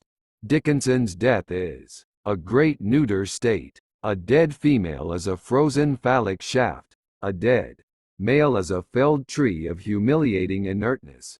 Death is a maker of sterile androgynes. A corpse is soldered with rivets because it is a manufactured object, an android.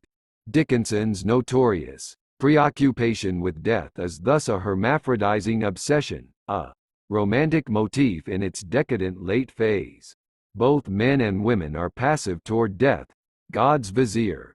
This intensifies the sexuality of Because I Could Not Stop for Death, a parodic, swing low, sweet chariot. The lady kidnapped by her gentleman caller feels a chill, for only gossamer, my gown, my tippet only tulle. 712. Gold into the grave, the speaker finds herself ill-dressed. Her garments of fairy tale delicacy are Christian illusions about resurrection. This feminine persona is universal, symbolizing all mankind. That is, humanity as feminine in relation to death, fate, God. Men too wear the flimsy gown of false hope, transvestized by their own credulity. Men too are raped by the trickster lover, God, death. This illustrates the richness with which Dickinson invests femininity. As in Sade and Swinburne, God condemns man to fascist oppression and sexual subordination. Unable to advance or retreat, the dead rest in an infinity of checkmate. 615. Dickinson declares, I saw no way, the heavens were stitched. There is no entrance to the tent of the inhospitable Bedouin god. 378. 243. Death's victims, like serfs fallen into peat bogs, are sod.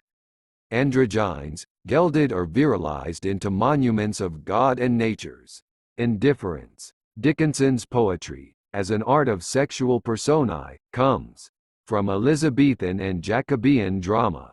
She thinks in theatrical or masculite terms. She writes capsule screenplays of agony and ecstasy where someone is tortured, dying, transfigured. The poems are sexual scripts, like Sade's. Dickinson turns Wordsworth's nature into an inferno, ring upon ring of pain. As in Spencer and Blake, personae stand for spiritual states. The masculine personae of savage nature have several tones. One is that of routine, as when a jaunty bird strolls down the walk, bites a worm in half, and eats the fellow raw. 328. Frost acts with the same matter-of-fact pitilessness. The blonde assassin beheads a flower at play. 1624. The frail victim represents human and vegetable nature, conquered by the cold abstractions of natural and divine law. Sometimes a cat is the assassin, teasing a mouse, then mashing it to death. 762. Or the sea pursues seductively, before drowning its human guest. My pantry has a fish for every palate. In the year to this revolting bliss, the object floating at his side made no distinct reply. 1749. Dickinson unreels her own cinema verite, anticipating the day when Americans would be regaled at supper time by news films of corpses being dragged from harbors. Nature can kill by patient ambush. How the waters closed above him, we shall never know. Spreads the pond her base of lilies, bold above the boy, whose unclaimed hat and jacket sum the history. 923. Glug, glug. The assassin is a dark sump, personified in the French decadent manner as a haughty, handsome archetypal female. Her pancake trained the base of a leafy Tiffany lamp. Dickinson's weather reports seem written by Sade. The wind is like hungry dogs. Yellow lightning shines through fissures in volcanic cloud. The trees hold up their mangled limbs, like animals in pain. 1694. Nature as an ashy war zone of greed and suffering. Dickinson's usual style as gruesome sardine comedy. The starved maelstrom laps the navies, as if it were a giant kitten playing with boats in its milk dish. The tiger fasts scarlet, till he meet a man, dainty adorned with veins and tissues, and partakes a Spencerian moment of exquisite gore. 872.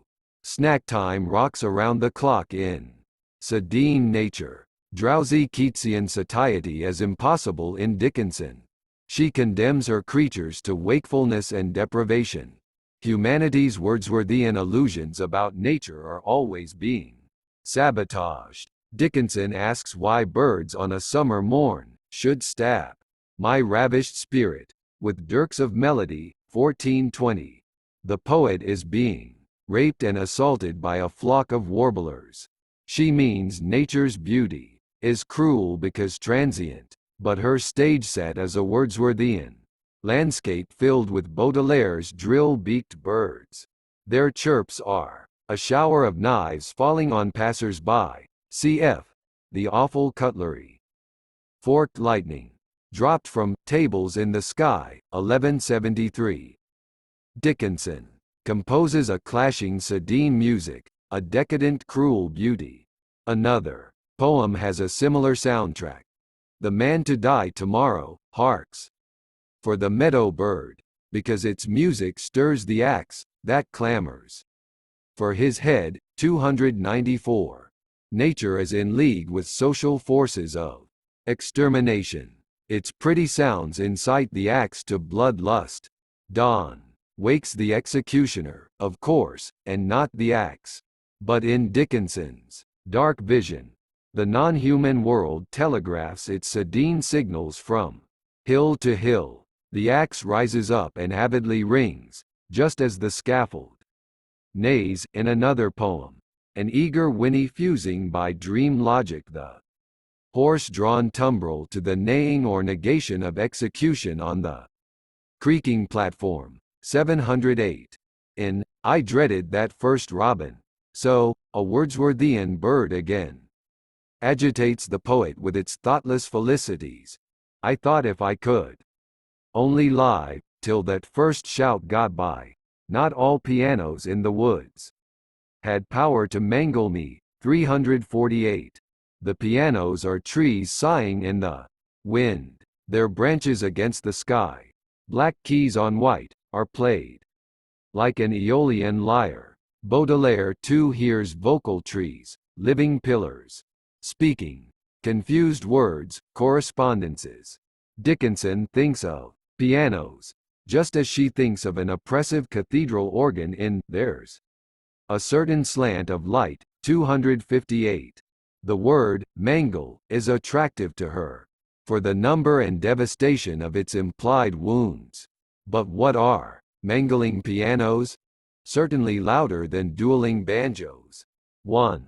Imagines a victim tangled up in piano wires and lashed by felt hammers, like a farmhand caught in a thresher. That she sees many pianos as highly surreal, like a Busby Berkeley film. The poet is merely listening to the wind from her house or garden. But in her metaphor, she is in the woods running the gauntlet past rows of voracious pianos, their lids open like maws. Horror show again.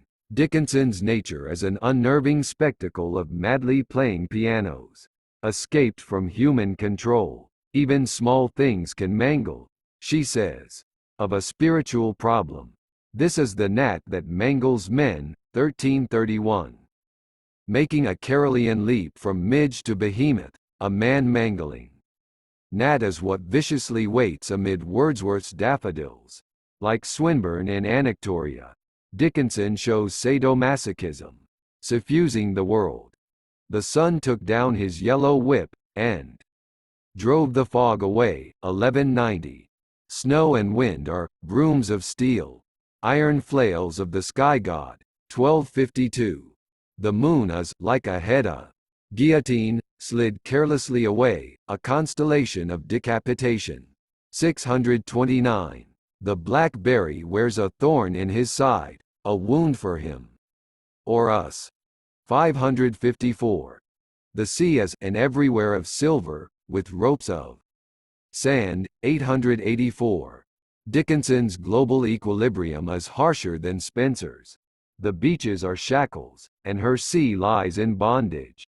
A favorite word is iodine, which she uses to describe sunset light in sky or water, as in The Iodine Upon the Cataract. 853, 673, 710.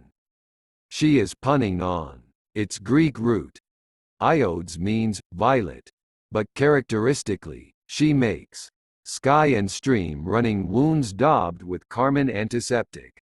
This resembles those two poems in which the fall landscape and western sky are great blood puddings, the universe as abattoir. She sees sunset as conflagration. The largest fire ever known occurs each afternoon. It consumes an occidental town, rebuilt another morning, to be burned down again. 1114. Disaster as nature's norm. The scarlet western hills and clouds are cities rising and falling. Like ancient cities, the poet as Nero singing while Amherst burns. Like Swinburne's Sappho, Dickinson thinks God jealous and vindictive, an attitude she got from Blake.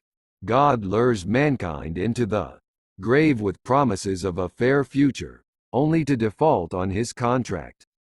His credit history is a spree of embezzlements. He condemns man to Death and loss. Earth is short, and anguish absolute. 301. Pleasure and pain are yoked. We pay for every ecstasy with anguish.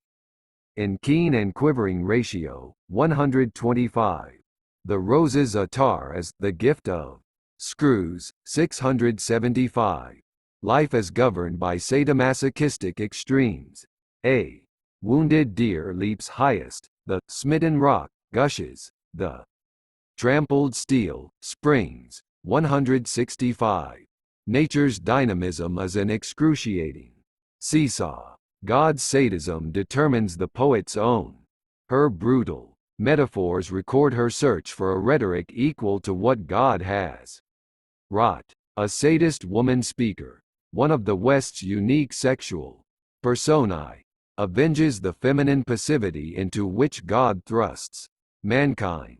Dickinson reserves her most contemptuous witticisms for the son, who came to justify the ways of God to men. Unlike her precursors, she refuses to glamorize the primary romantic persona of the martyred male heroine. The auctioneer of parting, his going, gone, shouts even from the crucifix, and brings his hammer down. 1612. Christ turned moneychanger as conducting a slave auction from the cross. He is selling souls to the highest bidder, the shadowy God who is death. Ineffable avarice of Jesus, murmurs Dickinson in a letter. 21. Christ's hammer as the gavel of the last judgment, already striking men with daily blows. Here the holy carpenter's nail wounds are masochistically self-inflicted. Keats says of himself, imaginary grievances nail a man down for a sufferer, as on a cross. 22. Gone, life's funeral train chugs into motion to Christ's ominous, all aboard, cf. The puns on crucifix boards. His, it is finished, becomes a parodic diminuendo, fading echoes of adieu. Dickinson's cynical surrealism is unparalleled among great women writers. For an analogy to the auctioneer poem we would have to turn to Bob Dylan's All Along the Watchtower, 1968, the Golgothan dream vision of a Jewish satirist who treats Christ much more sympathetically. Dickinson says, God was penurious with me, which makes me shrewd with him. 23 more of her sharp irreverence. In passing Calvary, she likes to note the fashions of the cross, and how they're mostly worn, still fascinated to presume that some are like my own. 561. The faithful speak of death or sorrow as a cross to be borne. Dickinson compares her crosses with others, noting their shape, weight, and number. How are they worn? Does the condemned staggering up Calvary carry the cross on his left or right shoulder? What fashions does he model on the cross? A tunic? A loincloth?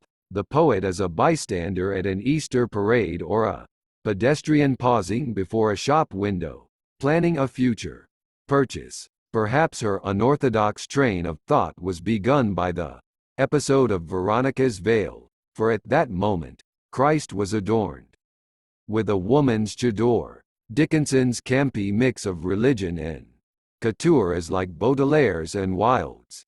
Christ is in Dickinson's line of fire because his testament misrepresents his godfather's business. The poet is Little Red Riding Hood discovering a wolfish divine face hidden within the flowery fringes of Wordsworthian nature. Christ's incarnation had a bloody climax, reached by a road paved with good intentions. One of Dickinson's most brilliant metaphors, mine, by the sign in the Scarlet Prison. Bars cannot conceal. 528. The body as Poe's red death and shrinking torture cell. The body's netting of veins and arteries, like a bale of chicken wire, are the bars on door and window. What is mine is the certainty of extinction. The bright sign in the Scarlet Prison is mortality. which cannot be concealed by the bars or tribunals of future divine judgment. Dickinson agrees that life imitates Christ, for our extension in the body lays us on the cross of Blake's tree of nature. Consciousness in Dickinson takes the form of a body tormented in every limb. Her sadomasochistic metaphors are Blake's universal man, hammering on himself, like the auctioneering Jesus. Her suffering personae make up the gorged superself of Romanticism. I argued that modern sadomasochism is a limitation of the will and that for a romantic like the mastectomy-obsessed Kleist it represents a reduction of self, a conventional feminist critique of Emily. Dickinson's life would see her hemmed in on all sides by respectability and paternalism, impediments to her genius. But a study of Romanticism shows that post-Enlightenment poets are struggling with the absence of limits, with the gross inflation of solipsistic imagination. Hence Dickinson's most uncontrolled encounter is with the serpent of her antisocial self, who breaks out like the Aeolian winds let out of their bag. Dickinson does wage guerrilla warfare with society. Her fractures, cripplings, impalements, and amputations are Dionysian disorderings of the stable structures of the Apollonian lawgivers. God, or the idea of God, is the one without whom the many of nature fly apart. Hence God's death condemns the world to decadent disintegration. Dickinson's late romantic love of the apocalyptic parallels decadent European taste for salon paintings of the fall of Babylon or Rome. Her Dionysian cataclysms demolish Victorian proprieties. Like Blake, she couples the miniature and grandiose, great disjunctions of scale, whose yawing swings release tremendous poetic energy. The least palatable principle of the Dionysian, I have stressed, is not sex but violence, which Rousseau, Wordsworth, and Emerson exclude from their view of nature. Dickinson, like Sade, draws the reader into ascending degrees of complicity, from eroticism to rape, mutilation, and murder. With Emily Bronte, she uncovers the aggression repressed by humanism. Hence Dickinson is the creator of Sadine poems but also the creator of sadists, the readers whom she smears with her lamb's blood. Like the Passover angel, she stains the lintels of the bourgeois home with her bloody vision. There's been a death in the opposite house, she announces with a satisfaction completely overlooked by the Wordsworthian reader. 389. But merely because poet and modern society are in conflict does not mean art necessarily gains by freedom. It is a sentimental error to think Emily Dickinson the victim of male obstructionism. Without her struggle with God and Father, there would have been no poetry. There are two reasons for this. First, Romanticism's overexpanded self requires artificial restraints. Dickinson finds these limitations in sadomasochistic nature and reproduces them in her dual style. Without such a discipline, the romantic poet cannot take a single step. For the sterile vastness of modern freedom is like gravity-free outer space, in which one cannot walk or run.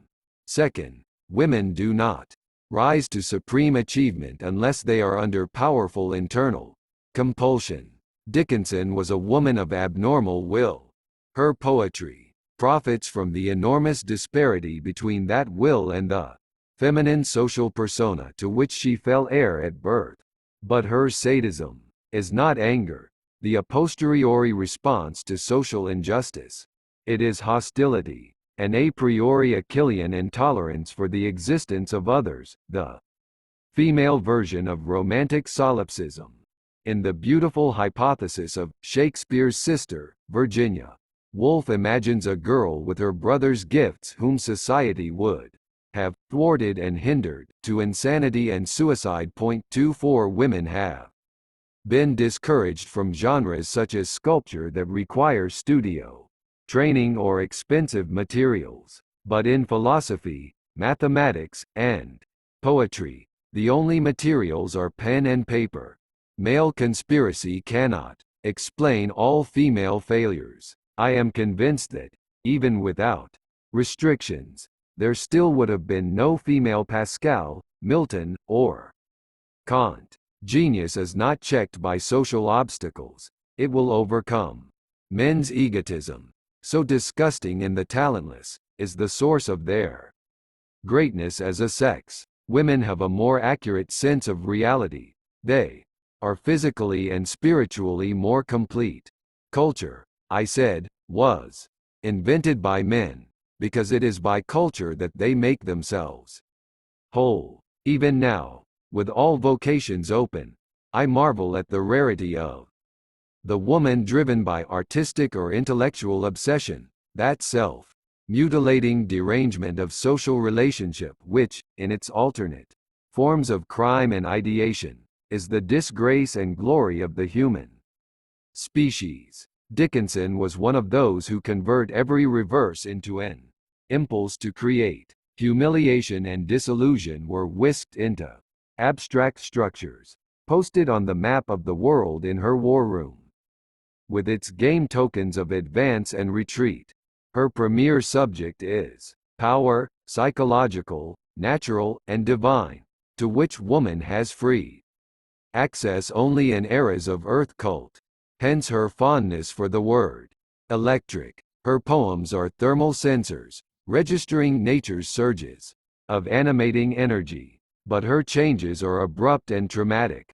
A happy lip breaks sudden, she typically remarks. 353. This stiff upper lip belongs to a marble statue with a hairline fracture.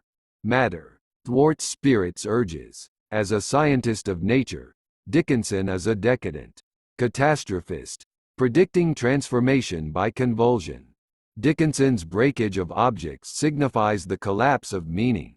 She imports amputation, her favorite limiting device, from Dionysian nature into society. For example, she says of her mother's stroke, her hand and foot left her.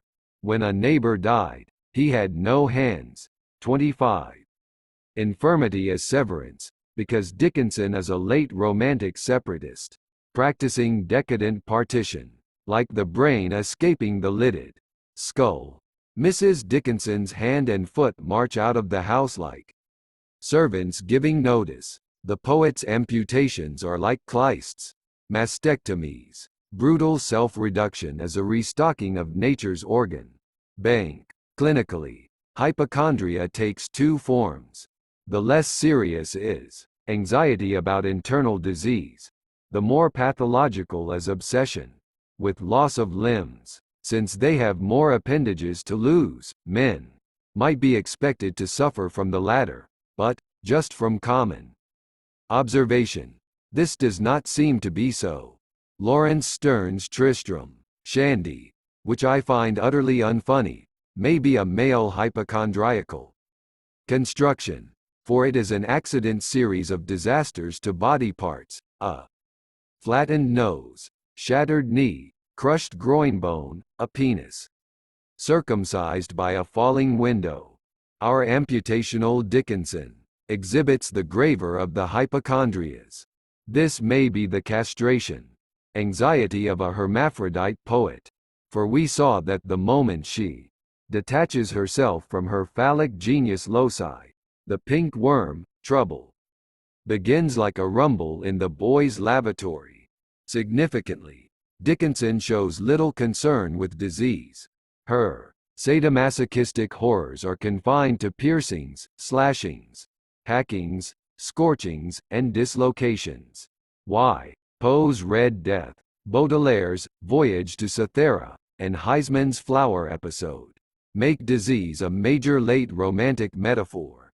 It is the depraved touch of female nature. Dickinson's substitution of accidents for disease is part of her extraordinary effort to wipe Chthonian femaleness out of nature. Her nature, I said, has two faces. One benevolent, one hostile, turbulent with storm and volcano or dead with stone and ice. I argued that lapidary decadent beauty, the bronzed and jeweled surfaces of Baudelaire and Moreau, are a protest against the Chthonian. Like Poe, Dickinson is exiled from European objects d'art. Therefore her ice images, expressing a revulsion from nature identical to the French decadence, are a great leap forward into modern metaphor. One of Dickinson's stunning achievements is her prophetic vision of intergalactic nothingness. A funeral turns into a science fiction film. Boots of lead cross her soul, then space began to toll, as all the heavens were a bell and being, but an ear, an eye, and silence. Some strange race, wrecked, solitary, here. She drops down, and hit a world, at every plunge, 280. Dickinson's glimpses of futuristic desolation, minimal in Jules Verne, precede H. G. Wells's by 30 years. What of her lead boots? Only we, her true contemporaries, can identify them, for we have seen them walk on the moon. Dickinson's lonely plunge into Pascal's abyss is the severest thought, to my knowledge, of any pre-modern woman writer. Even despairing Wordsworth gives himself one withered companion in his stark desert basins.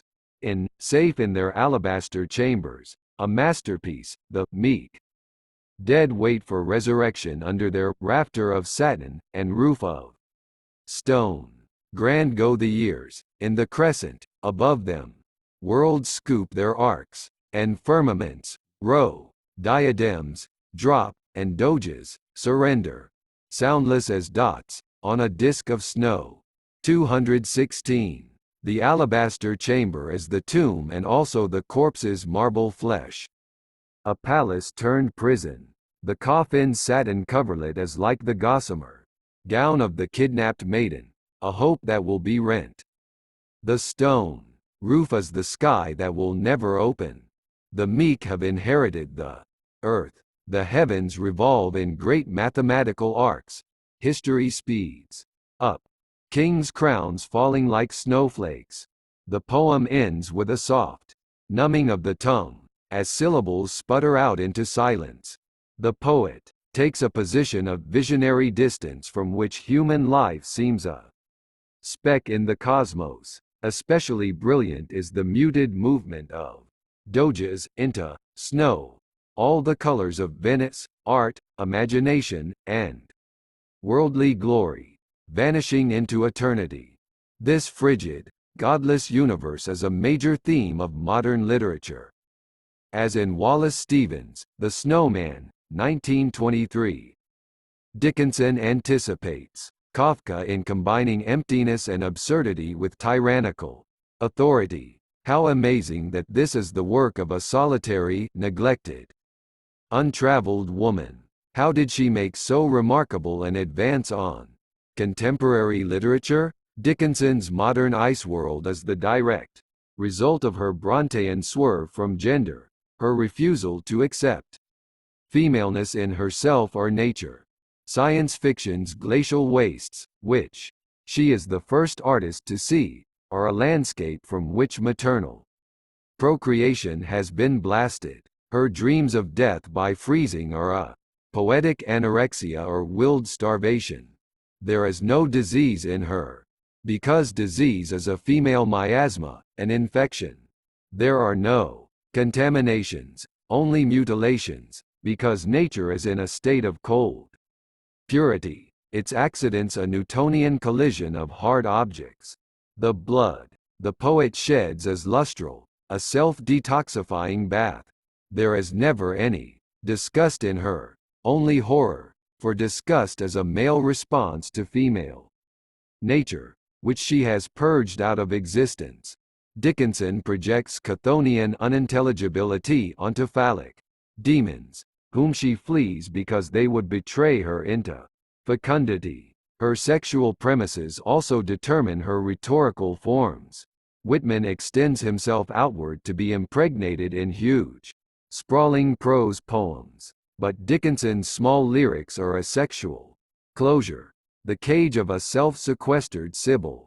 Whitman's poems aggregate while Dickinson's consolidate ego. She declares, the soul selects her own society, then shuts the door. The soul must choose one herself, then close the valves of her attention. Like stone, 303. The inflexible heart of metal spigots is a tomb, monument of the self. Jane Austen calls her own writing, the little bit, 2 inches wide, of ivory on which I work with so fine a brush, an allusion to the modest scope of provincial life that she took for subject. 26 But her ivory is not so small, first because the novel as a genre has social breadth, and second because her work revives the English Renaissance ideal of marriage. Dickinson, on the other hand, is a monastic. She chooses one because the self must be sealed up and its integrity defended. Her poems are Apollonian cells of the Principium Individuationis. Baudelaire's poems, I noted, are corrupted entities, projections of a diseased body. Dickinson's major poems are bursting hermaphrodite lozenges, a small feminine body charged with a mighty masculine mind. The rhetoric itself is powerfully bisexed. Language too is confined. Whitman and Huysman's proliferation of vocabulary is the opposite of Dickinson's contraction of syntax. Her poems are imploded, their contours jagged and torn by suction. Poring over her dictionary, she introverts words, doubling them back in puns on their roots. Her ellipsis produces broken metrical accents, a queer, lurching rhythm. She cites Higginson's prior criticism, "You think my gait spasmodic." 27 Dickinson has a halt meter, like a hobbled horse, or a Chinese woman who has bound her own feet. Her harsh pressures on language are another ritual limitation, by which the romantic self returns to governable dimensions from its monstrous immensity. There is inherent irony in the idea of female romantic genius, which I have examined in 2 cases, Emily Brontë and Emily Dickinson. Romanticism is an imaginative realignment of Western male will toward female powers, which it internalizes. The reason the work of Elizabeth Barrett Browning and her fellow poetesses is so weak is that romanticism is a sex-crossing mode which adds femaleness to maleness. Femaleness added to femaleness is a romantic redundancy, to which the muse will make no visitation. Brontë and Dickinson succeed as romantics because they are women of masculine will who tend toward sadism. I portrayed the high romantic poet as a passive sufferer or male heroine. Dickinson unites this inherited persona with its opposite. As a woman romantic, she must suffer and assert. She is male heroine and sex-defying romantic hero. Both extremes must be forcefully materialized, which is why her sadistic metaphors are among the most grisly in major poetry. They are injections of synthetic male hormone into a hermaphroditic genre that resists female practitioners. I spoke of Wordsworth's shamanistic sacrifice of virility. Dickinson makes this romantic surgery literal. Lacerating self-abuse is her ritual consecration, by which she makes her vows to art. Dickinson's sadomasochism is most intense during her most creative decade. She says, "I felt a cleaving in my mind, as if my brain had split." 937. Her poetry is a war of personae, a clash of opposites. It is sexually, psychically, morally, and aesthetically bivalent. Over eternity, her pastoral Wordsworthian poems must yield to their demonic counterparts. Criticism's error has been to regard the sentimental poems as indistinguishable from period vers de société. But Dickinson's contemporaries had no secret wells of savagery, no grand philosophical system. Her sentimental personae do not stand alone. The purest feminine poems are without internal ironies. They are acted upon by their contexts. Read any of her Bird and Butterfly poems while keeping her sadistic lyrics in mind, and you will find them magically transformed, their borders agitated by malign influences. In her Wordsworthian verses, the poet is a virgin, odalisque, titillated by the pressure of erotic menace around her. Sentimentality is one of Dickinson's major techniques. It is her sexual allure, the magnetism drawing her masculine and feminine personae together. She uses femininity to drive femaleness out of nature.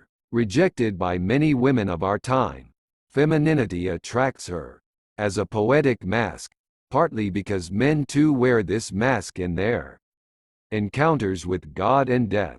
Dickinson endorses femininity's artificial or rather unnatural character.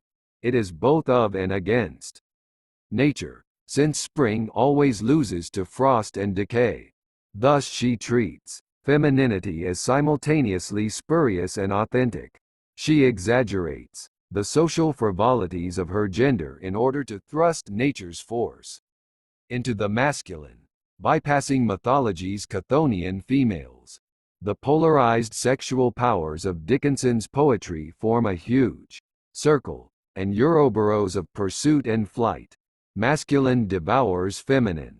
As in Spenser, all personae are in motion, turning with the pagan solar year. The poet enters among her characters, the mark of romantic as opposed to Renaissance literature. She is both Proteus and Florimel, rough rapist and coy maiden.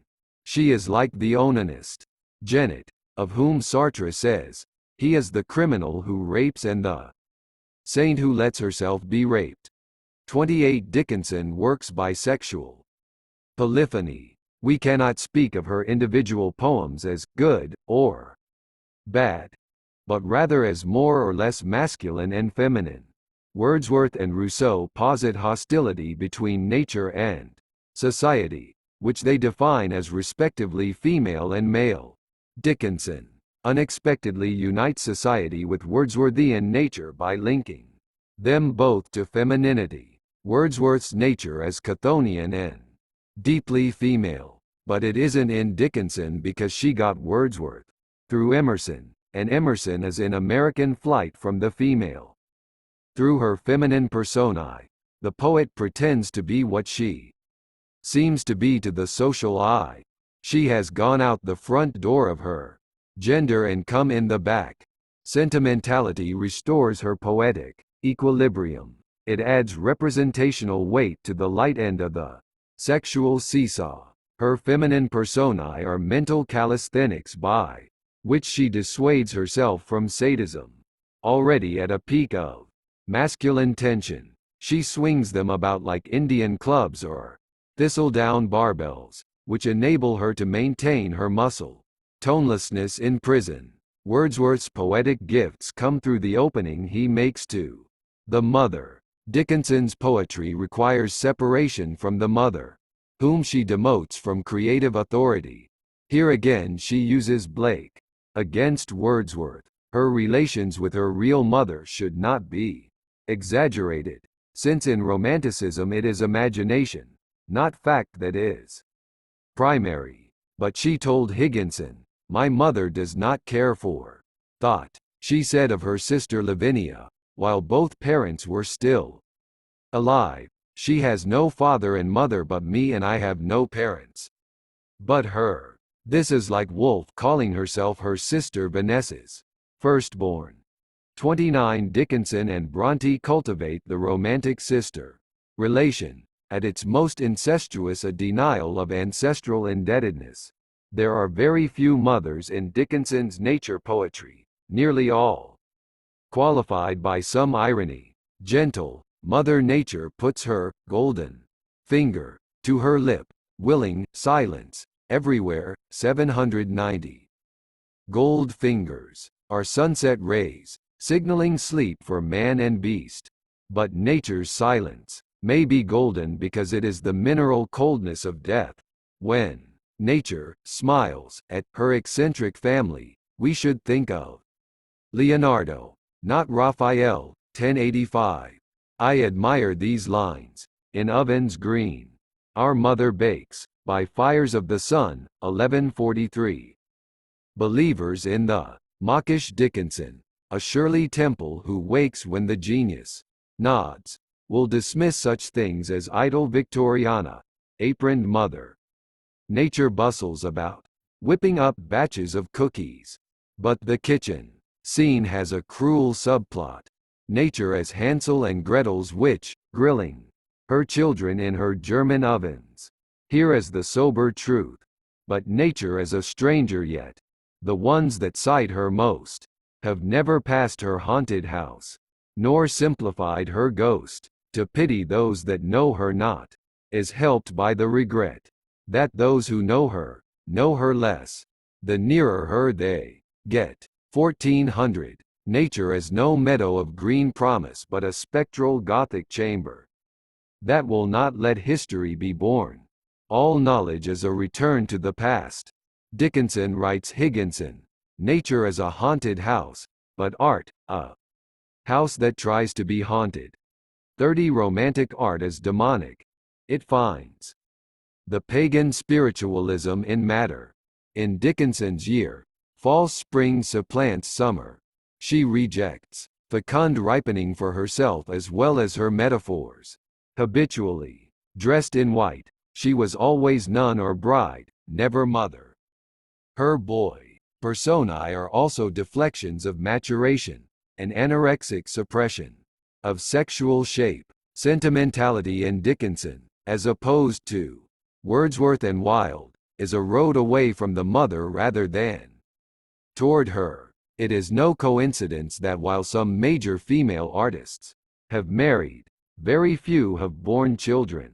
The issue is not conservation of energy but imaginative integrity. Art as its own self, swelling, proof that the mind is greater than the body. In biology, neoteny is the protraction of juvenile traits into adulthood or the premature development of adult sexual traits in a hostile environment. Dickinson's feminine personae are neotenic. They are juveniles trying to stop the aging of the year, a delay that makes winter's sudden arrival more catastrophic. Her feminine personae are self-delectating fictions, in which a recluse toys with exhibitionism. There is an erotics of smallness in Dickinson, resembling the seductive preciosity of Blake's infant joy. She loves to appear frail and pitiable, but only to make more delicious her vamping between hierarchic levels. There are satiric tableaus of human subordination. I hope the Father in the skies will lift his little girl, old-fashioned, naughty, everything, over the stile of Pearl. 70. Pearl is her word for the resurrected realm of white frost. She is a naive gambling in the feminine glad rags of Christian trust. Here are 3 hierarchic levels. Papa above. Regard a mouse, o'erpowered by the cat. 61. She sent the poem to her headstrong sister-in-law Susan, the cat in whose jaws the poet pleasurably struggles. Such superficially simple passages are cascades of hierarchical force, tiered fountains splashing with sadomasochistic refreshment. Dickinson calls herself Sparrow, little girl, child. She refers to my little gypsy being, my little sunburnt bosom. 31. The most cunning self-description occurs in a letter to Higginson, who had requested a photograph. Could you believe me, without? I had no portrait now, but am small, like the wren, and my hair is bold, like the chestnut burr, and my eyes, like the sherry in the glass, that the guest leaves. Would this do just as well? 32. What a psychodrama. The poet as small, mild, pathetic. Even her eye color as a tincture of abandonment. But she wrote every word of this in perfect consciousness of her secret greatness and power. She is like Cleopatra, breathing, "I am pale, Charmian," one line before clobbering the messenger. The simile of the leftover sherry as a triumph of the Jewish mother type of masochistic, guilt-inducing trope. Dickinson. Scholars are tone-deaf to this element in her. Italians and Jews tend to be alert to self-dramatizing gambits where force masquerades in personae of infirmity. For example, my formidable grandmother would respond to telephone inquiries by claiming she was so la, calm, iuch, alone like an owl, watching, in other words, in dismal solitude. 33 Now this Italian owl is bird of a feather. With the Amherst wren and sparrow, a ferocious hierarch is practicing an adroit mime of misery. Dickinson's sherry eyes appear to withdraw and be withdrawn from, when in fact they aggressively advance on the reader. What causes exasperation or panic in the children of Italian and Jewish matriarchs is being directed toward a genteel stranger with no suspicions of the poet's profound doubleness. Higginson is a fish, whom Dickinson lures into reach by appetizing quavers of dependency. In her next letter, she tells him, "All men say, 'What to me?' But I thought it a fashion." 34 She is the beggar girl banned from the common table. She is Cassandra, never believed, or Coleridge's poet isolated in his holy circle. Her plaintiveness is rich with gloating. It's clear everyone said, "What?" to her because, like a guest without small talk, she had a bad habit of sinking dialogue under Delphic meteorites, great thudding conversation stoppers. One has known persons who do this, fatiguingly. It is one of the most aggressive forms of speech, intimidation cloaked as revelation. Dickinson is Salome dancing into her 7 veils. Many critics remark on the irony of Dickinson's veneration of Higginson, a man well known in his day but now just a footnote in literary history. She called him preceptor and signed herself your scholar. He was the ambassador of the great world to the sequestered poet, who joked about her own nonentity. "I'm nobody. Who are you?" 288. Her relation to him was like Shelley's to Mary, Godwin or Mills to Harriet Taylor, a symbolic deference where a stronger intelligence bows to a lesser. Dickinson's ritual self-abasements are nearly Swinburnian. A poem begins, "I was the slightest in the house. I took the smallest room." 486. She likes lowness for its tingling sensations of hierarchic distance. She stretches and squeezes the artificial gap between superior and inferior, as if working an accordion or chest expander, exhilarating herself with inhalations of subordination. A diminutive friend of mine, a native Bostonian and paragon of archaic wasp decorum, has a psychodramatic stratagem under stress that never ceases to amaze me. She appears smaller.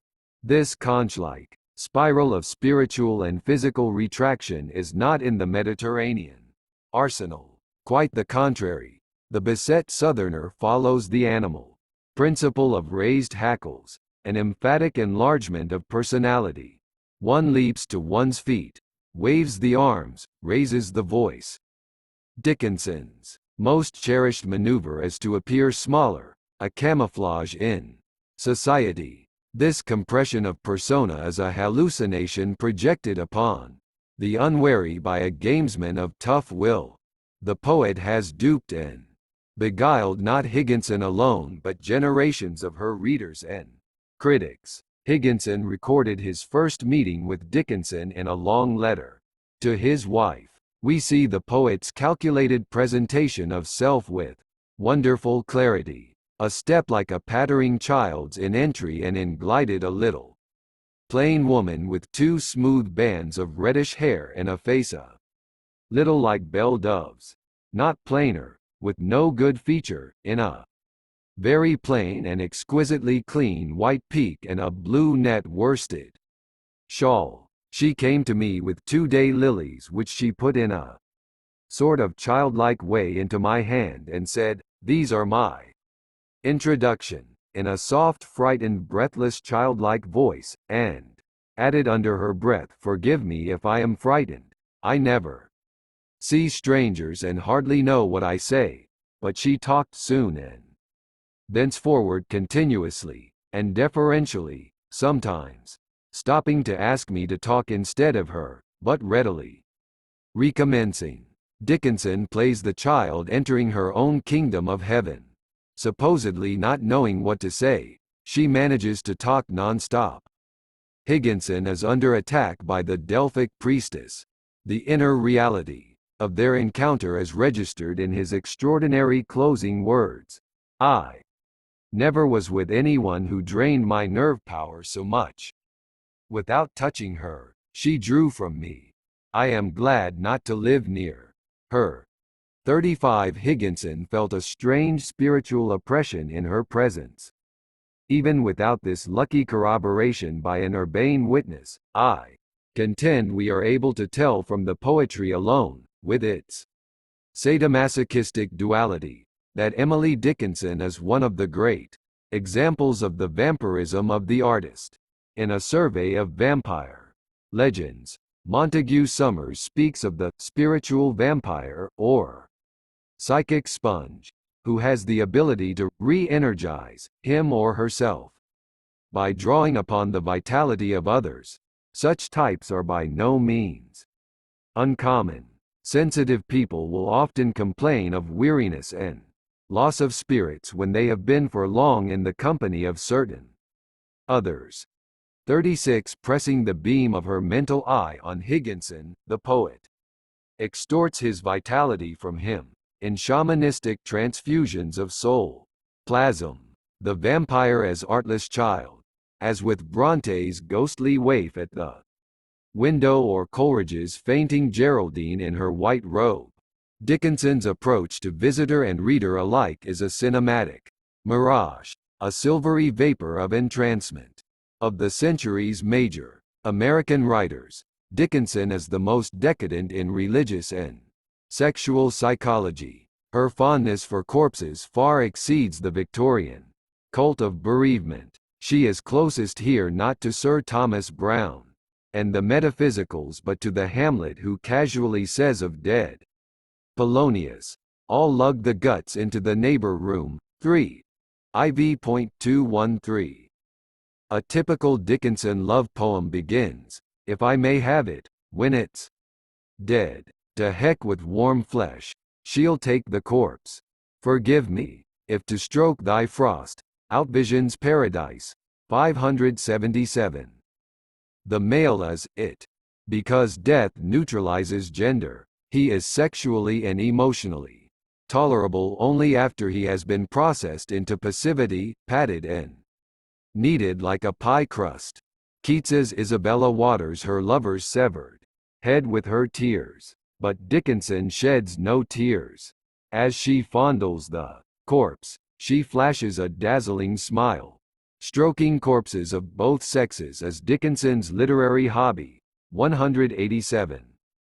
People used to die at home, and their bodies were laid out in the parlor. The quick trip from hospital to funeral home, curious term, was not yet invented. Suppression of the mechanics of death is a recent bourgeois phenomenon.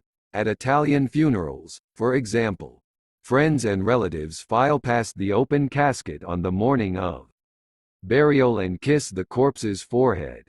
Nevertheless, Dickinson's corpse fantasies are beyond the norm. They are perverse because her intimacy requires inertness. Her consciousness exults in the unconsciousness of its objects. Twin to Whitman of the Sleepers, she is a phantom lover in the world of the dead. She values corpses as artifacts, Personality has passed from Dionysian mutability into Apollonian perfection. But her language is always amorous. By the dead we love to sit, become so wondrous dear. 88. She focuses on the death watch, prior to the shift of states. Promise this, when you be dying, some shall summon me. To her belongs the last sigh, and the right to belt the dead eyes with her lips. 648. Dickinson's erotic claim, like insurance compensation after an accident, is activated only by suffering and death. Her passionate kisses are for faces that can make no return. She is a priestess of the mysteries, materializing just in time for the last rites. Death, as a collision between time and eternity, has a transfiguring glamour. To know just how he suffered would be dear. 622. Soul and body and agony leave their psychic imprint, which the poet as sleuth ruthlessly ferrets out. She never bothered to conceal her ravenous curiosity. She is just 23 when she writes A Complete Stranger, Edward Everett Hale, to dig up data on the last hours of a childhood friend. Had she a current address, she says, she would be pumping the wife of the deceased instead. 37 Her eye longs to penetrate the inmost sanctuary, medical and marital. She dreams of exposing herself to death's radiation and joining the victim in the blaze of mortal fission. Dickinson is a decadent voyeur, and her corpse poems are specimens of sexual objectification, the primary principle of decadent eroticism. She turns men into corpses, just as Poe turns Berenice into a box of teeth. The corpse poems formalize that eye-object relation, which oppresses romantic poets in their stultifying freedom. Seeing across space and time, Dickinson ritually fixes the distance between self and world, freezing it with her Medusan eye. She is that rarity, a female necrophiliac and sexual fetishist. Necrophilia was devised by the modern psyche to control and place sex after its sudden detachment from hierarchical systems. Like hysteria, necrophilia has gone out of fashion. People no longer paralyze their arms, like brewers and or root about in cemeteries, plucking up corpses to violate or snack on. 38 Dickinson hastens her lovers toward death to draft them into her poetry. She binds them with immobility, like turkeys dressed for the oven, to ready them for her post-mortem embraces. She is a connoisseur of death, a decadent collector. Like the maiden of Blake's Crystal Cabinet, she traps her lovers in dark bowers to which, she boasts, she owns the key. 577. Each corpse poem is a glass coffin with the withered beloved on display. These are the trophies of the Belle of Amherst, a Circe who shrinks men with a tap of her wand. Like Rothschild's Raoul de Venerande, Dickinson makes a mausoleum out of a bedchamber. Her men are living dolls, like Raoul's wax gigolo. They are manufactured objects, a romance of prosthetics. Death is the black paint in which the poet dips her brush. Because the objet d'art lacks prestige in 19th-century American culture, even well-born James must go to Europe to procure his golden bowl, and significantly, it is ritually broken within its novel. Decadent Dickinson makes objets d'art of her loved ones, but for lack of artistic models, she turns them into ice sculptures, corpi delicti of God's crimes. The lingering Puritan taboo on visual gratification, I noted, inflamed the eye in American Romanticism. Poe, Hawthorne, Emerson, Whitman, and Dickinson suffer fluctuations between voyeurism and paranoia. Dickinson flattens her chosen ones by her ocular force. She drops on them like a hawk, her eyes sadistically glittering. Her decadent voyeurism is abundantly clear in her letters, which increasingly become a chain of condolences. Death and calamity are the only subjects on which the poet speaks. Life is a string of black pearls. The letters can be in questionable taste. Dickinson writes to a woman whose cousin drowned in, of all places, Walden Pond. Dear friend, what a reception for you. Did she wait for your approbation? Her deferring to die until you came seemed to me so confiding, as if nothing should be presumed. It can probably never be real to you. The poet, with her avid eye, rapturously theatricalizes the death so as to sharpen grief rather than relieve it.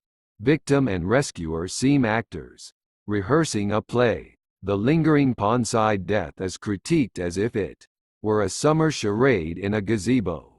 Here is a letter to a woman whose house caught fire. Dear friend, I congratulate you. Disaster endears beyond fortune. E. Dickinson. Thomas H. Johnson, Dickinson's Harvard editor, comments, the letter does not sound as though the damage had been serious. 39 Poor trusting man.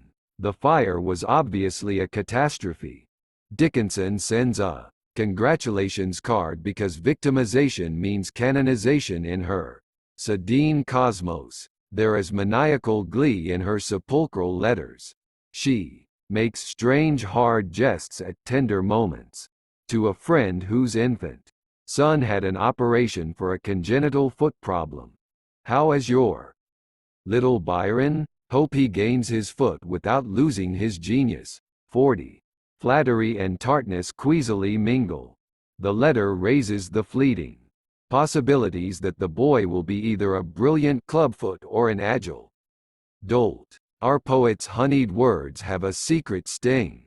Letter after letter memorializes the deaths of friends or relatives of the addressees, on whom are heaped strained, hieratic epigrams and paradoxes. There is not a grain of Christian compassion in these letters. They are a late romantic prose poem, a stunning chronicle of necrophilia and voyeurism. The recluse chooses the moments to show herself to the multitude. Bereavement is her opportunity. Daily life stops, and people are paralyzed. Dickinson is oracle and ritual.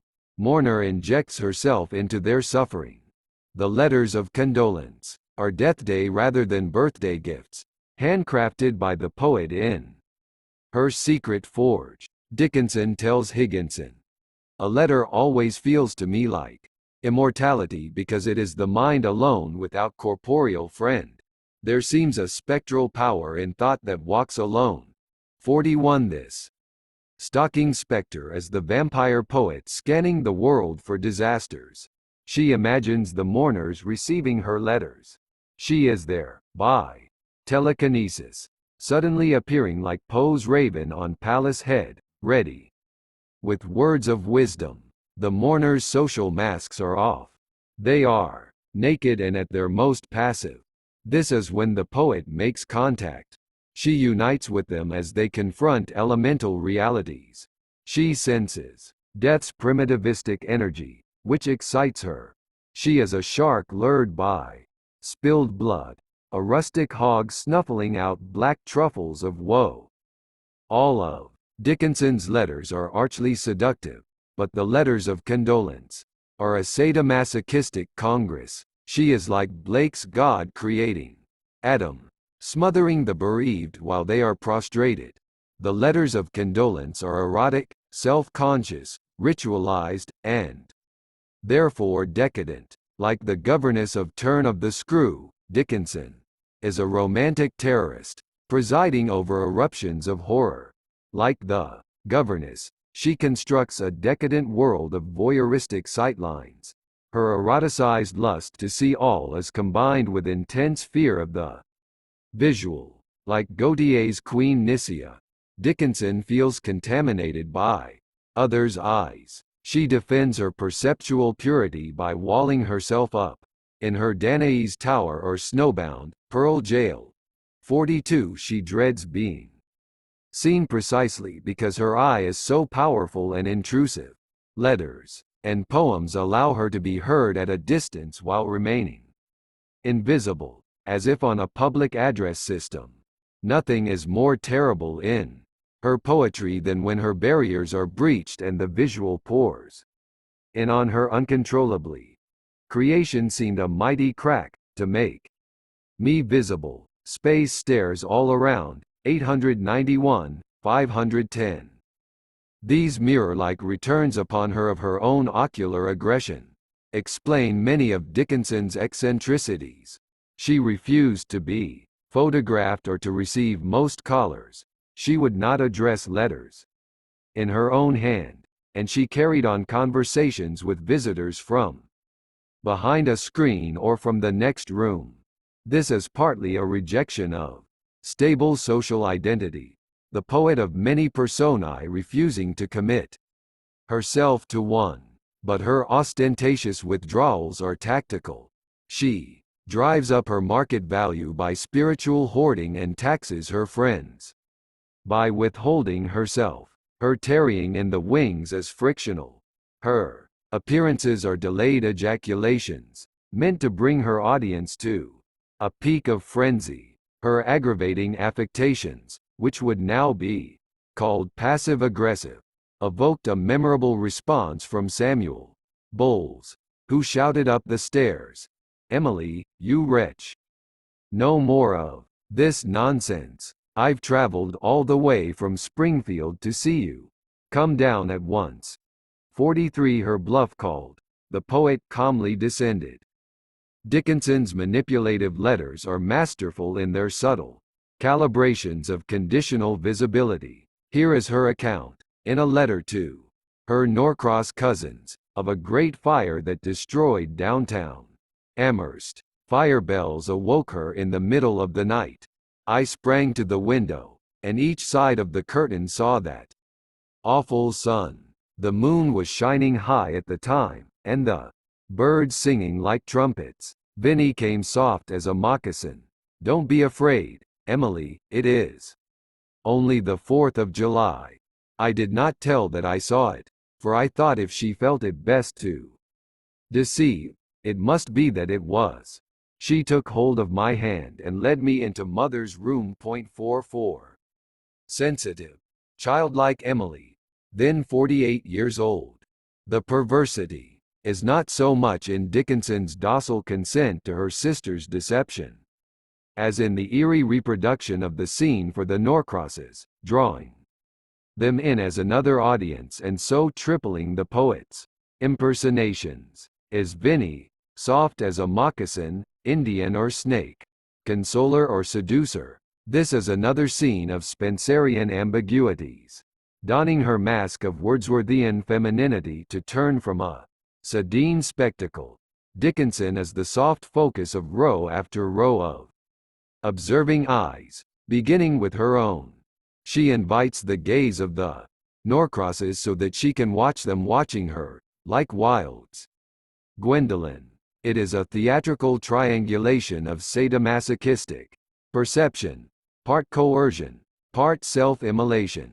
A similar complex moment occurs in Puccini's Madame Butterfly, 1904, when Sharpless asks the geisha's half-American child his name.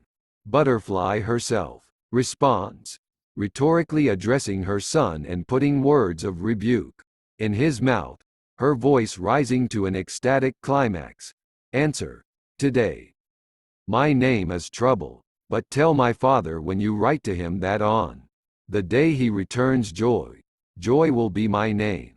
Affect snakes through person after displaced person, with Madame Butterfly cleverly gathering all the ricocheting sightlines of pity back toward herself. The only person she does not mention. The analogues to Dickinson's sexual personae are usually Italian. Her antecedents are not in Puritan probity but in Baroque sensationalism. The mild personae and endearments of Dickinson's letters are an artifice of courtship, Sunday dress. Her real attitude toward her correspondence is deeply ambivalent. Are friends delight or pain? 1199. Everything in her world is governed by a sadomasochistic dialectic. She experiences oscillations of attraction and repulsion, toward and away from people. Like Baudelaire and Swinburne, she thinks love an affliction. Emotion enervates, a waste of psychic energy for unworthy or indifferent objects. She bitterly complains of others' inability to sustain her level of intensity. Bind me, banish, slay. 1005. She would agree with Wilde, who speaks of pain as a mode of self-realization, pleasure for the beautiful body, but pain for the beautiful soul. 45. Pain for her as mentalized sex, a decadent specialty. Dickinson turns metaphysical paradox into sardine combat, pull and counterpull. Divine love invites, appalls. 673. Or, Hawthorne, appalls, entices. Relationships are wrestling matches of domination and submission. He was weak, and I was strong. Then, so he let me lead him in. I was weak, and he was strong then, so I let him lead me home. 190. These symmetrical reversals are like Kleist's sexual scheme in Penthesilea, where hero and Amazon repeatedly win and lose. A poem begins, I rose, because he sank. 616. Dickinson sends a one-line note to her sister-in-law. I can defeat the rest, but you defeat me, Susan. She has a pagan view of love as a hazardous sphere of primitive power. She applies antagonistic formulas to everything. I saw two bushes fight just now. The wind was to blame, but to see them differ was pretty as a lawsuit. 46. Dickinson lived off her father and brother's law practice. But that lawsuits are pretty is something else. She applies a Wordsworthian word to Sade's wrangling nature.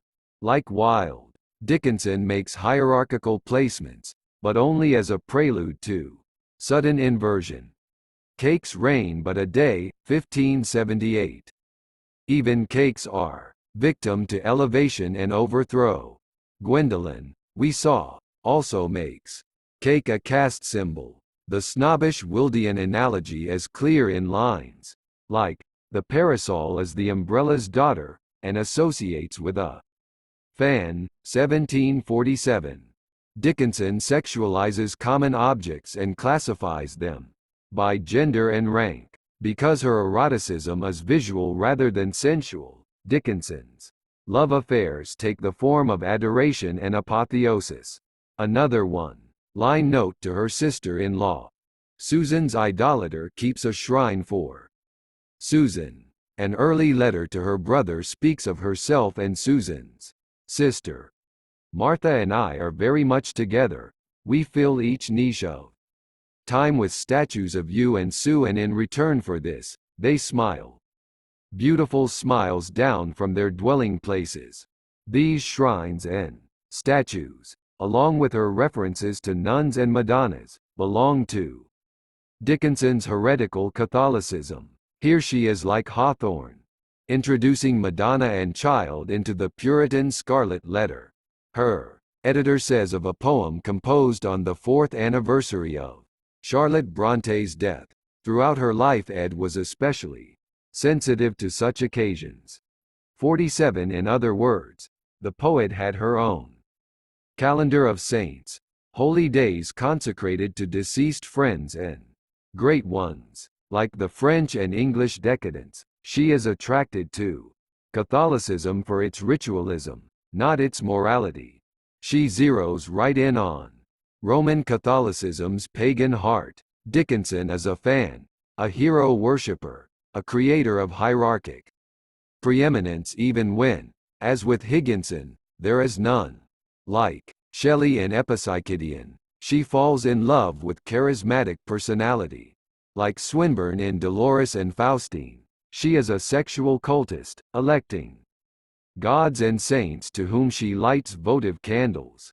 Affect is dependent on hierarchic distance. So married intimacy with either sex is impossible. The letters sternly enforce a sense of estrangement even toward her principal favorites. A note to Susan, apparently after the latter returned from a trip.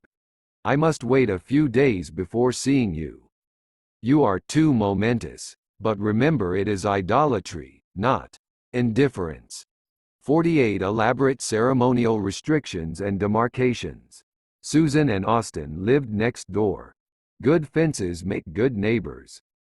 Dickinson hopes, in a poem to Catherine Scott Anthon, whom she may have turned away at the door, that someday her loved ones will understand, for what I shunned them so, we shun because we prize her face, lest sight's ineffable disgrace, our adoration stain. 1410. For the romantic, reality is always vulgar. The idea of the beloved is superior to actual fact. Dickinson has a curatorial relation to her gods. For them to retain their glamour, she must refuse to see them. She perpetuates the divinity of her chosen ones by imprisoning them in the cell of her mental eye, from which they cannot break free into concrete presence. Seclusion is her perceptual weapon against disillusion. Until the publication of her complete works in 1955, Emily Dickinson was the heroine of an American romance. Disappointed in love, she languished alone, striking off poems on the birds and bees, and lowering gingerbread to urchins from the window. Candidates were nominated for The Mysterious Heartbreaker, a minister, a married man, an invalid. To their credit, Dickinson scholars quickly discerned this as reductive. Her poetry shows that men in general did not press deeply on her imaginative life. We saw how the most vivid poems show the lover dead or in extremis. One heterosexual fantasy takes 3 stanzas to describe the bad weather before getting to the cozy domestic scene. How pleasanter, said she, unto the sofa opposite the sleet, than may know thee. 589. Enter and exit the master as a stuffed divan. The sofa is simply the usual corpse planted in the parlor like Psyche's rocking chair mummy. Man, always temporarily indisposed in Dickinson, is strapped into place like a convict in the electric chair. Quadriplegia and rigor mortis are her way of dealing with male suppleness. Dickinson's contemporaries noticed her equivocations about marriage. She often addressed letters only to the wife and used showy euphemisms for the word husband. The writer Helen Hunt Jackson says to her, "The man I live with, I suppose you recollect." Designating my husband by that curiously direct phrase, is in New York. This quirk is like Lewis Carroll's pointed exclusion of husbands and brothers from dinner invitations. Dickinson aggressively elides husband into wife. One victim is Higginson, who writes his wife, "Ed dreamed all night of you, not me, and next day got my letter proposing to come here. She only knew of you through a mention in my notice of Charlotte Hawes." 49. The poet has evidently reconstituted her mentor, like frozen orange juice, in sexually more palatable form, while they have discarded the popular image of the lovelorn Dickinson. Many commentators still entertain the improbable idea that in her late 40s she seriously considered marriage to Judge Otis P. Lord, a close friend of her late father. I cannot reproduce the name Judge Lord without smiling. The mere recitation of so imposing a conflation of hierarchisms must have provided the poet with exquisite shivers of sedine subordination. I suspect Dickinson exploited Lord for a cinematic rematerialization of her father's forbidding presence. Her father, whom Higginson described as thin, dry, and speechless, was her symbolic agent of limitation, by which she curbed and disciplined her overexpanded romantic imagination. That she could, or would have tolerated a single day of abridgment of her monastic autonomy as preposterous. Her letters to Lord are contrived and artificial. The voice belongs to her twittering feminine personae, whom she tucks in becoming postures of devotion. The Lord letters are completely blotted out in emotional intensity by those to the one person with whom she was passionately involved, her sister-in-law. Susan. By every standard except the genital, the stormy 35-year relationship between the two women must be called a love affair. Susan Gilbert was Dickinson's best friend before marrying her brother Austen. Therefore the poet's claim upon Susan was the primary one. Austen's adultery may have been a side effect of the erotic intensities between his sister and wife. Dickinson's allusions to Susan begin in chatty, girlish Wordsworthianism and end in dark, charged ambivalence. In other words, their relationship recapitulates the movement from high romanticism to decadence. The young poet recalls kisses and confesses heartthrobs and fever. I want to think of you each hour in the day. What you are saying, doing, I want to walk with you, as seeing yet unseen. As the years pass, tension grows. Egypt. Thou knewst, writes Dickinson, playing humiliated Antony to Susan's Cleopatra, 4 years before her death. With the exception of Shakespeare, you have told me of more knowledge than anyone living. To say that sincerely as strange praise. 50 So Susan is also Lago to her Othello. Susan has provided her with the full range of emotional experience, from love to hate. The most disturbing of the surviving messages to Susan, for the woman whom I prefer, here as festival, where my hands are cut. Her fingers will be found inside. 51 Flesh of my flesh. The women are romantic twins, mentally and physically one. But Susan has aggressively invaded and occupied the poet, like the vampire, penetrating Christabel. She is like a commensal crab taking up residence in a live oyster or mussel. Here as elsewhere, Dickinson adapts the story of doubting Thomas, who thrusts his fingers into Christ's wounds. The self-divinizing poet advertises her love by exhibiting her cut hands, like the statue of a Catholic martyr. Surreally, it is Susan who cuts her and Susan who painfully probes the wounds she has made. And one cannot avoid the hallucinatory sexuality here, where female fingers have buried themselves through a slit in another woman's flesh. This is Dickinson at her sadomasochistic best. In The Riddle of Emily Dickinson, 1951, Rebecca Patterson boldly argued that the person who drove the poet into seclusion with a broken heart was the possibly bisexual Catherine Scott Anthon, a revolutionary theory even if it misunderstands Dickinson's monasticism. Unfortunately, the book preceded the first wave of Dickinson scholarship, so it misreads the poems and ends up as a fuzzy, schmaltzy novelette. Patterson sees most of Dickinson's males as Anthon in disguise. I call such literary transsexualism sexual metathesis, and have found it in many romantic writers. Perhaps it is operating at unsuspected moments in Dickinson's poetry. My feeling, however, is that she is more interested in masculinizing herself than in masculinizing other women.